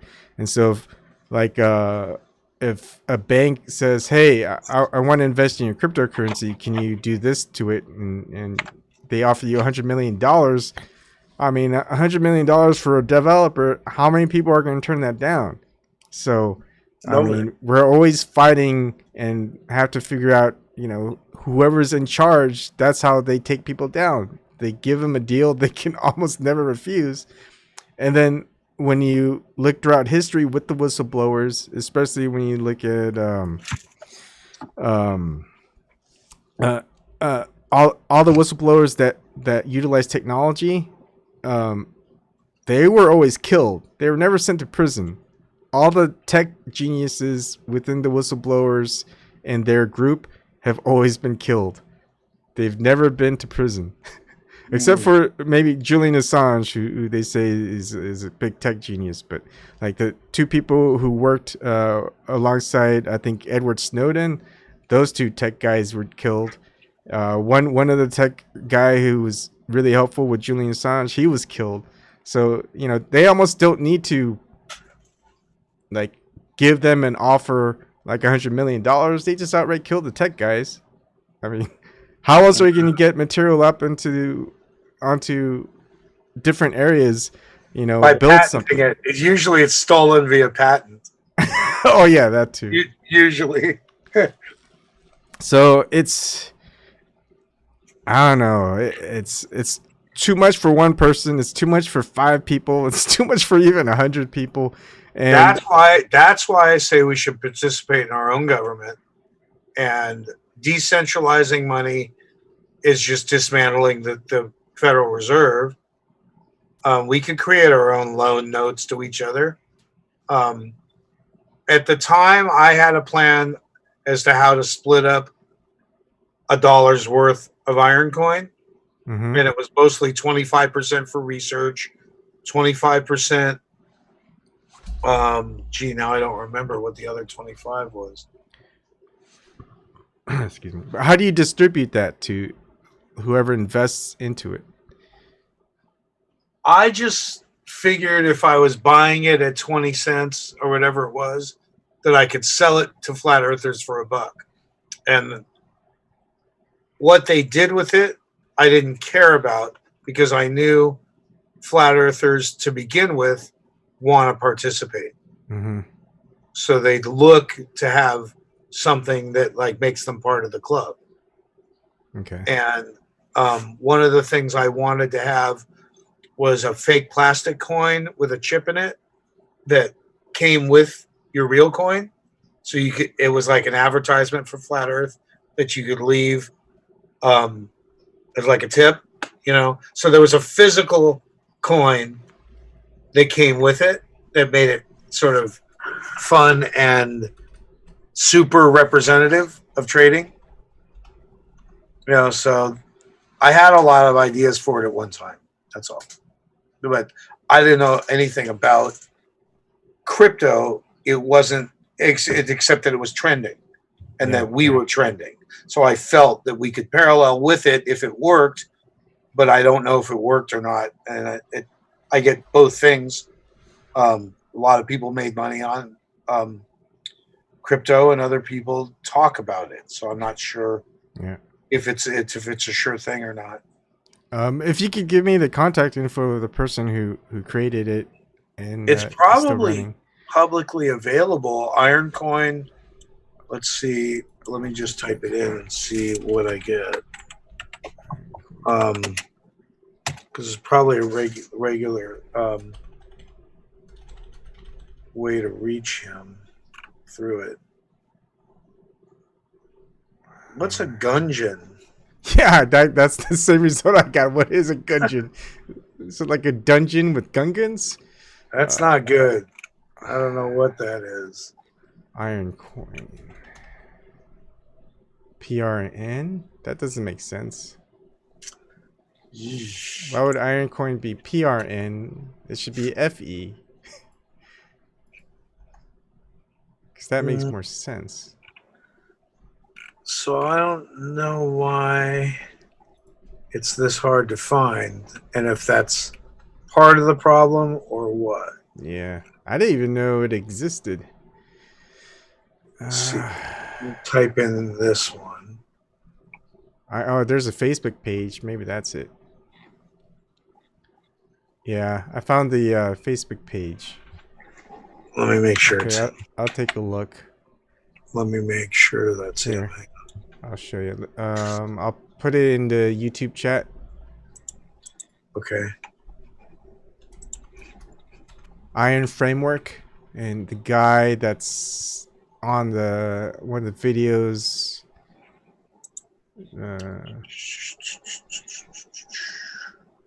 Here comes. Hang on. Looks like get Iron Revolution. This looks like. Is that the right guy? Trying to see where he puts his contact info. Ironcoin.org.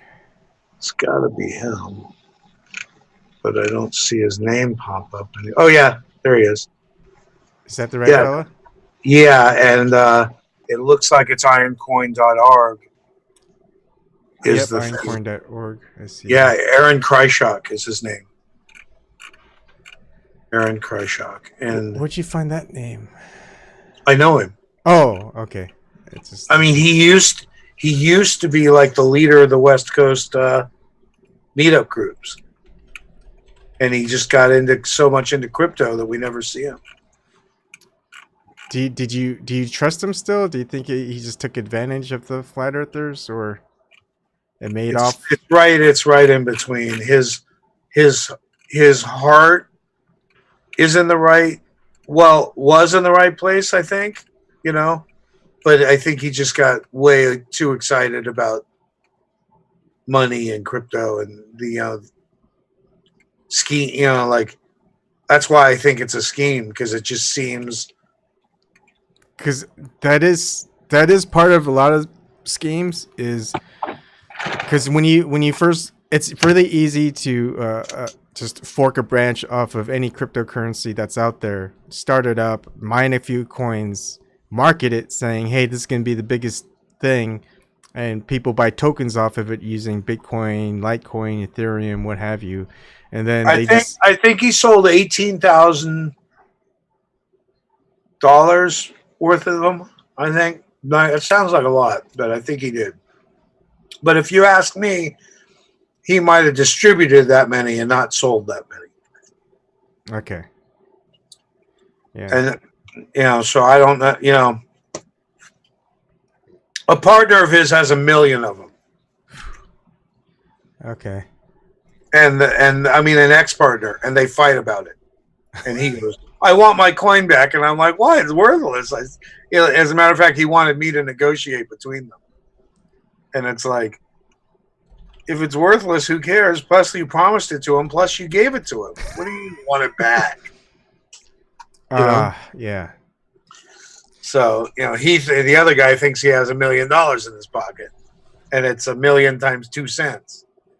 Yeah, well, $2,000 is what it's worth. And if you can't do anything, we utilize it the correct way, it is going to be worthless. And that's what they fought about: the marketing and the campaign itself. Yeah, that's what it was part of. So it got stuck in the water.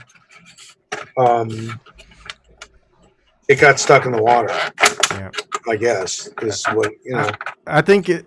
I'm gonna have to look at the white paper, because the problem is, if you're just using it as a monetary exchange for merchandise, which is just, it has no usage. Like if it was actually tied to, say, iron, where you actually, if you use it, you know, you in exchange you get like a block of iron, right? At least you can melt down iron before it rusts or something and make something out of it. But, you know, it should be something, it's tied to functionally, where there's like a use for it, not like, you know, just a plastic coin that's worthless. It's just symbolic. And so that, I think that's where the usage is. That's where like a lot of the media technology based off of blockchain, like DLive, LBRY, and Steemit, that they're really getting, they got the right idea, because they've got the business model, but they actually have a reason for it to exist and to tie it in, and that's for people to use it as a media platform. And so people actually have a use for it. People can watch it. You know, it's powered by people who install it on their computer systems. So they don't need people to mine it really heavily. You know, they just mine it enough where, you know, they can distribute all the data. And so it's stored on everyone's computers little by little, stuff like that.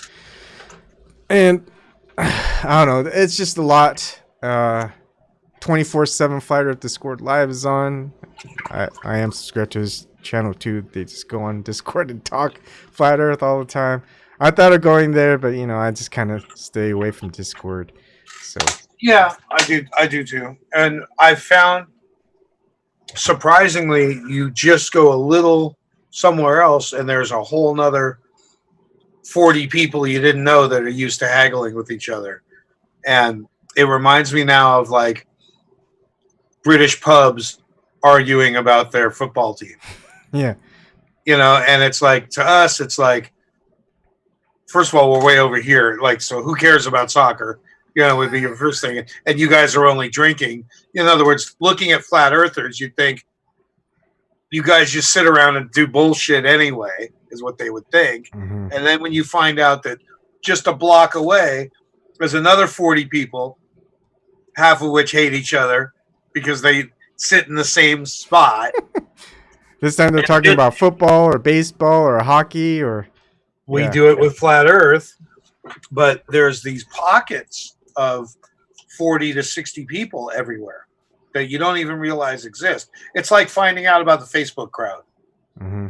You go, man, look at them go, right? Yeah. And they don't know shit about the YouTube crowd, you know, and then you just go, the Discord crowd, you know, basically departed from the YouTube crowd mostly. So it's just weird when you find that there's a whole nother complete group. And then you'll start talking to one of them and they go, you know, so-and-so, don't you? And it's like, no. You know, like somebody mentioned ride a dinosaur. Shelly, she goes, this guy ride a dinosaur. I'm like, who? You know, and it's like, you look at these people have thousands of followers and you don't know who the hell they are. You never heard of them. Yeah. But so, it's nice finding people though. I mean, I do like even separation, like, I mean, it's so bad in Flat Earth as far as if we do want to work with each other as a community. There's so many. It's worse than the cliques that used to exist in the high schools of the 80s and 90s. I was going to mention that because I think that's all that Iron Coin ran into, is that we don't trust each other anyway. And so I think he ran into us at a shitty time when we were, the infighting was at the biggest point. Yeah. When you're talking about journalism earlier, and I do kind of want to, we may have to do a part 2. Hopefully we can get Shelley and what was it? Wendell. Yeah, it's a bad time for us because we got upcoming travel. They're working on a film together. Okay. And we've got experiments coming up, or observations coming up in January. No worries. They're totally willing to do it. I'm just not sure if they want to set aside time now or wait till we're done. Okay. Yeah. Just whenever I'll just throw out my contact info. You know my channel now, and I try to live stream as much as I can, and anyone's always able to join. So all that information is always in at least my YouTube description box. But in the very beginning. There's like a back chat here. I can put my email, right? Yeah, you can put it on the YouTube or on Zoom. You have a chat button on the very bottom. It's to the right of center. I could probably find their emails too, but we talk all the time. They're busy. Really, we're planning a lot of stuff right now. Yeah. And because I worked.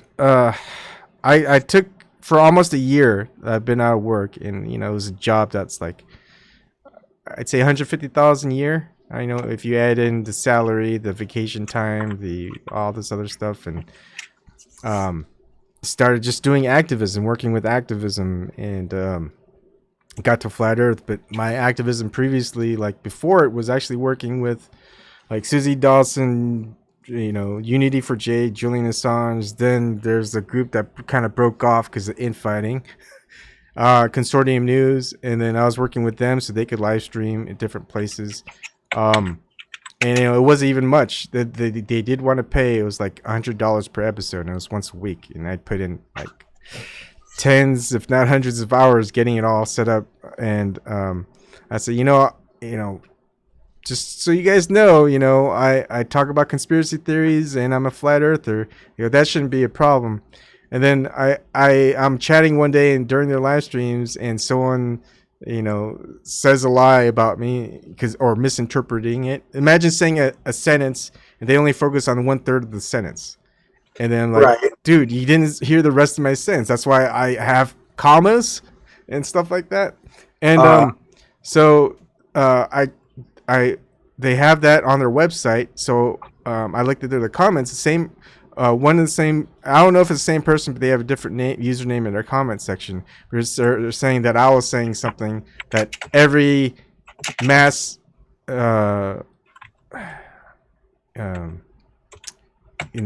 every mass murder by a gun is a false flag. And so that is an outright lie. I've never said that. I repeated that. I commented that. And the person who's in charge of Consortium News censored me. And I was like, dude, you're against censorship. I'm against censorship. I said if it was okay because of my stance on certain things, and I left. And they said, well, can we have all the material that you produced for us? I'm like, no. But it's not like it was a lot of money anyways. I just do it for the whole premise, the activism, against censorship, all this other stuff. And it's hard to work in activism because when you're in activism, you have a stance, a model, right? Certain things you do and certain things you don't do. And then people you work with, you expect kind of the same thing. You agree. And then they do the things you're not supposed to do. And it's like, well, I have to leave. I can't, it's not what I'm going to do. And so all of a sudden you're just alone again, not getting paid. You want to work with people. People don't want to work with you. People don't want to work with anyone else. And it's like we're not gonna solve anything by always being just. You have to take a chance. It's like I'll take a chance working with anyone, even free. People have trusted me with sensitive information. I've never revealed it, and I've had thousands of videos, and I live stream almost every night. And it's like there should be no problem because integrity. People know if you have integrity or if you don't. And all it takes is just one time when you don't have integrity, where everyone knows, and that's it. And so that's just kind of my thing. Is I just keep going no matter what. Thank you for all the links, and I'll contact you. I'll probably use both. I'm looking around for your email. Okay, I'm gonna give you both my Gmail one and Proton Mail. The Proton Mail one is usually goes into the spam box. So gee, that's exciting. So check your spam box if you see this one. The subject list is Ebon.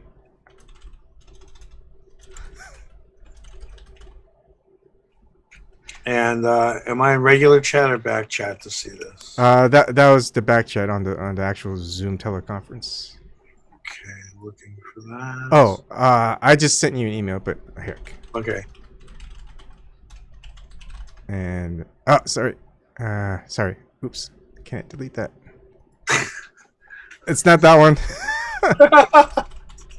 It's that one, and it's pretty Flat Earth Hollywood. Did you see live? the stuff? Come check it out. Flat Earth Hollywood live Saturday. Come join us in Hollywood. Check it out. Flat Earth Hollywood live Saturday. Come join us. Is that you? Find out the real scoop Saturday. What are you on? A ball? I don't think so. Saturday. I doubt it. Flat Earth Hollywood.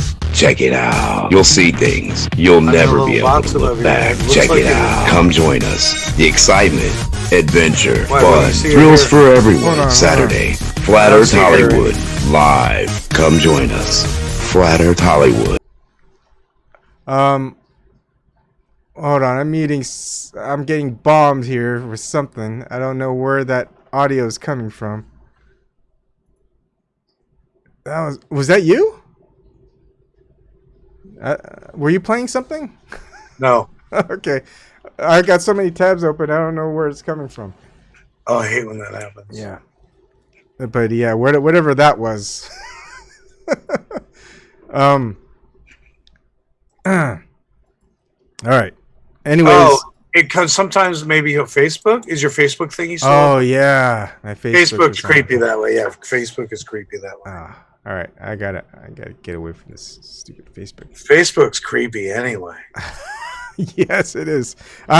They stopped my live stream a long time ago. It's like I used to restream there, and so since they've done that, I haven't even posted anything really on my Facebook.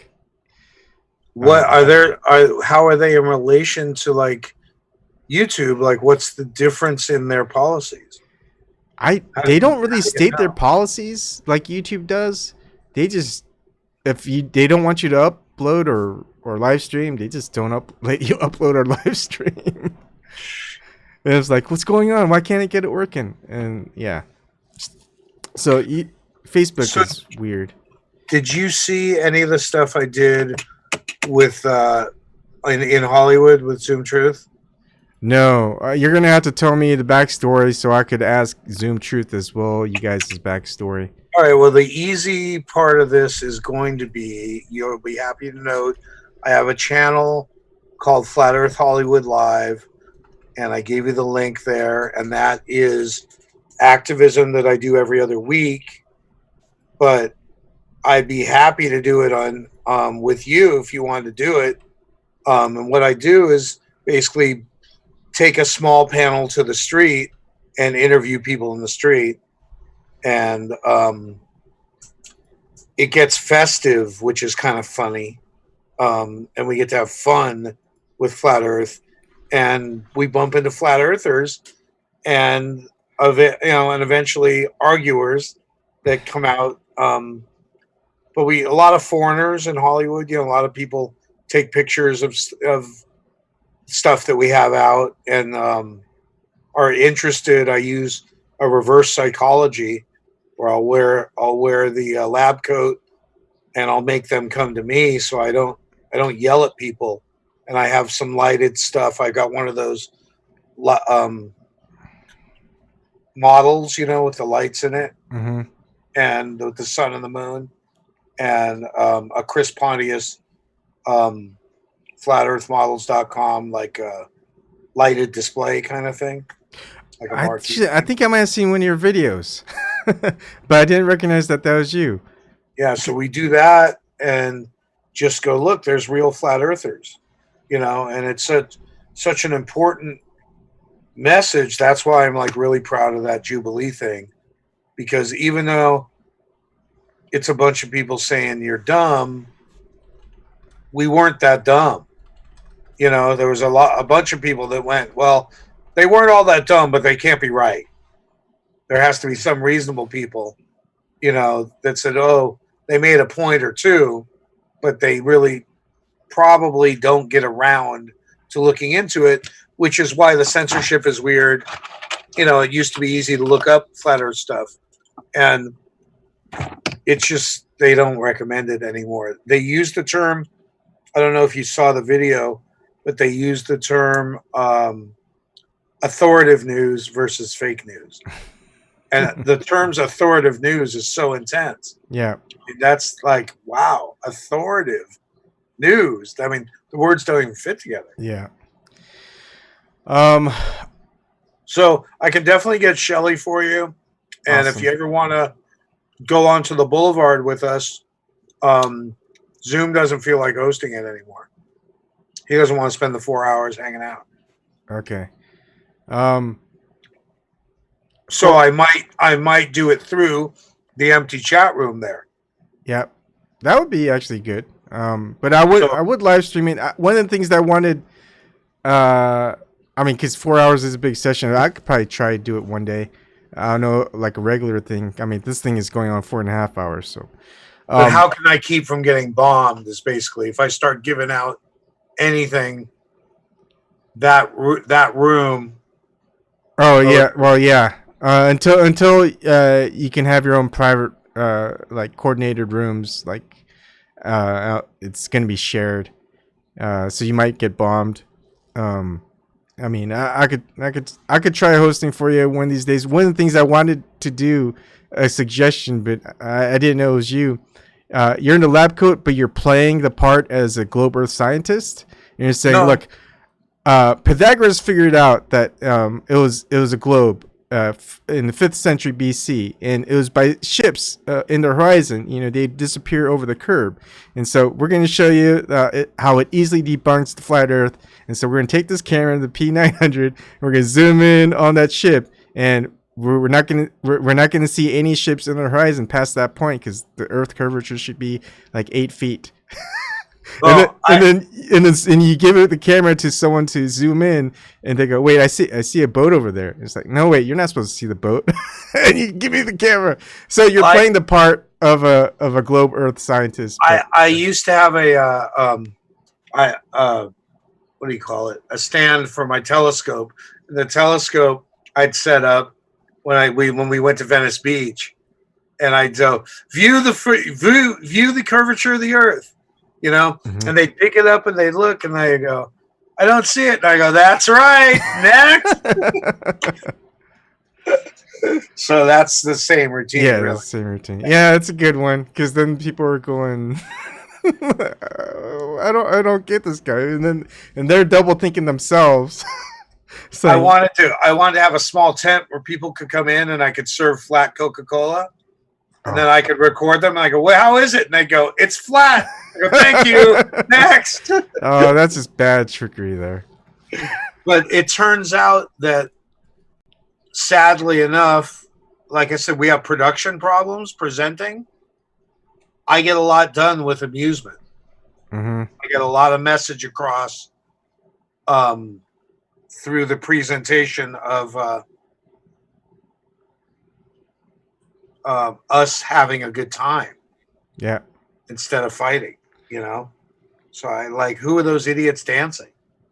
It's like, oh, those are the flat earthers. And my goal with the lab coat, when there's people in numbers, is that someday you'll go to a ball game and see those guys up in the bleachers and know they're flat earthers without even hearing them talk. Because that's who the idiots in the lab coat are.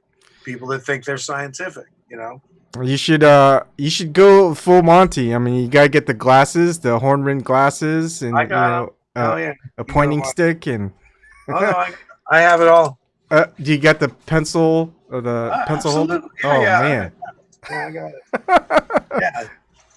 So you can watch that on Flat Earth Hollywood. So I take the clips that are worth having and put them on that as an archive page. Okay. So I'll check that. He's bored with it. We did it 2 weeks. Yeah, I think I saw you when he was live streaming, doing one of those. So that's where.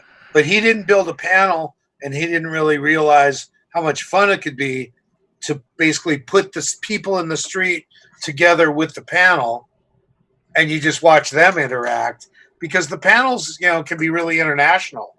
So the people on the street, they're like, who am I talking to? And it's like, oh, I'm in New York, I'm in London, and it's like, oh, it feels very worldly.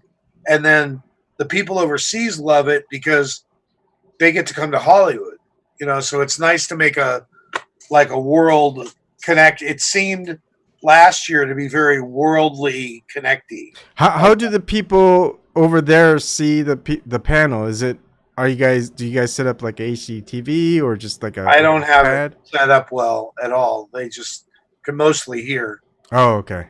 Or look at my phone. Yeah. It's set up like a camera. But there's delay problems. I can't get them chat yet. I'm on a rolling cart, so I don't have any electricity, hooked up. Yeah. So I haven't really done it, even with a laptop, to make it proper. Yeah. But that's basically committing a laptop to chat, and so they're talking to a bigger screen is a definite goal. Yeah. And yeah, that's hard, because then you have to because you're going to be on Wi-Fi. You don't get a designated Ethernet connection and all that jazz. So we've made it work in the past, like different like Zoom and I had one night was just too noisy. I was just too close to other stuff that was really noisy, drummers and stuff. So drummers and performers and things like that. But take a look. It's pretty fun. And we found a way to have a little bit of fun with Flat Earth. That's not that easy. Yeah. And I sort of power this reverse psychology thing where they come to us and ask, what's that? And that's exciting because I kind of got them where I want them. When they're asking questions, their mind is open right that minute. Yeah. Plus you get, idiots and drunks. It makes it a little bit colorful. And sometimes questions isn't important. But it's more of a show than what a lot of people would consider activism. Mm-hmm. But I think the effect is strong. I think it gets to the right kinds of people eventually through the type of people that stop and just take a picture and leave and take it home to their country. And it's on, it's part of their trip into the world. When people come here, they're venturing into the world. So the fact that there's a shitload of tourists, I really appreciate. But going on the other thing with all the millions of people was really a trip because they weren't people that cared. So it's like standing and watching the people come by in the subway, 8 million people. They don't care. Yeah. So that's interesting. And what I'm trying to get everyone to do is try and go after events where there are big numbers of people. And so we can be seen there. That's why I was kind of adopting the lab coat thing. Yeah. Because in numbers, people are like, who are those guys? Right? you know, and turns out doctors and stuff don't really wear them out of the office. So it's kind of like a cool uniform. I mean, I worked in a laboratory, and you only wear them as an outside, so you don't get your normal clothes dirty. And the first thing you do is take it off Yeah. when you leave. Yeah. So it's cool. People, you know, they react to it. I don't know if you've seen. They made Flat Earth. Mark made Flat Earth Clues 14 about the coat. Talks about how people. I remember watching that one. Yeah, they're just magnetized by it. They're programmed for it. Yeah. We're dealing with programming, and we have to work through that programming. I mean, I knew real estate agents that wore glasses that weren't prescription. They would have a British accent, an English accent, and the normal accent was just normal American English. And they use that to their advantage because it just makes them seem smarter, more proper, and more trusting. And interesting. I mean, it goes on even with culture. Remember the whole dating thing back in the 90s and stuff? Like, you'd always dress up. And you would kind of go with how you're supposed to do things culturally. And, you know, you're not putting your actual self out. You're kind of hiding behind a persona to look more cool or seem more cool, and you know, to get the person that you're dating to just be more wanting to date you the second time, third time, so you can, you know. But you're dressing the part. You're dressing the part of what they call a proper suitor. Exactly. Right? Yeah.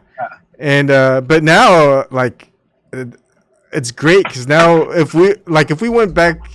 I don't know what your thing is, but a lot of people in our age, right? If we went back to dating, you know, we're almost too tired to dress up and act the part, dress the part. We're just like, we go in our clothes, like, I'll be in this thing. If she doesn't like me wearing like a camo, it's like, I'm sorry, we're not going to have a second date.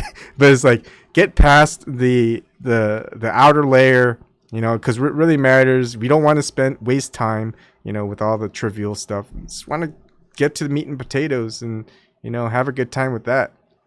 That's why Flat Earth is so interesting, because as soon as it's out, it's over with. And we're on to everything else. Mm-hmm. So I want to move on already, you know, and we're impatient because of that. I want to make T-shirts that say, I told you so on the front. And then on the back, it says Earth is flat. Yeah. But I just want to go straight to I told you so, because I don't have salvation or anything at the end. That's all I get to say is I told you so. Yeah. I mean, I went on to a lot of stuff afterwards, which is great. A lot of it is going through history again. And like, where did all this mystery school and stuff, like, they tell you straight off, it starts with Pythagoras. And you look up Pythagoras, he started mystery schools. You know, he never wrote anything down. He had all these weird idiosyncrasies. He was the man behind the curtain. He never talked to his students face to face. He would be behind a curtain, like in Wizard of Oz, and he would teach from there. You know, all these stories about him and stuff like that. And then people took a lot of his teachings, whatever, and they kind of formed the whole Sophism movement, where you got philosophy without the love that, you know, got passed on to like even Aristotle, and, you know, everything, instead of being objective, is now relative towards each other. So, you know, rather than everyone sees the world differently, you know, and went from the idea of a flat stationary model to, you know, a sphere, and, you know, things orbiting and revolving around it and all this other stuff. So if we want to go back to ancient Greek philosophers, you got Heraclitus and the Stoics, Marcus Aurelius, philosopher king, Epictetus, and then you've got Pythagoras, you know, and the sophists and the philosophers who used rhetoric, or I should say sophists, and they're the ones who propagated the globe Earth model. So it's funny just seeing how it stems all the way back to the ancient Greek philosophers, and how it just differentiated between the way that we see the Earth, ones who tell the truth and act accordingly, and those who, well, you know, the truth is what they make of it, type of thing. it's pretty awesome. I mean, just going back and studying just the fundamental establishment history, because they even tell you all these things. It's not me making it up or looking into some obscure literature from like a book found in a bookstore from 1885, right? It's just I'm all taking it from just mainstream, and that's what government or universities and stuff like that. So it's weird. It's weird how close we really are to just a few hundred years ago, and how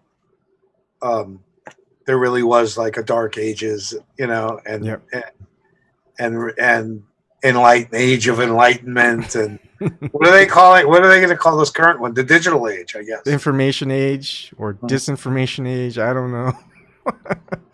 Interesting. It's an interesting world. I'm trying not to be angry, but I just think I got really lucky to be out with these observations where I can not get shot down so easily, and I go in the street, I show my face, smoke weed, so it's like, it's really hard to pick on someone that's real and right there, and it's like, no, I've done that. Oh, we do that. Because most of the arguing is, well, you've never done shit. You're just an idiot, and you spell tomato different than I do. There's so much of that.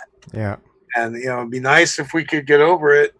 And I need to learn how to get along with the religious ones, because they're super strong-minded, and they I tend to group them together, and they're not one group. Just to summarize that. They're not one group, and I group them together. So I'm making a mistake already by assuming that there's one group of religious people. Yeah, it's tough. I mean, even there's Orthodox and unorthodox, and within one type of thing, there's so many denominations, and then you got it's tough. But yeah, I make the same mistake, and I've made the same mistake, is just kind of lumping religion all into one, and all religion is controlled. But there are those that it's different. Everyone finds their own path, and that's what people need to do. Find their own path, do their own research, leave basically people need to start thinking for themselves, find out who to trust by themselves, not be based off of someone else. Stop it's like when you finally get it in the corporate world, like you want to climb the corporate ladder and stuff. The first thing you learn is don't work with the middlemen. Don't work with these agencies where they find you work, because they get most of the money and you're not, and therefore the more you work in the industry and you have a small salary or smaller pay, the next step, you're not going to get as much. So if you actually get to work directly hired for the corporation and not through another employment agency, you're going to make 20 to 30% more, and the next raise that you get, or the next salary you get from the next job, is going to be much higher than if you keep going through the agency. So every time you actually have let someone else do something for you, you're actually paying a lot more than you actually think. Anyways, thank you for stopping on and talking with me. It's 3:30 here, and I've been going on for almost 5 hours. So sorry about that. No, it's all right. I'm just glad. I'm glad to have talked with you. Yeah, we can jump on with that. Also, you can piggyback on some of the activism stuff that we do on Saturday nights, and we have trouble often with figuring out how to get live stuff going when we're in the field. So, for instance, we might have one crew on one side, but really a whole nother set of eyes on the other side, and you're talking about 10 miles away. So you'll have everything from reception issues to split screen issues.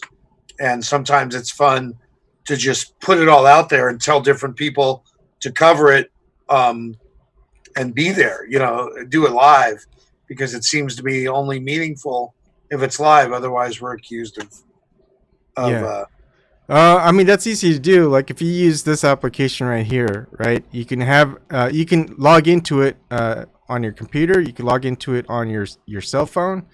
So if you use your smartphone to film what you're doing while you actually have your camera is filming something else, so we can see live that you're doing that, and you could tell people, okay, this is this date, this is this time, this is this. That's you could see over there that's something specific that you won't see on any other thing, because maybe it's like a passerby or it's like a boat or something that's out there that's they could tell it's different, or you just flip your smartphone around. This is the date. This is time. I mean, with Zoom, it's easy because of the split screens. With Hangouts, it wasn't, because the audio dominated what was coming up on the screen. Oh yeah.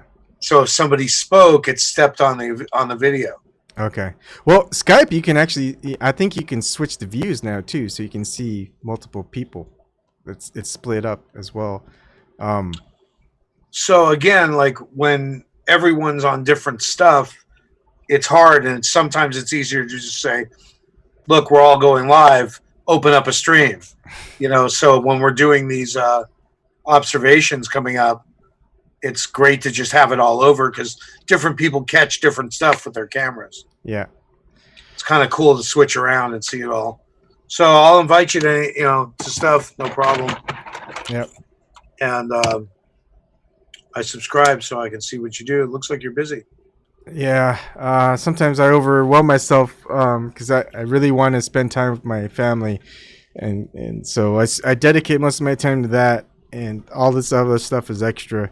But I really want to help people out, and usually it's all technology related, because there's just not a lot of people who do technology activism. Because I mean, if you understand technology, it's an easy 6-figure salary out in the corporate world. But then if you don't like the way that the world is being run by corporations, why would you want to work in the corporations? So hopefully we get something good and alternative out there. I mean, everything is starting to become standardized. Every country out there, I mean, every country has McDonald's, Burger King, Pizza Hut, and Kentucky Fried Chicken.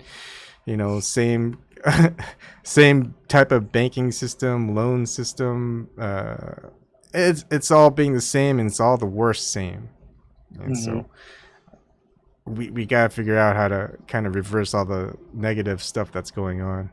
There just needs to be more rating systems, that the process of exposure, like we were talking about, that it's done.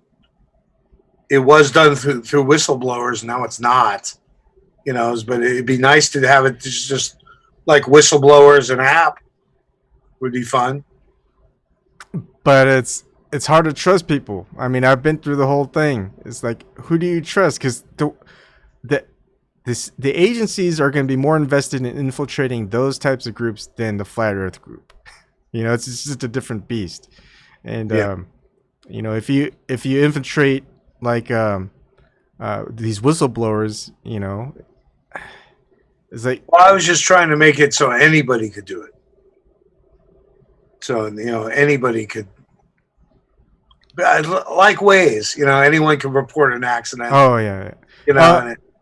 And have that start petitions and bills and build the active part of us back into the system. Yeah. But my thing is also is we've gotten to the point is, if someone reports as a whistleblower, but we don't see their name or their face, how much do we trust them? I mean, do you trust Q, Anon? Do you trust any anonymous? No, it couldn't be trust-based. It would have to be evidence-based. Yeah, and up for review anyway. It's not like it has authority. There's just a mixing ground where eventually the authority, of course, is the vote. Yeah. So I guess you still have politics then, because you're always going to have a majority and a minority. So these problems do go back to history. So you're very, very correct by caring about history and how things worked and how things worked, because we got here because of how they worked. Yeah. And people do like to follow They do like to have a sense of community. That's why they're sheep. They're sheep for a reason, and we need to appeal to them through those methods of herding. And maybe that's why the Bible makes sense. They talk about being a shepherd. There's so many I could get to you on those aspects, but we're gonna have to do that another time. Gotcha. Yeah, but all right. So I appreciate your time, and I look forward to seeing you again. Yep. Saturday what date is it? Saturday the 13th. I think today's the 12th, 13th, 14th, December 14th.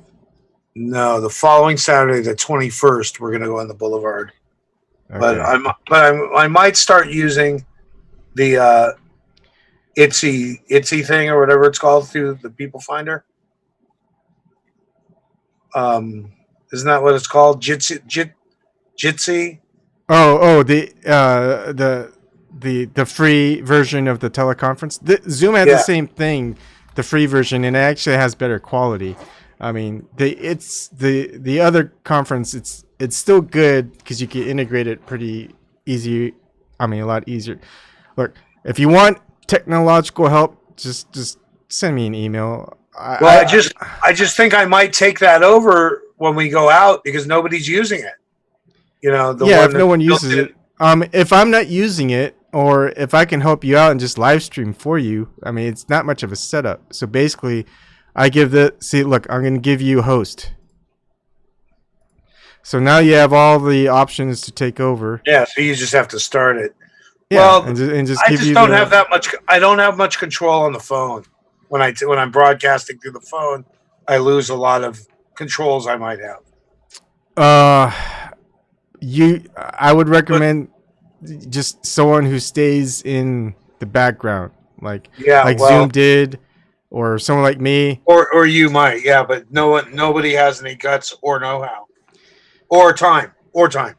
Time is the probably most stressful factor. But I mean, hit me up. I don't think I'll probably be in Omaha, but like I've figured out ways where I could set up a live stream using Zoom where I'm just somewhere out there in public. I start my Zoom here. I start my live streaming on my OBS on my computers at home, all remotely, on my smartphone. So, cool. I mean, I did that as a setup way before when I was still kind of afraid in case like the FBI were going to come after me or something. That I just wanted to start my live stream right away saying, watch this. I might be dead in like a few minutes. So, I want to keep this on film. But I'm trying to get out of the habit of wanting to use Hangouts and YouTube because it records, and I'll have the recording. Boom. Yeah, I mean, otherwise I got to start something and run OBS, then leave the house and hope everything runs.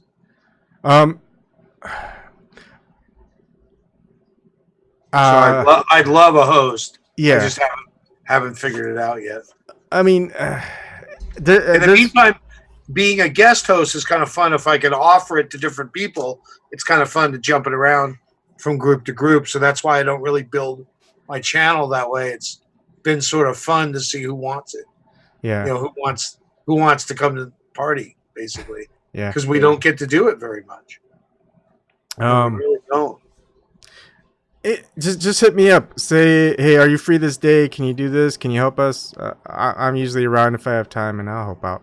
So. All right. Like I said, it'll probably be Saturday, the 21st. I mean, just give me more of a heads up, and just like, this is what you're thinking, what you need. This is how much time it'll take. Do you have time? And how do you keep up with subject matter? How do you keep doing stuff every night here? Well, I used to. So when I get busy and I'm with like family and stuff, where I'm having to do like menial tasks that I have to do, I'm usually just watching videos, whether it's on YouTube, DLive, LBRY, and then most of it's gotten to like I had ayahuasca experiences, so it's as close to like a spiritual experience that you can get, metaphysical, whatever. And the lessons it provided me, I changed with them. So I'm less aggressive. I'm less like vengeful or spiteful, and I was really spiteful, and just more like seeking to like apologize, even if it's not my fault. Just, if I feel like that they're a good person, honest, it's like just apologize. And really, do you meditate? Have you ever meditated? When I was a kid, but I really don't. At this point, it's I find it's kind of like Alan Watts. It's like you meditate so you can become enlightened, but once you're enlightened, you realize you don't need to meditate, type of thing. So I kind of have what I think are answers, but all I can provide for people are just more questions, because I don't even know if the answers I have are right. And in order for me to know if my answers are right is if people question and go seeking for the answers themselves. If they think they have the answers, great. Now let's talk and see if we could like share our experiences, see if we're correct, or maybe it was just a coincidence, a fluke. Maybe it's a synchronicity. Who knows? But like, if no one's out trying to explore and deal with these questions, we're never going to find the answer. It's like people, when they tell you, look, you're never going to change anyone's mind, or, hey, you can't do that. Well, if I don't do it, the prediction model is 0%. If I try, even if I have a 0.0001%, at least it's not 0%. And like all the people throughout history, people saying, hey, you're never going to be able to fly up in the sky like a bird. And it's like, well, if everyone said, yeah, you're right, we're humans, we don't have wings, we can't fly, well, we would never be flying. So I take the optimistic approach. I take the hope approach. No matter how bad things are, there's always hope. As long as people are wanting to change and change things for the better and seeing how the world really is, and despite that still think there's good in the world, that's all we need. There's one of the things I want to work with the science team is gravity seems to me like, if we were to talk about light and talk about infrared and ultraviolet, there's a spectrum outside of what we could see. Mm-hmm. I'm assuming that gravity is an electromagnetism that's out of the spectrum that we can read. So it'd be exciting to observe that, just like we observe light that's out of the normal range we could read. So it'd be nice to figure out how to measure and observe that. And I use love energy as an example of something that I can't prove, yet it has a powerful effect. It's similar to Contact, if you've ever read the book. I think it's more in the movie. I'm not sure if it's in the book, but Matthew McConaughey, he's the religious guy, and Jodie Foster's the scientist, and it's like, how can you prove something that like religion or something like that? And he goes, did you love your father? And she goes, yes. How do you prove that? Right? Just the same concept. Yeah. Love, these emotions, these experiences we have, how can we prove it? We can't. They're all our own. But we understand that other people have to have that same level of experience and capacity of emotions, and at least some of us. They have us distracted, because otherwise we'd kick ass. Yeah. So they have us distracted to keep us from knowing anything close to the human potential. You're on point again. My third ayahuasca experience is all about distractions. Don't get distracted. It's really about what you care about, what you love, people who you want in your life. Don't just get distracted about everything else. I'm serious. You could be my guru. You seem to understand things, and I had to take ayahuasca experiences to understand them. So that's good. I'm still learning. We're still learning, and that's what keeps you alive too. And it's the only reason to be alive, really. Otherwise, I think you come back, if you didn't learn, you come back and repeat the same thing, and that would essentially be hell. You know. Right on. Oh man, we gotta do just a segment between you and me, just on the metaphysical. I'm serious. If you look back on my other material on how I my ayahuasca experiences, especially my third one and all that stuff, you're pretty much reiterating the same thing. It's like it's pretty amazing. Because when you remove the bullshit, that's all there is sort of positive energy and love. When you remove the bullshit, you know, but we have so much bullshit, and that's how. And we accumulate so much of it throughout life.